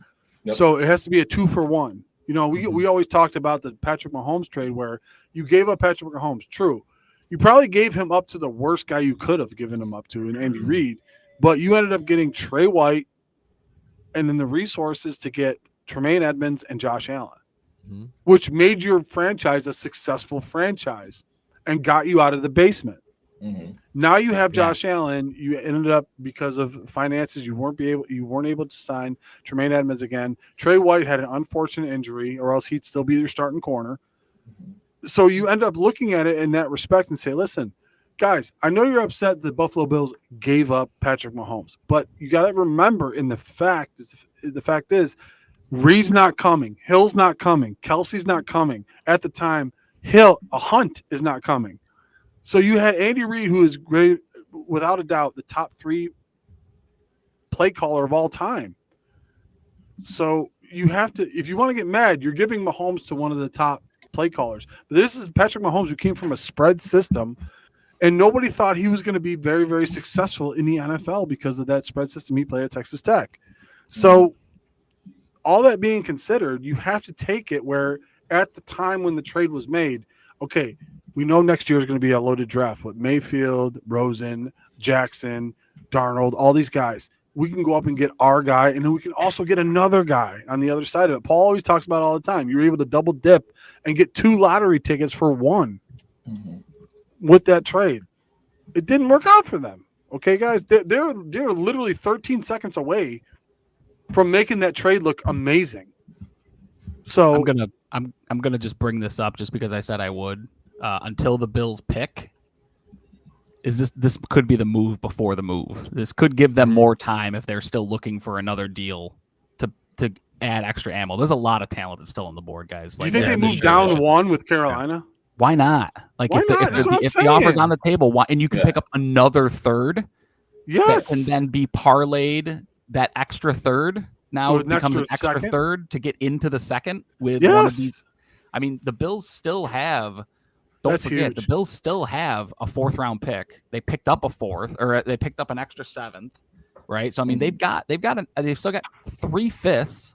There's plenty of opportunity for them to potentially trade back again. Ryan, are you of the and mindset? then get into the second for all this and talent. Ryan, to your point, like that now, like the most valuable pick almost that you can trade for. And I know we're at like pick 31 anyway, but it's like 32 is super valuable to teams in the second round because of that 5th year option. So if you're talking about trying to like recoup picks and just add draft capital, yeah, you lose that option for a player that you might draft. But if that means you get a bunch of picks to add more guys to the roster, maybe you take that chance. Yep, I agree. The other thing too is now you've recouped all these picks. That 32, like Spencer said, becomes very valuable. Is that enough of a piece for Ayuk? Is it enough of a piece for T. Higgins? Like, there's. Let me ask you this though, Ryan. Do you make this trade if you don't trade Stephon Diggs? Because of the cap jail that you find yourself in, the cheapest option we know is draft picks. Did they recoup capital in the draft because they got hit with the dead money bomb? No, I don't think so. No? Okay. No. Wide receiver was a need before you traded Diggs. It was. Nate Wiggins is in Baltimore now. So Yep. Well, they have to figure out a way to cover Xavier Worthy. So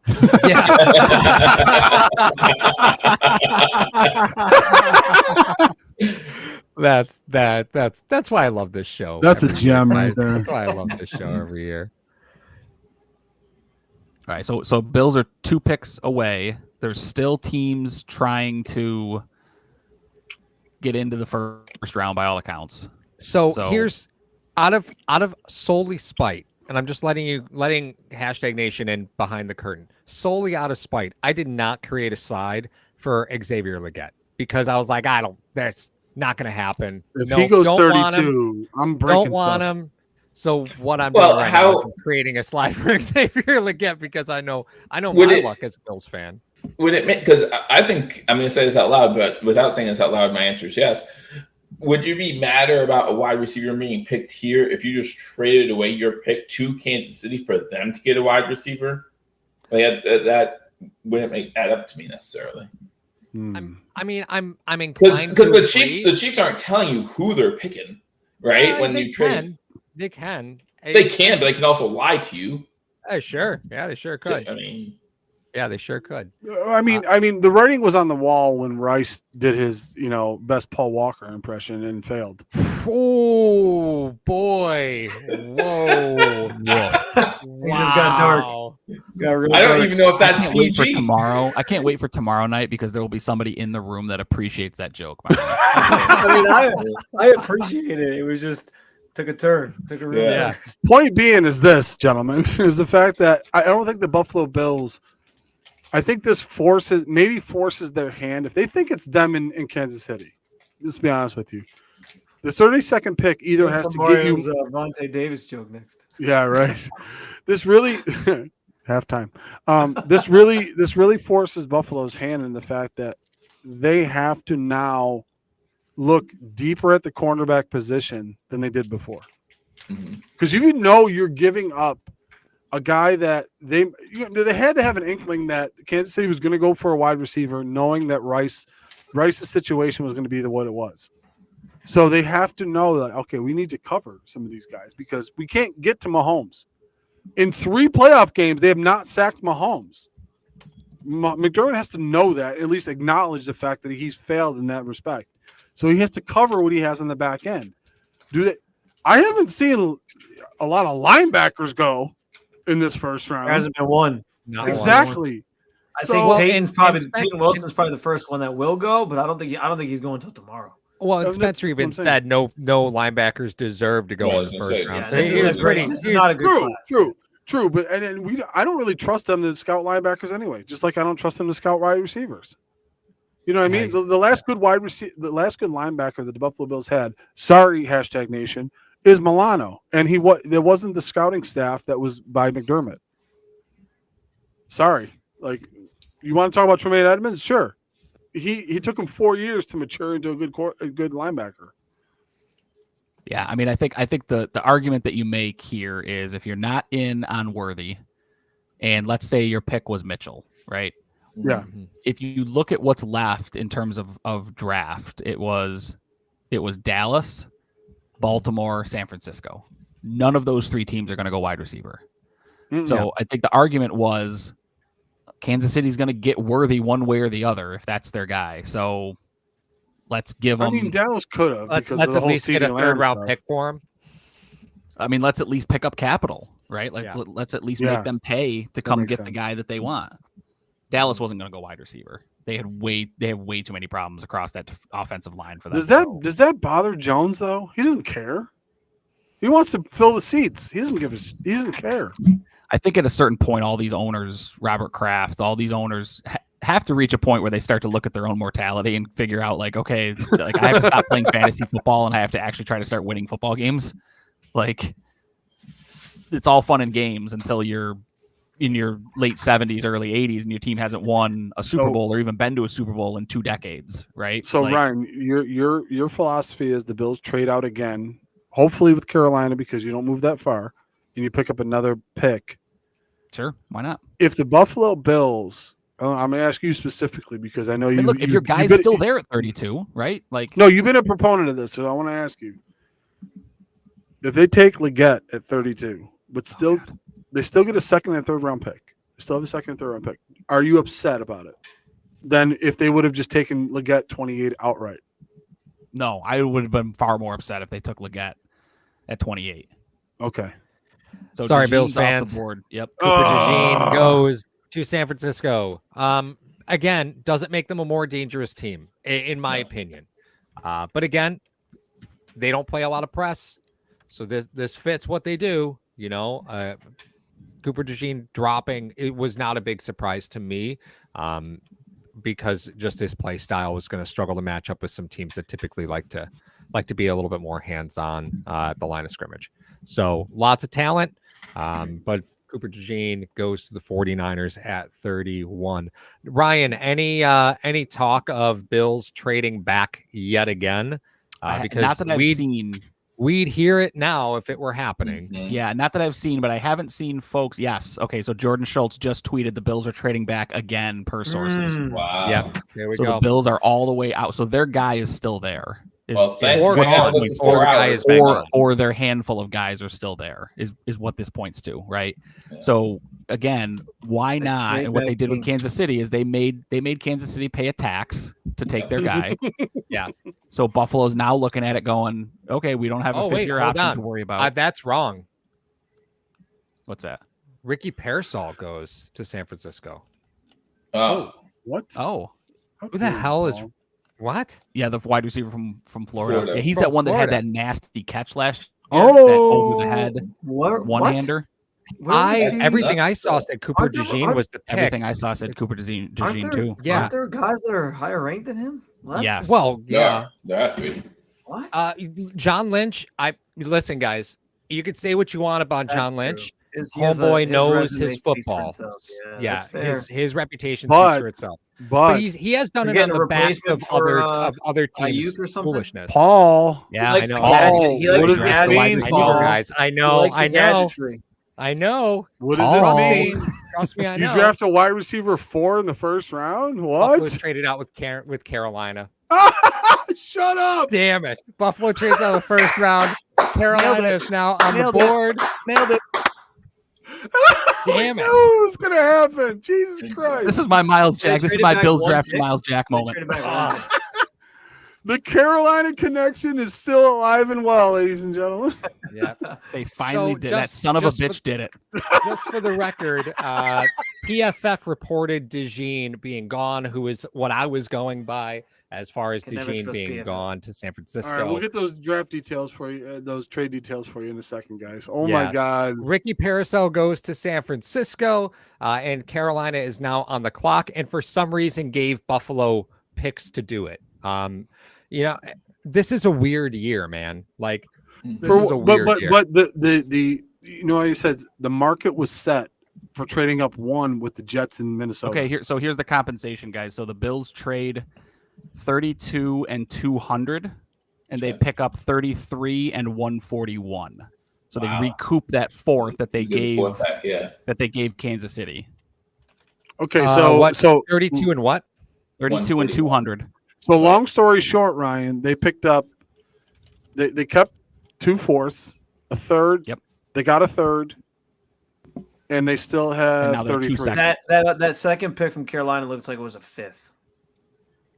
Is it early 5th? Okay. Yeah, it was early 5th is what they just showed. So now they have on 4 it. 5th rounders. Yeah. Oh, he's moving those. Yeah, that's gonna 100%. get moved. Well, that's ammo with the third to get back into the second if they want. Wow. Wow. So Yeah. now you can potentially have 3 second-round picks tomorrow if you want it. I So- really and you thought could tomorrow argue- was going to suck, guys. Like I was. You pretty could argue convinced. they have the ammo to get into the second now without giving up that third they just picked up. I think Right. you've got enough picks Yeah. in that 4th Yeah. round. True, fourth and fifth they, and, round. they st- and we haven't even talked about them touching the second they get next year from Minnesota. So here's Right. here's what gets me on this, right? Is you dealt an extra year on a player's contract for more picks, which tells me you don't have a lot of faith in the pick that you just went back 1 for. That I know, Ryan, you said that a lot of their guys must still be on the board. I actually completely disagree with you. In order to give up an extra year of contractual control on a rookie, you're going to take more picks. So I fundamentally disagree. I don't think you do that unless you have some sort of trust issue with what the rest of that Yeah, board looks like for you. But Paul, I just- they're not a team that lets players get to 5th round or 5th years. They're signing guys before then, or they've made decisions to let guys walk by then. Plus, Like you when's have to realize when's the this. last player that actually played on a 5th-year deal with and Buffalo? got re-signed. So just in general, played on their 5th year. Well, I mean, How many- Jermaine. How many of their fifth year, fifth round guys make it to the practice squad after they cut them? Though that's also a big deal. Well, that's what I'm saying. That was one of the problems that I had with the Bills walking into with so many picks in the first place, was because the Bills' 5th and 6th round picks are waiver fodder for every other team inside the NFL. Pretty much. So yeah. that's what's happened the last 2 years. Is If they're you can't defense, they sneak are. guys. Yeah, you can't sneak guys anywhere. So the Buffalo walking away with more 5th round picks, and people are going to celebrate that. I'm not okay there unless those picks are going to be packaged for something else that you're not going to have to waive to try and get on your practice squad. You can't do that if you're Buffalo. Unfortunately, it's not something. It's not something you're allotted. There you go, Ryan. You don't have to worry about it tonight. Did Leggett go Leggett to went to Carolina? Oh yeah, and I spitefully made this Xavier Leggett graphic. So he had talked about wanting to go to Carolina. That's where he's from. That's why he went to South Carolina for college. Like, he's a local kid. He was really pumped when they brought him in for visits. So I think that it's a good fit for him.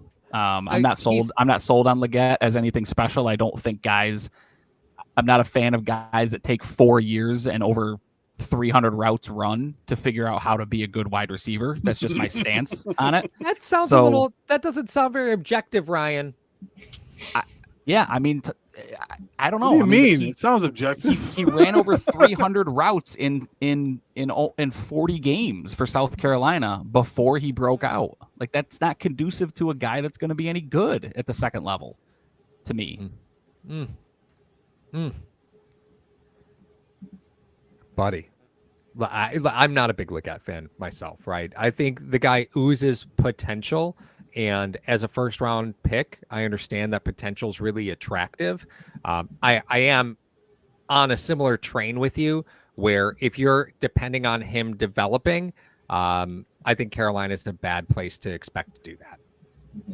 Right? Like you've got Bryce Young there, and you're not sure what the hell that is. So you get They got him Adam a weapon Thielen too. How dare you? Like, what was that? They got Adam Thielen too. How dare you? Oh God, stop! Don't forget about Adam Thielen. Didn't he actually put up Stop some decent numbers last year? Well, he's the only receiver they had, so yeah. That's true.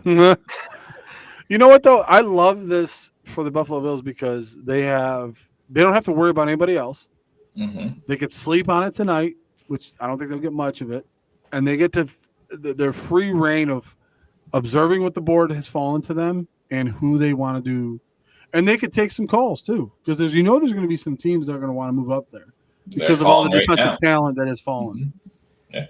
So it did not take long, but Kirk Cousins' agent is already talking about how frustrated and confused he is about the Falcons selecting a quarterback in the top 10.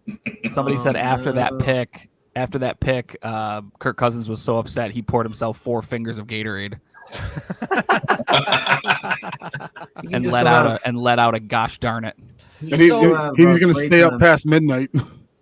So now Nick asks a good question, and we did talk about this briefly just for a moment. Of course, you all were laughing at me over you could trade for Brandon Ayuk now, but T. Higgins, that's in play. Brandon Ayuk, that's in play. Is Buffalo you have the capital for him? Is Buffalo really in the market to make that deal now that you can, trade San Francisco, a second round pick now, for Brandon Ayuk along with a couple of the fifths, if that's really what you're into?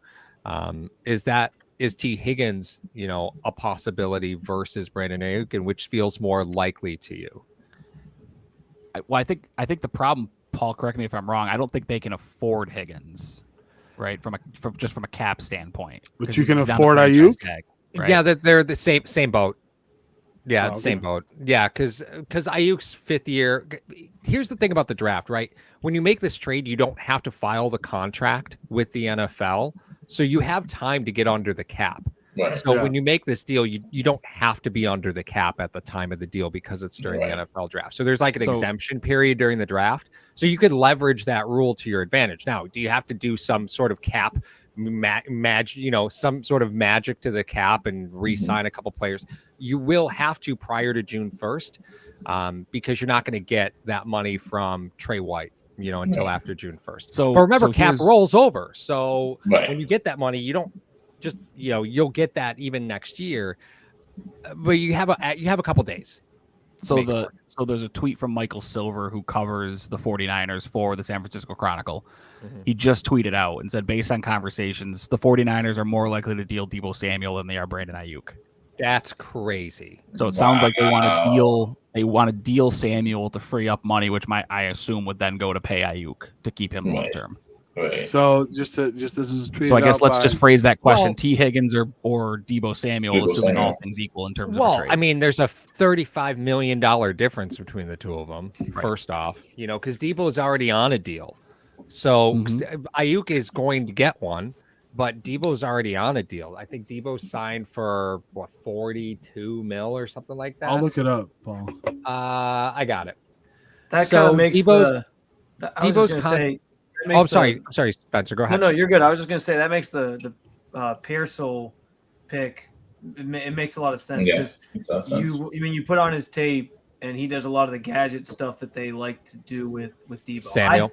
I kind of felt like it was a little bit of a reach, but if their thought process, the galaxy brain thought process here is like, well, let's get this guy now, and then we can maybe deal Deebo tomorrow or something like that, or if they're sort of exploring that, then I guess that kind of makes sense from a personnel standpoint. So trading Deebo. Paul, about $7 million for them, right? Yeah. The way the Debo contract is structured out is there's 2 voided years in there for his age 30 and 31 season. So in 2024, he'll be 28. His contract is primarily base salary in 24 and 25. So his cap number, and don't freak about this, right, is almost $21 million in base salary. So here's why that's actually fine. Remember, when you trade a player, the team that's trading him has to absorb all the salary cap money. So you can take that $20 million in his base salary, turn it all into a signing bonus, and Deebo Samuel becomes a $5-6 million player for you. So you could do it and give him the exact same money he's got right now, guaranteed a full year being a salary, you just turn all his money into a signing bonus. And you keep him to 31, which is what they did with Diggs. Well, you'd keep him to 20 through 29 because remember, 30 and 31 are voided years. No, what I'm saying is you can prorate the bonus over those 2 years that are voidable. Yeah, you sure already. can. Yeah, like you did with Rasul Douglas. Right. Yep, you sure could. Or maybe instead of doing that, you restructure, you add a year to get him to 30, and then you have a little bit more room to spread it out. But in either case, very doable. I think the big bugaboo that I know Joe is going to be unhappy about, Deebo Samuel's got some durability issues. And is that because of usage? Right? Like we saw durability issues with Christian McCaffrey too because of usage. So is Deebo a player that you'd reliably want to give $20 million to at the drop of a hat? Like, yes. Tomorrow. Well, I asked Joe, Mario. So. I'm just telling you. See, I know. Listen, I'm not jumping on that button as fast as Mario is. I mean, we've seen, and it's not just 1 or 2 instances where Deebo's shown that he can't stay healthy for a full season. I mean, you probably still hit yes with the way the Bills wide receiver room looks now, but it's not. I'm not jumping on the button or anything like that. I'm not excited about it. Let me put it that way. But the way the Bills wide receiver room looks now, Deebo Samuel is better than any wide receiver that's available at this point. And again, we sat here, we talked about pretty much all stream long when we talk about the Buffalo Bills offense, no idea what Joe Brady's doing. So bringing in a guy like Deebo Samuel does open up a lot of possibilities for this offense, for Joe Brady. Which is exciting. It's an exciting thing about something like that. But again, the durability issues would concern me. When asked Deebo Samuel or Brandon Ayuk, or not, I'm sorry, Deebo Samuel or Higgins, that would be a real debate for me. I think I'd go Higgins over Deebo, but I'm excited. I'd be excited tomorrow if we got Deebo Samuel. I think just to talk about Deebo for another moment before we get to T. Higgins, I think with Deebo, you've probably seen the best that he's got for you at this point. Right. At his age, I think you're probably at the point of diminishing returns, and you just got rid of that with Stephon Diggs, and now you're going to kind of bring that back with Deebo. Mind you, you're going to get 2 years of Deebo pre-30. So on paper, that's normally something that would be pretty attractive. I do think that there is a point of diminishing returns that you're getting closer and closer with a player like Deebo Samuel, right? He's not your typical wide receiver one. A player like T. Higgins is $21 million. He's the cost of just about the exact same money as Deebo Samuel. The difference is T. Higgins is in a contract year. So whatever you do, you're buying T. Higgins from here on out because T. Higgins is only 25. Do I love T. Higgins as a wide receiver one? Well, he's going to get paid wide receiver one money wherever he goes. That's, so are you going to pay a premium to get the jump on free agency to pay him the money that he'd be getting anyway? I don't know. I don't know where I sit on that. And you still go ahead. No, I was just going to say, I do think, we were talking earlier about like what Joe Brady's going to do with the offense and what all that's going to look like, and would Xavier Worthy have been a good fit? If you go get a player like Deebo, I think that instantly gives you guys insight into some of the stuff that they're going to want to do, because you don't trade for Deebo if you're not using him in a similar fashion that the 49ers use him, right? Like I think you'll get a pretty clear picture of like, yeah, we had Stephon Diggs who was this downfield threat, and Deebo can do some of that, but we want to utilize him in a different way than even we use like Stephon Diggs and maybe pivot a little bit. So that could be kind of an interesting element to this if that were to happen. Now, when you say downfield threat, you mean a threat to get downfield and not catch the ball, right? Is that what you're talking about? In a playoff game. Yeah. Yeah. Just check. They make fast guys every year, Joe. They make them every year. Here's the thing, and Ryan, thank you for putting up the breakdown of the Buffalo Bills picks. So day 2, they got round 2, they got picks 33, and then 33 and 60, and then they have round 3 pick 95, and then day 3 they have round 4 and round 5, 6th and a 7th. I think they're going to try to go volume with some of those picks because of the fact that they're in cap jail. But the fact is, you were able to get yourself a lot of capital. Mm-hmm. And if you trade for Debo versus if you trade for Ayuk, you have to extend him and then see if the numbers work. And with the recent wide receiver contracts that came out, that's got to be awful. Debo's already has an existing deal, much like Diggs did. And remember, when you traded Diggs for a first-round pick, he just signed a 4-year extension. So it wasn't like it was horrible, the fact that you got a guy like that. So I like the fact of trading for Debo, and even though you guys have concerns about his usage, he wouldn't be used like that in an offense here. Now, I know I say that it's kind of what I said before because we don't know what Brady wants to do. But if you get a guy like Debo and Samuel, and then get the 2 tight ends, and you have Cook, that's a very explosive offense to go into any game with. Yeah, and it's affordable. So you just call Debo Samuel affordable, Mario?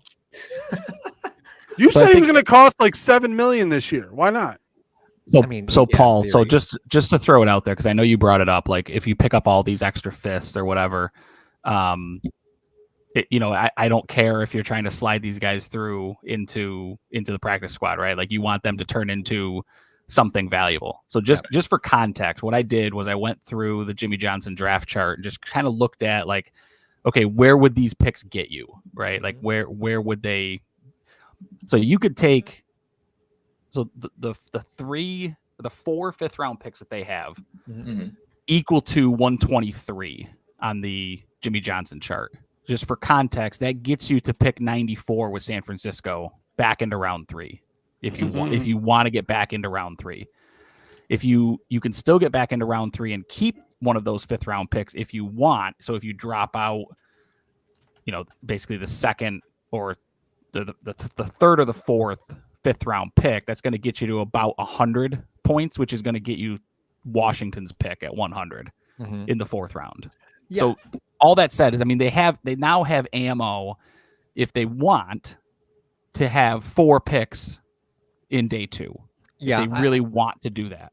I think you need to find a team that is so destitute for roster players, right? Like Washington's a great example, right? I think Washington's in that boat, right? They're a destitute team. They're just doing their best to stay afloat and stay relevant. I think that probably makes sense. I don't know if there's many teams that will want the volume of picks like that, right? I understand the value proposition, right? On paper, I agree, it makes sense. I do worry a bit about the reality of that flexibility because it's a lot in this draft class now. You have a lot of picks in this draft. Yeah. There's a lot here. That doesn't necessarily make it more likely that you're trading out of them in this year. Hopefully you can, if at worst, you move some of these for picks next year. Right. And that may be what you see. We've seen Buffalo do that with 7th-round picks before, where they're like, we're good on this, and they just pick up a 6th the next year instead. Right. The other thing that's probably more so on the board than trading 5 5ths just to get back into the bottom of the 3rd. The other thing that might be a little bit more feasible is 95, which is where you got what you got from Kansas City. 95 plus 2 of those 5th-round picks gets you up to 78 with Washington. It's equal value there. So that may be more of a deal that you may see, right? Is just let us come up, pick a little earlier in the 3rd round than where we were going to. We'll come up 15 spots or whatever that equates to. And you'll pick up a couple extra 5th round picks that you can use for whatever you want to use them for, because you don't have talent. You need guys that are just going to be roster bodies that you're not going to try to sneak through waivers and things like that. So I do think Bean's going to be active tomorrow. I don't foresee him at this point, at least. I mean, they have how many picks tomorrow? Or the next 2 days, they've still got 10 picks. They came into this draft with 10. They leave tonight with 10. I still don't see them having 10 players coming out of this draft. I just don't see how that happens. No. Well, and Benny brings up a great point. Want to highlight that. Thanks, Benny. An OG to the channel. Diggs, Gabe Davis, and Shakir are all day 3 picks. They were leaning. You got a lot of ammo.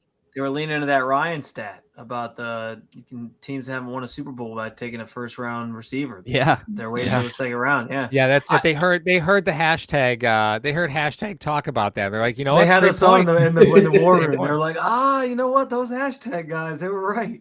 Yeah, that's it. Then Deion Dawkins told him to shut us off immediately. Yeah, right. So I will say, guys, I think like the story of the night is going to be obviously the Falcons taking Penix out of nowhere. Like I think that just shocked people. But I actually to me, I think my favorite personal story is this Bills trading out thing, just because of how it kind of played out, where you swap with the Chiefs and what goes into that, how that plays on the field, because the second those two teams see each other next year, if Xavier Worthy does anything, it's going to be like, well, Absolutely. This is the guy we gave him. This is the guy that we gave him. Yeah. But I also just think now the Bills kind of stole the show late here at the end of the draft with all the moving they did. And so I'm curious to see now they're first up tomorrow, who they had their eye on that they were like, let's wait till tomorrow to get them and see what else we can kind of parlay all this new draft capital that we've gotten into. So I'm really intrigued by how all this kind of sorts out. And obviously we won't know everything for several years.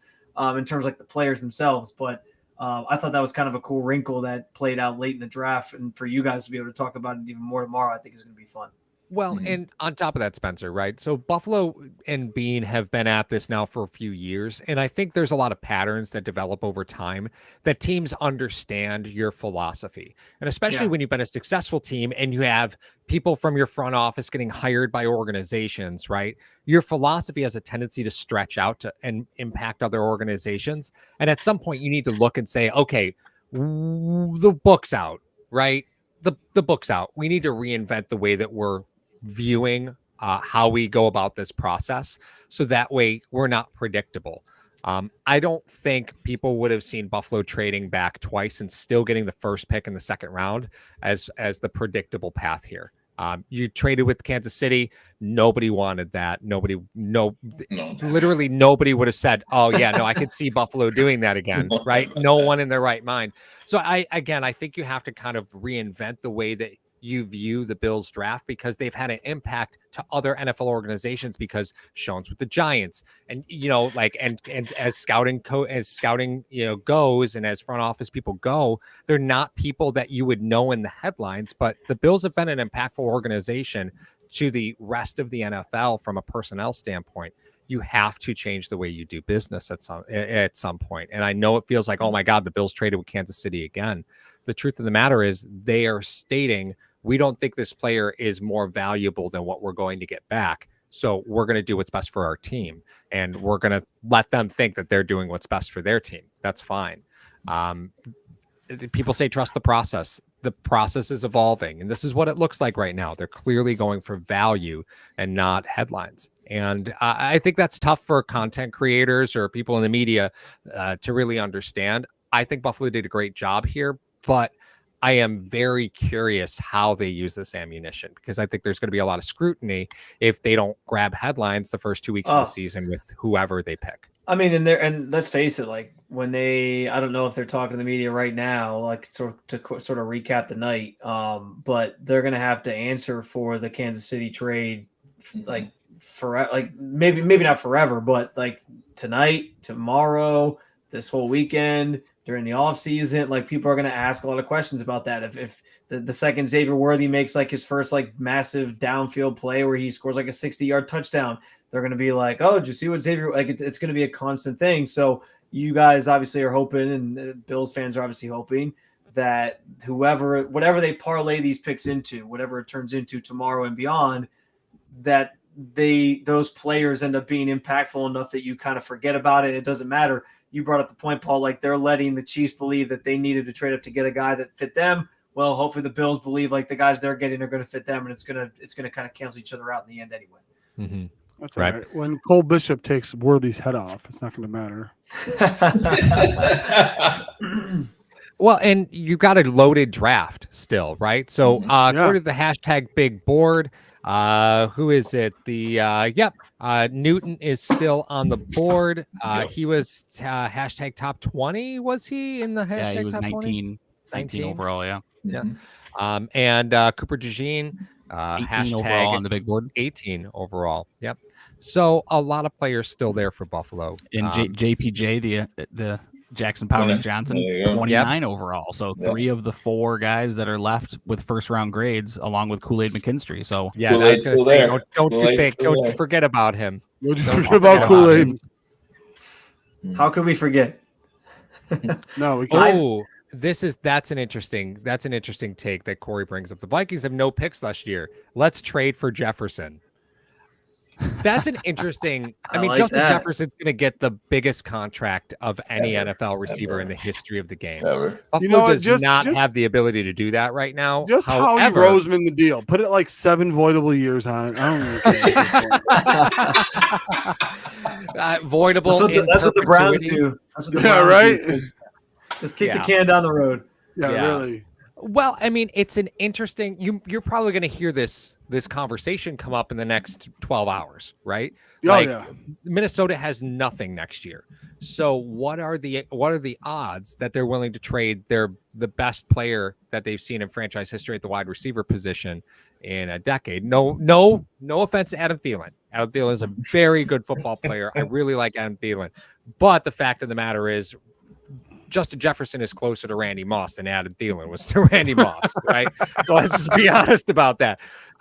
Is that a reality where you could give up the picks that you have right now and picks that you have next year for a player like Jefferson? How pissed would you be? Depends how desperate Minnesota is. How pissed would you be if you were JJ McCarthy? Like you guys got drafted and then they traded Justin Jefferson. You're like, what the hell? Yeah, I'm sure. Imagine that text exchange, right? JJ McCarthy texts Justin Jefferson like, "Hey, I can't wait to play with you." He's like, "Yeah, okay, just a K with a period." Just gives the Magic Johnson. You get rid of Jefferson and give me a Donnie Mitchell? How dare you? I'm not going to be here. So I mean, I think it's an interesting point because it's a player that has rumored to be available, but will also be the biggest player in free agency next year if he hits it. Although Minnesota could franchise tag him and maybe he doesn't play, all that comes into play. So Minnesota is giving up a lot of leverage. But what would a player like that command when Minnesota has no leverage, right? Bills have got a lot of picks. Minnesota doesn't have a lot next year. So it will be interesting to see if there's any truth to a conversation. I like what Ban G says. The pool is sell 25% of the Bills to Justin Jefferson. He knows that's tax, though. So All right, so guys, thank you for joining the hashtag draft on night 1. Night 2 is going to be a dumpster fire. Unfortunately, we're going to lose Joe and Spencer. We're going to be live in studio at the Rock Pile Report. So on this channel, though, on this channel. Yeah, we'll be there. There might be a few fists thrown. I'm just letting you know right now that might happen. So, make sure you guys hit up all the socials and all that stuff: TikTok, Twitter, Instagram, and Facebook. Spencer, 92.3. Yep, the fan right. over in Cleveland is. Thanks to Spencer for coming on and joining us. Even though it's like he didn't have a skin in the game tonight, guys. He came on and helped us out, so it was pretty awesome. Hey, of him, you guys know this became, when I was still living in Western New York, this became one of my favorite things every year to sit down and chop it up with you guys and do this show. So anytime I'm available and there's an invite on the table, we'll be there. 100%. We're the only professional one out here. So. And just so everyone's aware, it's not that there's a lack of an invite on the table for tomorrow. I did ask Spencer if he was available, and he's going to be fancy covering the Browns. Yeah, at the stadium. The team facility, so. Yeah, so he's going to be doing the beat reporter thing tomorrow. So the stuff that we all got into this, wishing we could get a chance to do. So I don't think I'll be tipping any picks though. I don't have that. I don't have those kind of sources yet. So. But long way, Spence, you've come since we started doing this thing back in Batavia. So congratulations on all the success you're seeing. But appreciate you coming on with us. Everybody, make sure you tune in tomorrow.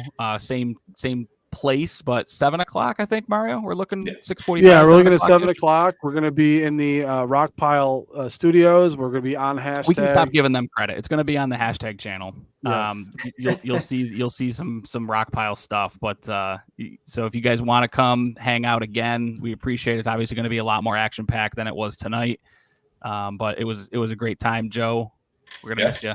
We're gonna miss you tomorrow, man. You're doing day 3, right? Are you doing day 3? I think so. The invite was laid out to me as well, but yeah, I'm gonna take care of the wife duties on day 2, so I can be available for day 3. Is how we're gonna work. Yeah, get that all done. Of course, I'll still be watching the draft. I'll take care of the duties between noon and 5. We're fine. There you go. For the record, Donnie asks if Mario is in the band Whitesnake. I was thinking about getting Mario a USB powered fan so that way we could get like the full music video vibe. Yeah, for Spencer, Paul, Joe, Kevin Owens, and myself, X-Pac, we're going to be back tomorrow. We're going to try to get some sleep. And the fact that the Buffalo Bills, I'm sure Twitter and all the fan sites are going to be buzzing, being like, who should the Buffalo Bills take? They have their pick of literally anyone who's left in the draft right now. Should they trade back again? Should they take a pick? Should they trade their next year's first? And I saw that in the next year's first and 33 for Jefferson.